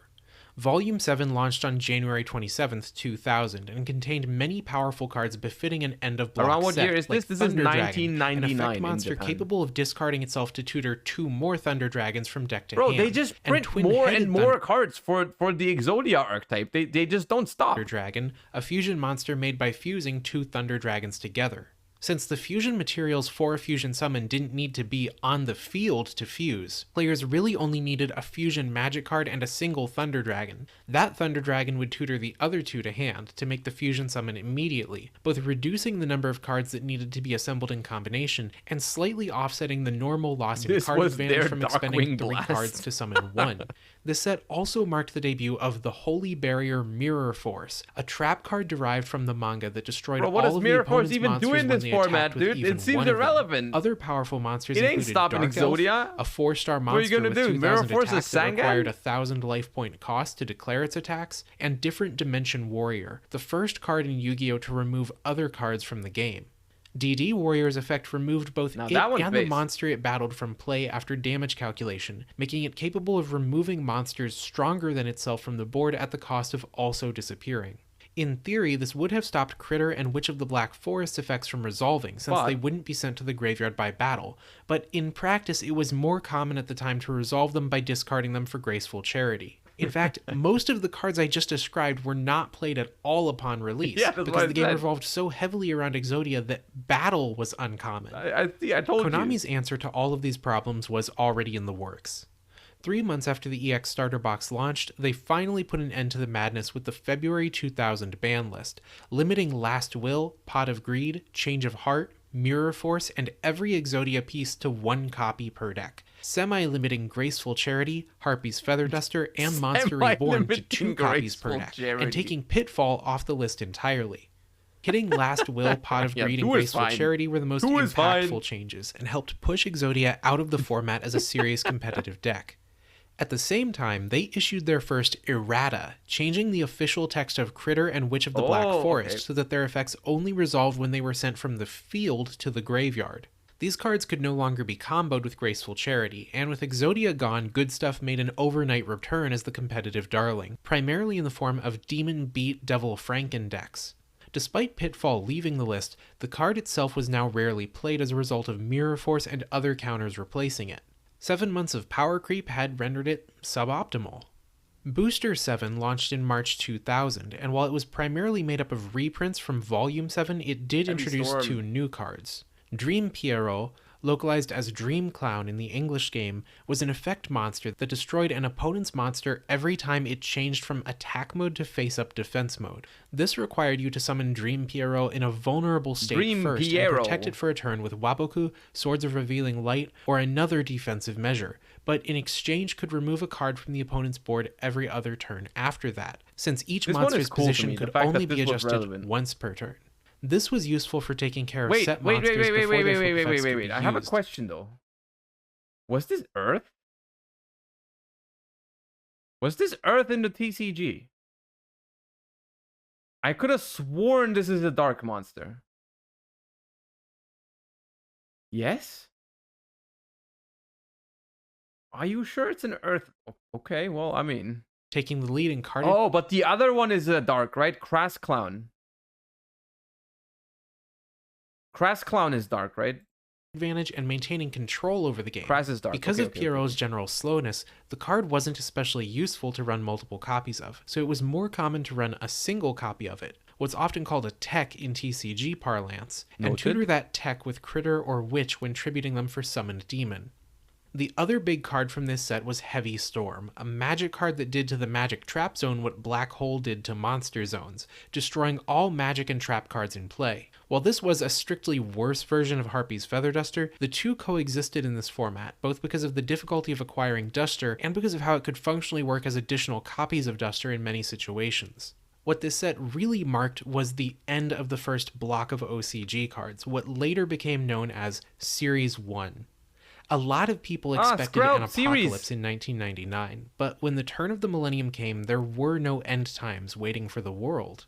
Nostradamus' prophecy about the Great King of Terror was averted. The Y2K bug had been contained by collective efforts spanning the entire globe, and with no world war or rapture coming anytime soon, everybody was left to figure out what to do with themselves. For Konami, they had already laid the groundwork for a soft reboot of the OCG, Series 2, and a new ban list that would allow them to squeeze their existing player base for more. Every single one of these looks like a freaking fake booster pack from a flea market. That's what they look like. More cash, while bringing in a new wave of customers that would be on more or less even footing with veterans. This next block would focus on a mix of reprints with a new standardized card layout, wordings, and icons, and new cards to shape the direction of the game's future, and it would coincide with the premiere of Studio God, this is when they added the worst thing ever. The worst change ever is exactly here. This. Oh, Troll Despair. They should have never done this. Screw whoever's idea this was. Nah. Develops Yu-Gi-Oh! Duel Monsters anime, a weekly anime series adapting the Hey, Duelist I know that Kingdom intro. arc of the manga, with actual OCG intro. cards digitally inserted to promote the game. This was a level of advertising no card game before had ever tried, and it was obvious it was going to succeed. So obvious, in fact, that outside of Japan, it was actually illegal. With Konami planning to expand their business into the English-speaking world, they began looking for both a licensee for the card game and for the anime series. To comply with the United States' post-He-Man regulations on advertising in children's television, these digitally inserted cards would need to be edited to ensure they did not actually resemble any real product Konami was selling. Oh, I did not know the editing reason anime for for international circulation was by this time a trivial expense. The future was bright for Konami. After all, how bad could they possibly be? Okay, hey. That was very interesting. I enjoyed that a lot. I'm sorry we went down this rabbit hole. There is more, but we're not going to do more. We're not going to do more. We're not going to do more. I promise. No. Not today. Not today. We don't keep going. We do not keep going. No, Skrelp. No, wait. We do not keep going. Look, hey, look. Chat. There's a lunch break every single stream. I stream almost every day. We're gonna watch more of these, but not today. Not today. What do you mean one more? The next one is 1 hour and 14 minutes. Don't try and friggin' bait me into saying one more. This is over an hour.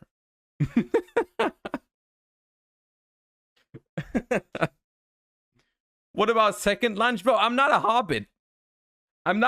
Ain't no second lunch in here.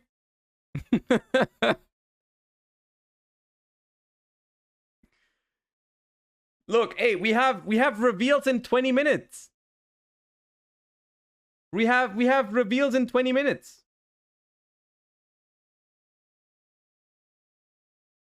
We have reveals in 20 minutes, and I'm gonna save this one for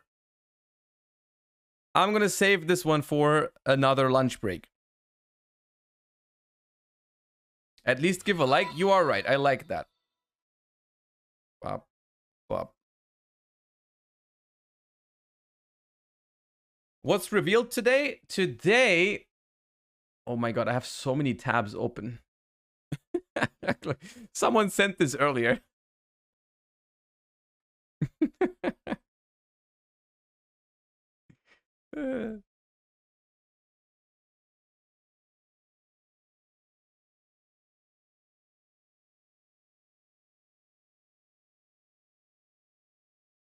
Let me close some of these.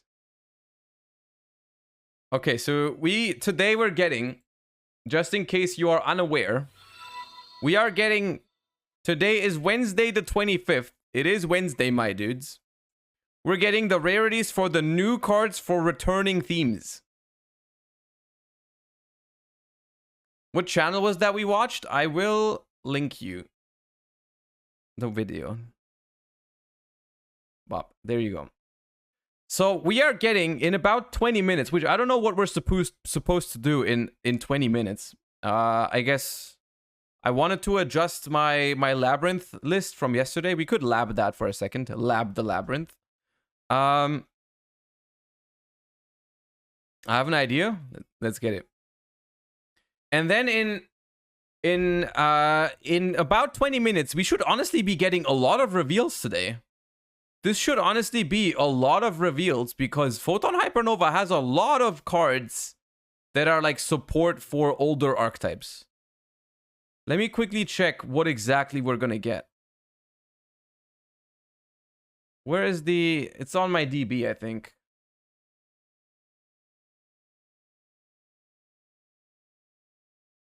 Labyrinth is one of them.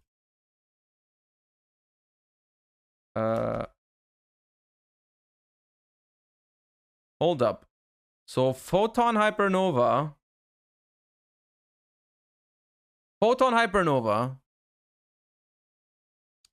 We're gonna get the rarities. Most likely, if it says here, we're getting the rarities on new cards for returning themes.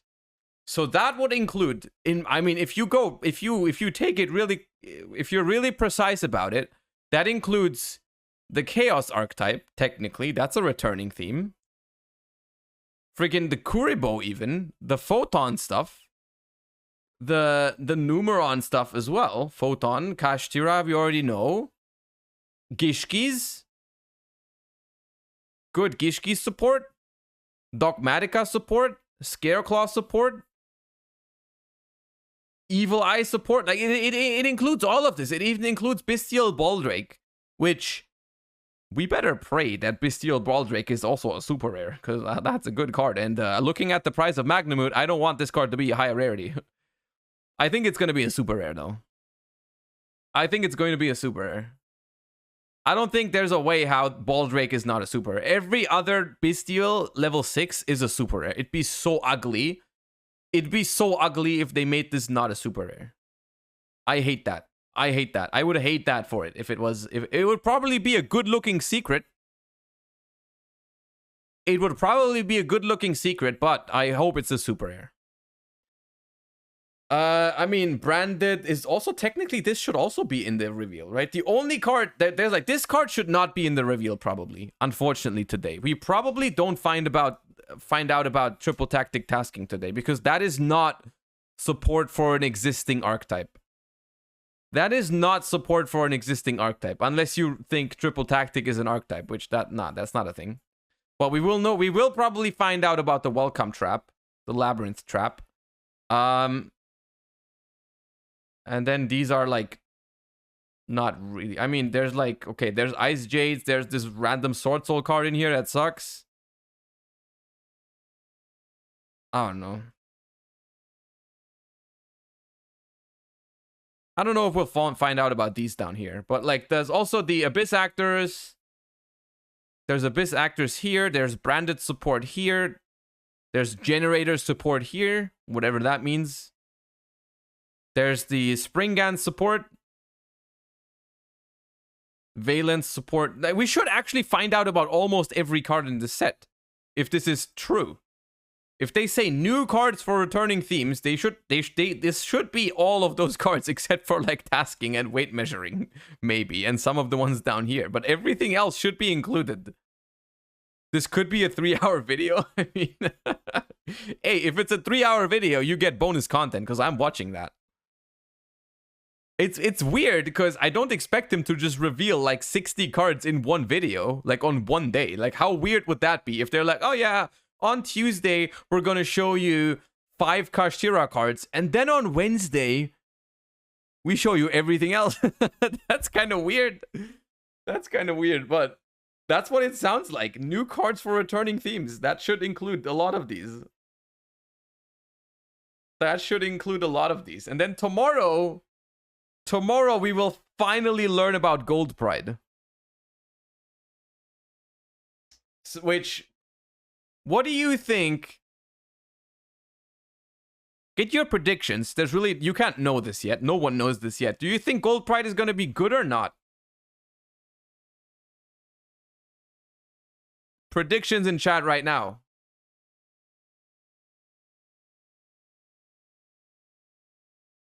Which I personally am on the fence. I think it's not that. It doesn't give me top tier vibes from the artworks. From the artworks, it doesn't look like a top tier archetype. But I mean, I obviously don't know. At least tier 10. Okay, well, very bold prediction. Very bold prediction. It's based on a really good movie? Wait, which movie is it based on? Which movie is it based on?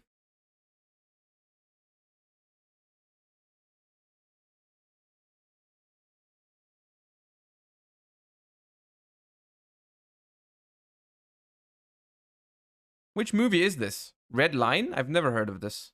What is that? What is Red Line?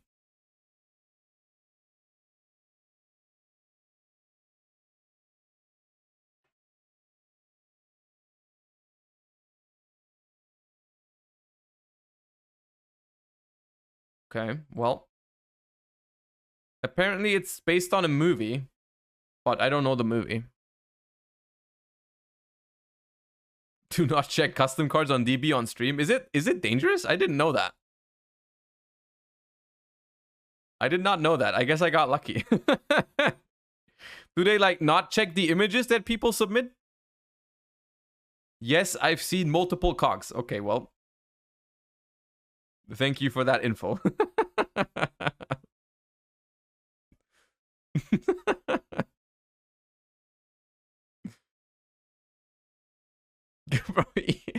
Imagine being that weird. Imagine being that person of uploading a dick pic to a DB custom card. There's no way.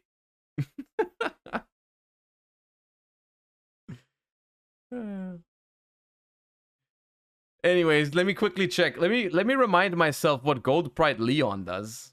If your life points are lower than your opponent's, you can special summon this card from your hand. If this card is normal or special summoned, you can target a non-warrior Gold Pride in your grave, special summon it in defense. Also, you cannot special summon from the extra deck for the rest of the turn except Gold Pride. During your main phase, you can quick effect. No, during your opponent's main phase, quick effect, you can quick synchro with it using only Gold Pride monsters. This is technically a good card. Technically, this is a good card because it's Extender, Revive from Grave, and Quick Synchro. So if like the other cards in the archetype are actually good and give you like make sure your life points get lowered, that's kind of interesting. Yeah, this does attack over barrier statue. It does lock you into Gold Prides, yeah, but only for the rest of this turn, right? And it synchros on your opponent's turn, so you could still summon any synchro you want on the opponent's turn, technically. Right? What if this card is the best card in the archetype? Well, then it's not looking too hot. If they decided to reveal the best card first,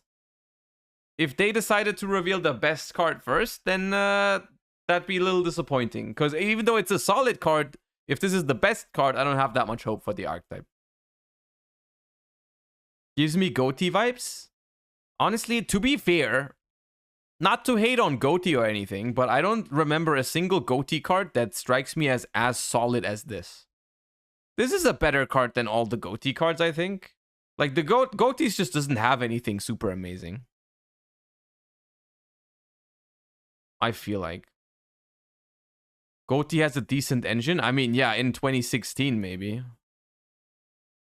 But it is not 2016 anymore. It is, in fact, way later than 2016.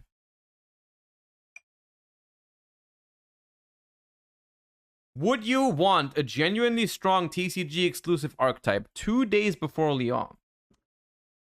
I mean, it's an interesting question. It's an interesting hypothetical question. I personally wouldn't mind a little bit more of a challenge for deck building and such. I wouldn't mind it. I thought it would make it... I think it would make it interesting. I think it would make it interesting. I would like it. I think it would be... I think it's incredibly boring that, like, whenever these things come out, the recent TCG exclusive archetypes have all just kind of sucked. And they've all just not been relevant at all. So anything that makes them more exciting, I'm down. I'm down. Look, hey, for it to be relevant for Lyon, though, it has to be hella busted. For it to be viable for Lyon, it has to be hella busted. Because, hey, it's competing with Ishizu tier as the best deck, so... I don't know if it can do that. And I don't know if I want it to do that.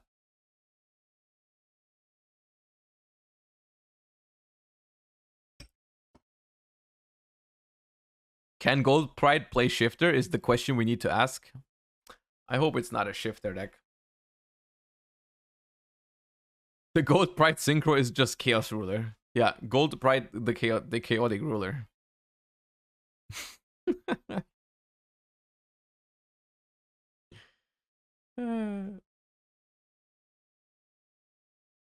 Alright, 10 minutes. 10 minutes until the reveals. Let's do some just chatting for 10 minutes. Ask me whatever you want. Let's talk a little bit, chat. Why not? We have 10 minutes to kill. That's not enough for a game. That's not really enough to do deck building or whatever. How old are you? I'm 27. Ever played CS:GO? No, I suck at shooting games. I suck at every kind of game that has to do with dexterity and whatnot. I'm good with logics in my head. I'm not good with my fingers.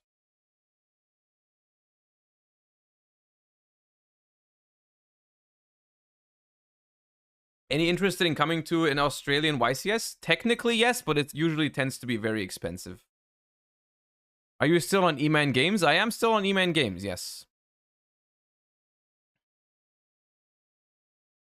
Any other games you play like besides yugioh? Good amount of them, yeah. I'm mostly I enjoy Pokemon. I play a lot of games with my fiance. I'm gonna play the Pokemon regionals in February. When chess stream? I'm not really that good at chess. Mostly because I've never taken the time to try and get good at it. How much does your sweater cost? I don't actually know. You need to ask Pac. He gave it to me for free. It's a goose sweater. I don't know what it's about. Like how much it is. What deck are you bringing to Liverpool? What is in Liverpool?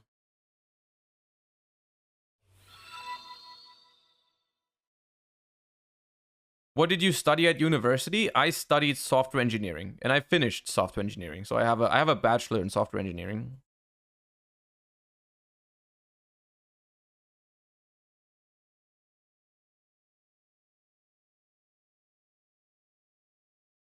Hoodies are 50? Okay, well. Bargain then.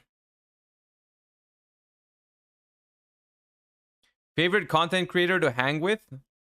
I'm probably Farfa. I have not hung out with many of the others yet, so I don't have many for comparison.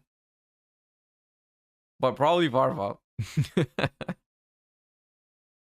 If he doesn't, whenever Farfa doesn't try to infect me with COVID, I like hanging out with Farfa. But he does that a lot.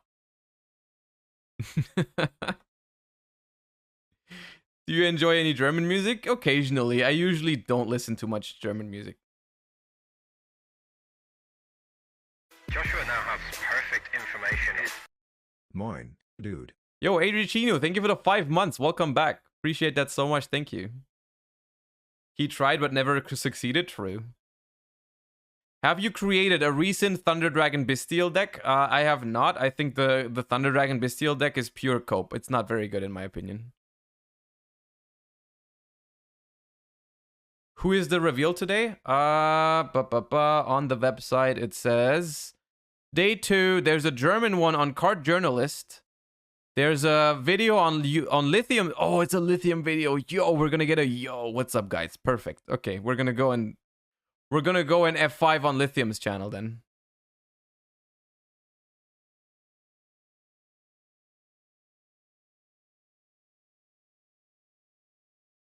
Let me open up Lithium's channel so we're ready.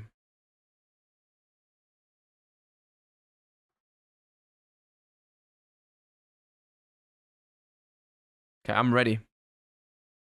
I'm ready. 5 minutes. 5 minutes and we're gonna get a yo, what's up, guys? And reveals. Can it get any better? Grinder Golem support. We're gonna get shenanigans. We're gonna get hella shenanigans support.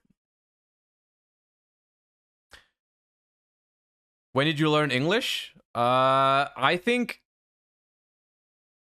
I get this asked a lot because my English is relatively fluent. I think it's because of Yu-Gi-Oh.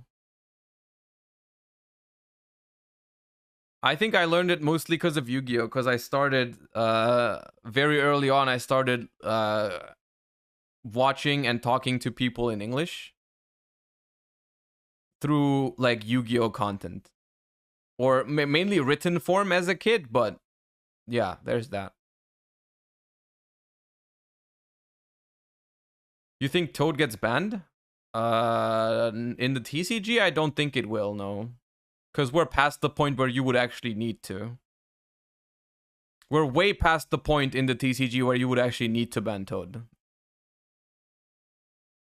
Hold up, let him cook. Yeah, I watched that video. I clicked it because he titled it that. It was good clickbait, but it is just the Theme Chronicle Zodiac Zeus deck. Do you play Legends of Runeterra anymore? I don't currently, unfortunately. Not because I don't want to, I just don't have the time currently. I would enjoy it, but I just don't have the time currently. It's hard to play 2 games at the same time.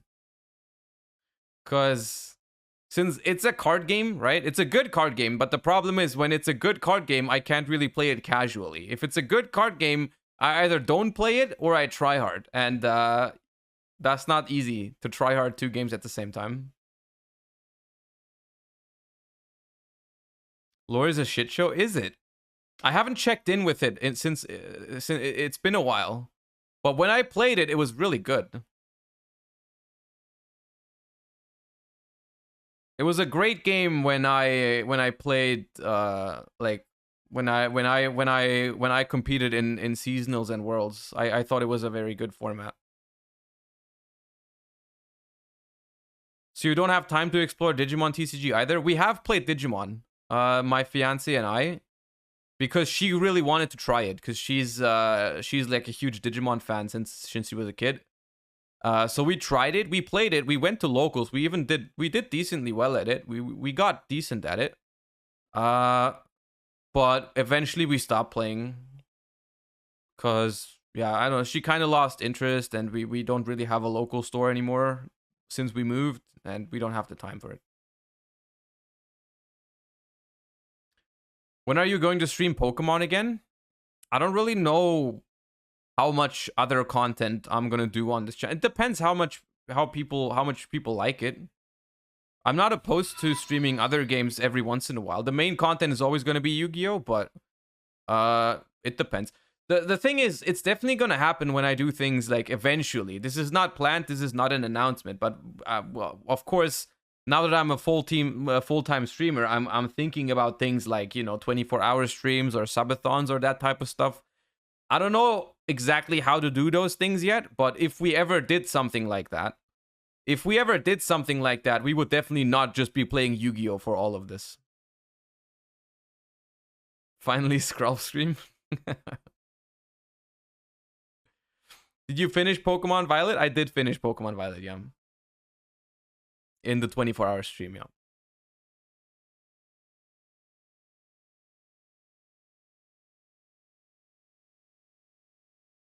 Hit the refresh. It's 58. Is it there early or have I been baited? I've been baited.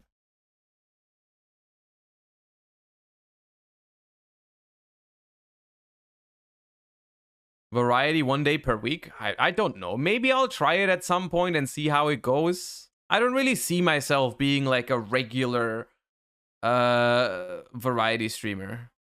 Oh, it's up. Ooh. Wow. That is looking...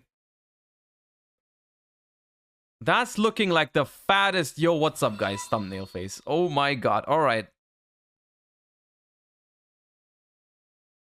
Are we ready? Photon Hypernova is going to be our next core booster set here in the TCG. From a competitive standpoint of view, Photon Hypernova is going to have a huge impact on our current competitive metagame. Some of the cards featured here in the video will have a high competitive We didn't get value, it! while others are more focused on boosting up existing archetypes a little further to increase their power and consistency.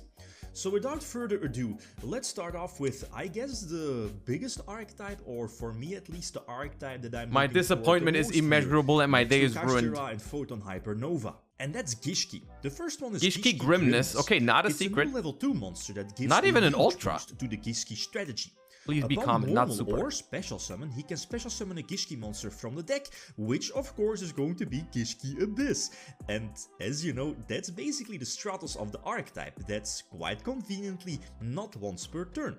You'll be searching either Gishki Shadow or Gishki Vision, and that will facilitate a potential ritual summon later in the turn or duel. So basically for now in our competitive metagame, that's, you know, something for Sprite. Very similar to, as we know, we have Please be Diva, common. you know, some formats ago with Helki Fibrex legal. This, you know, your Grimness is basically a free normal summon plus 2 level 2s on field. Plus, speaking of ritual summon, the Gishki archetype is getting a new ritual monster, which is superb. It's a monster effect negation. So let's take a look. The ritual monster is Also not a hollow. Or like not an You ultra. want to get this new ritual monster out as soon as possible, because upon ritual summon, he can special summon a water monster from your graveyard, which, as mentioned earlier, might be Gishki Abyss for yet another Gishki search. Okay. Niramanas also has the capability to negate a monster. Not a effect by secret, there still bouncing is back the a spell ritual card. monster to your hand. Didn't he You say it's... negate the I thought he said activation it's and shuffle superb. the negated monster back into the deck. So again, a fantastic ritual monster for, you know, Gishki, and, you know, upon It'll further be deck expensive building, super something like for Bestials? Sprite, No. simply I would because bet you this on is that. Yet another card that kinda could prevent your opponent from using Nibiru on you by simply, you know, getting the ritual monster on board first, and then start using your Sprite cards to, you know, establish your Sprite board. No, there's one more Gishki ritual Don't be spell secret, to don't be added secret. Here. The last Gishki card featured Wait, here the is going to be Necromirror? a Oh, there's also the ritual spell for focalization. archetype, Gishki Necro Mirror. This ritual spell could work just like any other ritual spell by tributing monsters from either your hand or field for the ritual summon, but you also have the ability to tribute your opponent's monster for the ritual summon, and that's very nifty. So again, this is Nifty. something for going second, but again, as you know, Gishki, they have more ritual spells, so definitely take a look at the other Gishki ritual spells as well. But as a whole, the new Gishki cards are fantastic for Sprites. Wait, where's the Now, searcher? next up, a new Albus and new Branded Fusion card. So let's take a look. The first one is a new Fusion. That's an monster, ultra Grand rare? Greek Molded Dusk Dragon. Oh which is my very easy to god, summon we with predicted Blazing everything wrong! Artesia, which again was a new card in Darkwing Blast, and basically any light or dark monster, and believe me, this will definitely be worth it.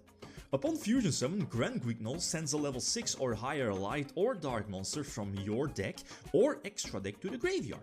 So you could send, let's say, the Bestial Saronir from your deck to the graveyard for another Foolish Burial-alike effect. Or you could even send one of your extra deck monsters like Albion or Ash Dragon to the graveyard for more pluses during the end phase. Don't overlook Grand Guignol's last effect, that it can banish itself from either your field or graveyard to special summon a Despia monster from your extra deck. So definitely looking into the future, Despias are getting more support, so Grand Guignol added in the extra deck, maybe not now, The but artwork on that definitely card in is the so future. sick. So if you're a Brandon Despia or Bestial Despia or Albus player, definitely get this card. So the second fusion monster is also fantastic. The card is called Rhythm Also an Brandon ultra rare, Striking okay. Dragon. You'll need a Fallen of Albus and any Beast Warrior, Beast or Wing Beast for this fusion summon. So I'm pretty much looking at something like Tri-Brigade Mercurier to easily get this card on board. Rinbrum has the capability to negate a fusion, synchro, exceed or link monsters effect. I expected and then the bounce first one to back be a monster secret. This on the one we field predicted back as to the ultra hand. rare. So that's basically an excellent disruption card. Plus, during your opponent's turn, when Rinbrum is in your graveyard, you can use its effect to target a Fallen of Elbus in your graveyard to either special summon itself or the Elbus to the field. And as you know, this could be another interruption on your opponent's turn in case you went for Elbus. So again, these two fusions are fantastic. Fantastic support for Brandon Elbus Bestial, and especially again if you're, a Brandon Bestial or Elbus deck player, archetype player, definitely get these cards. For now, but in the future because of more support. Next up, it's something for your Labyrinth players. And it's actually a fantastic card. Don't be secret. Big Welcome Labyrinth is going to be one of the deck's best traps, especially in conjunction with their field spell for more ultra rare. I can dig it. Yeah, understandable. A Labyrinth monster from either hand, deck, or graveyard, and then returns one monster you control back to the hand. Big welcome. Graveyard's effect, because that one also has the ability to bounce back a Fiend monster on your side of the field back to the hand.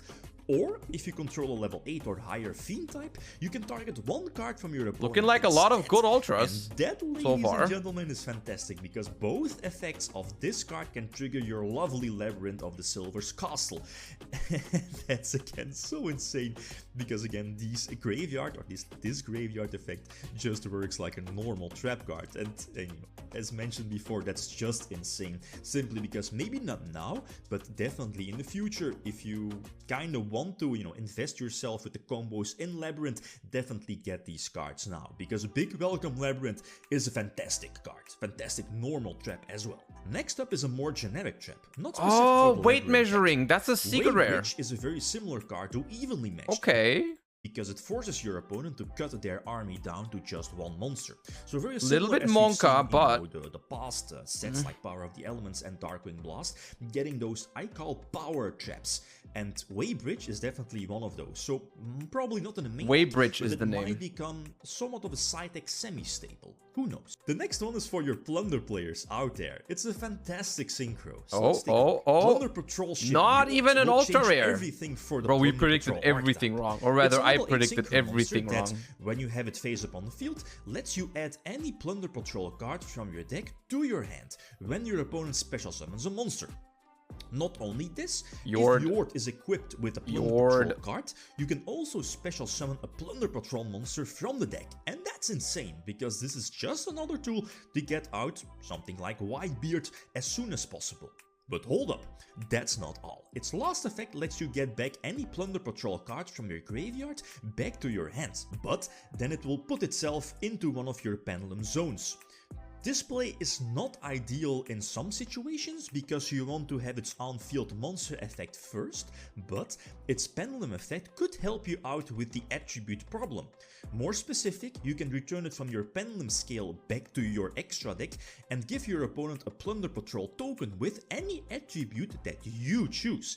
And that's actually huge for the archetype, because as you know, if you're a Plunder Patrol player or if you played the deck before, it feels like everyone gets off easy except for Kashtira players so far. Either on field or in the graveyard because of their attributes. Which is fine. So this new card, could give you the opportunity to go first, give your opponent any Plunder Patrol token or a token with any attribute, and then, you can capitalize on that one attribute like Light or Fire or whatever. Again, which deck your opponent is playing, but again, a fantastic card for Plunder Patrol. Let's continue with Dogmatica. Dogmatica Matrix is a continuous spell, and common or super? Insane going second if your opponent controls a monster. On activation, you can either add a Dogmatica ritual spell or ritual monster from your deck to your hand. This card is good. I don't know if the deck is good enough, but this card is very strong. You can add any Dogmatica card from your deck to the hand as well. Its continuous effect helps you out by destroying your opponent's extra deck for one card each turn if you control a Dogmatica ritual monster.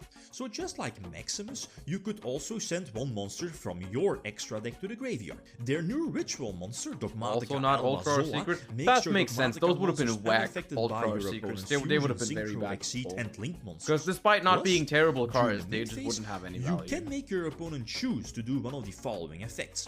Either send one card from their hand or extra deck to the graveyard for every 2 cards they have in their extra deck, or return all fusion, synchro, exceed and link monsters they control to the extra deck. So these new Dogmatica cards are pretty cool. The continuous spell is fantastic. As you know, Dogmatica already have a couple of ritual monsters.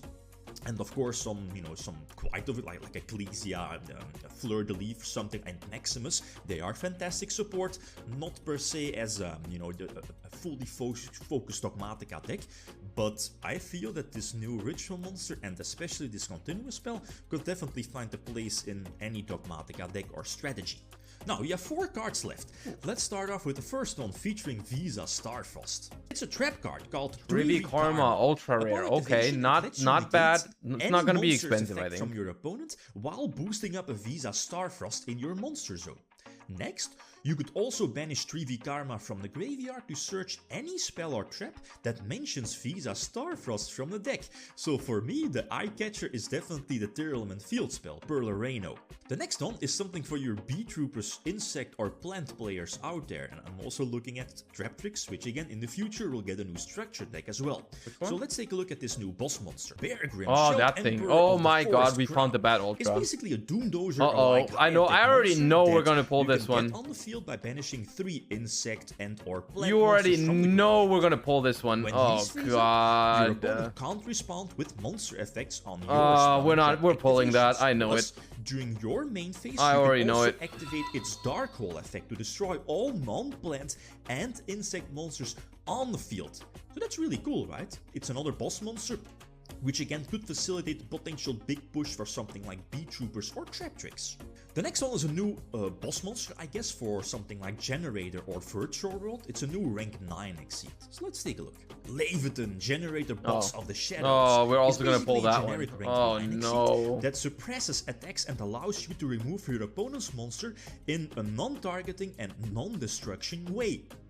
Why is this an ultra rare? You'll need to spend an extra deck slot to Jormungandr, Generator Boss of Eternity as well, but I think decks like Generator and Virtual World could definitely try to fit this one in. So I guess a fantastic, generic level 9 or rank 9, extra deck monster for something like Virtual World or Generator. So 1 card left, and it's a cool one. It's also an exceed.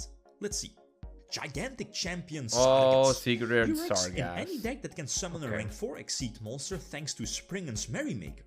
It's a huge machine monster that can add any Therion or Springen's card to your hand. I don't mind this one. I don't think it's a terrible card. It's not one of those bad secrets, like straight up bad secrets. I still don't think it's gonna be very exciting to pull this one. So I guess it's pretty much okay support for something like, basically any Springen's deck or Therion deck, maybe EBC if you, play the Therion package. So for me, that's it. Huge shout out to Konami for, sending these over. Okay, I mean, what we learned today is that this thing is a secret rare, which is okay. I can accept that. I can live with that. It's like it could have been a better card, but it's okay. The Labyrinth Trap is an ultra, which is good in my book. The 2 Despia fusions are ultras, which is also good in my book. Even though this thing I wish was a secret, because I feel like that would have looked so nice as a secret. So I'm a little sad about that not being a secret. And then for the Gishkis, none of them are ultra rare or higher, but we just don't know anything about the searcher spell, right? So did they not include focalization because it's a common, or did they just make that a secret and not tell us about it? Which I'm not sure what the right answer is. I have no idea.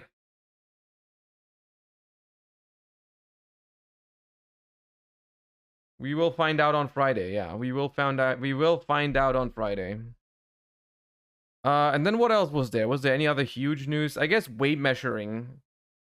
Weighbridge. Weighbridge as a secret is okay in my book. I don't think this is gonna be very expensive. It's a good card, but yeah, I mean, it's okay. So far, we know 3 Kashtira secrets, Weybridges, and Sargas. I mean, probably the Gold Pride too, right? So 6. Most, like 99%, right? Spellbound price. This card is better than Spellbound, but not that much better. So we need 4 more. 4 more secrets. Well, I mean, one of them is probably tasking, right? Who am I kidding? Who am I kidding? It's probably tasking. No shot. Right? And then, like, yeah. Anyways, we will find out more tomorrow. We will find out more tomorrow about the remaining cards and rarities and whatnot. Okay, hey, thank you guys so much for watching. That's going to be it for today. That is going to be it for today. I will send you guys over to Farfa. Thank you guys so much for watching. Hope you enjoyed the stream. Hope you enjoyed the streams. Thank you for all the follows. Thank you for all the subs. Don't forget to follow the stream if you haven't yet, if you want to tune into future streams. I'll be live again tomorrow. And I hope to see all of you guys then. Hope you have a great rest of your day. Say hello to Farfa. I want to see a bunch of Josh YGO hearts in Farfa's chat when we go over there. And I hope to see all of you tomorrow. Thank you for tuning in. Hope you have a great rest of your day. Peace.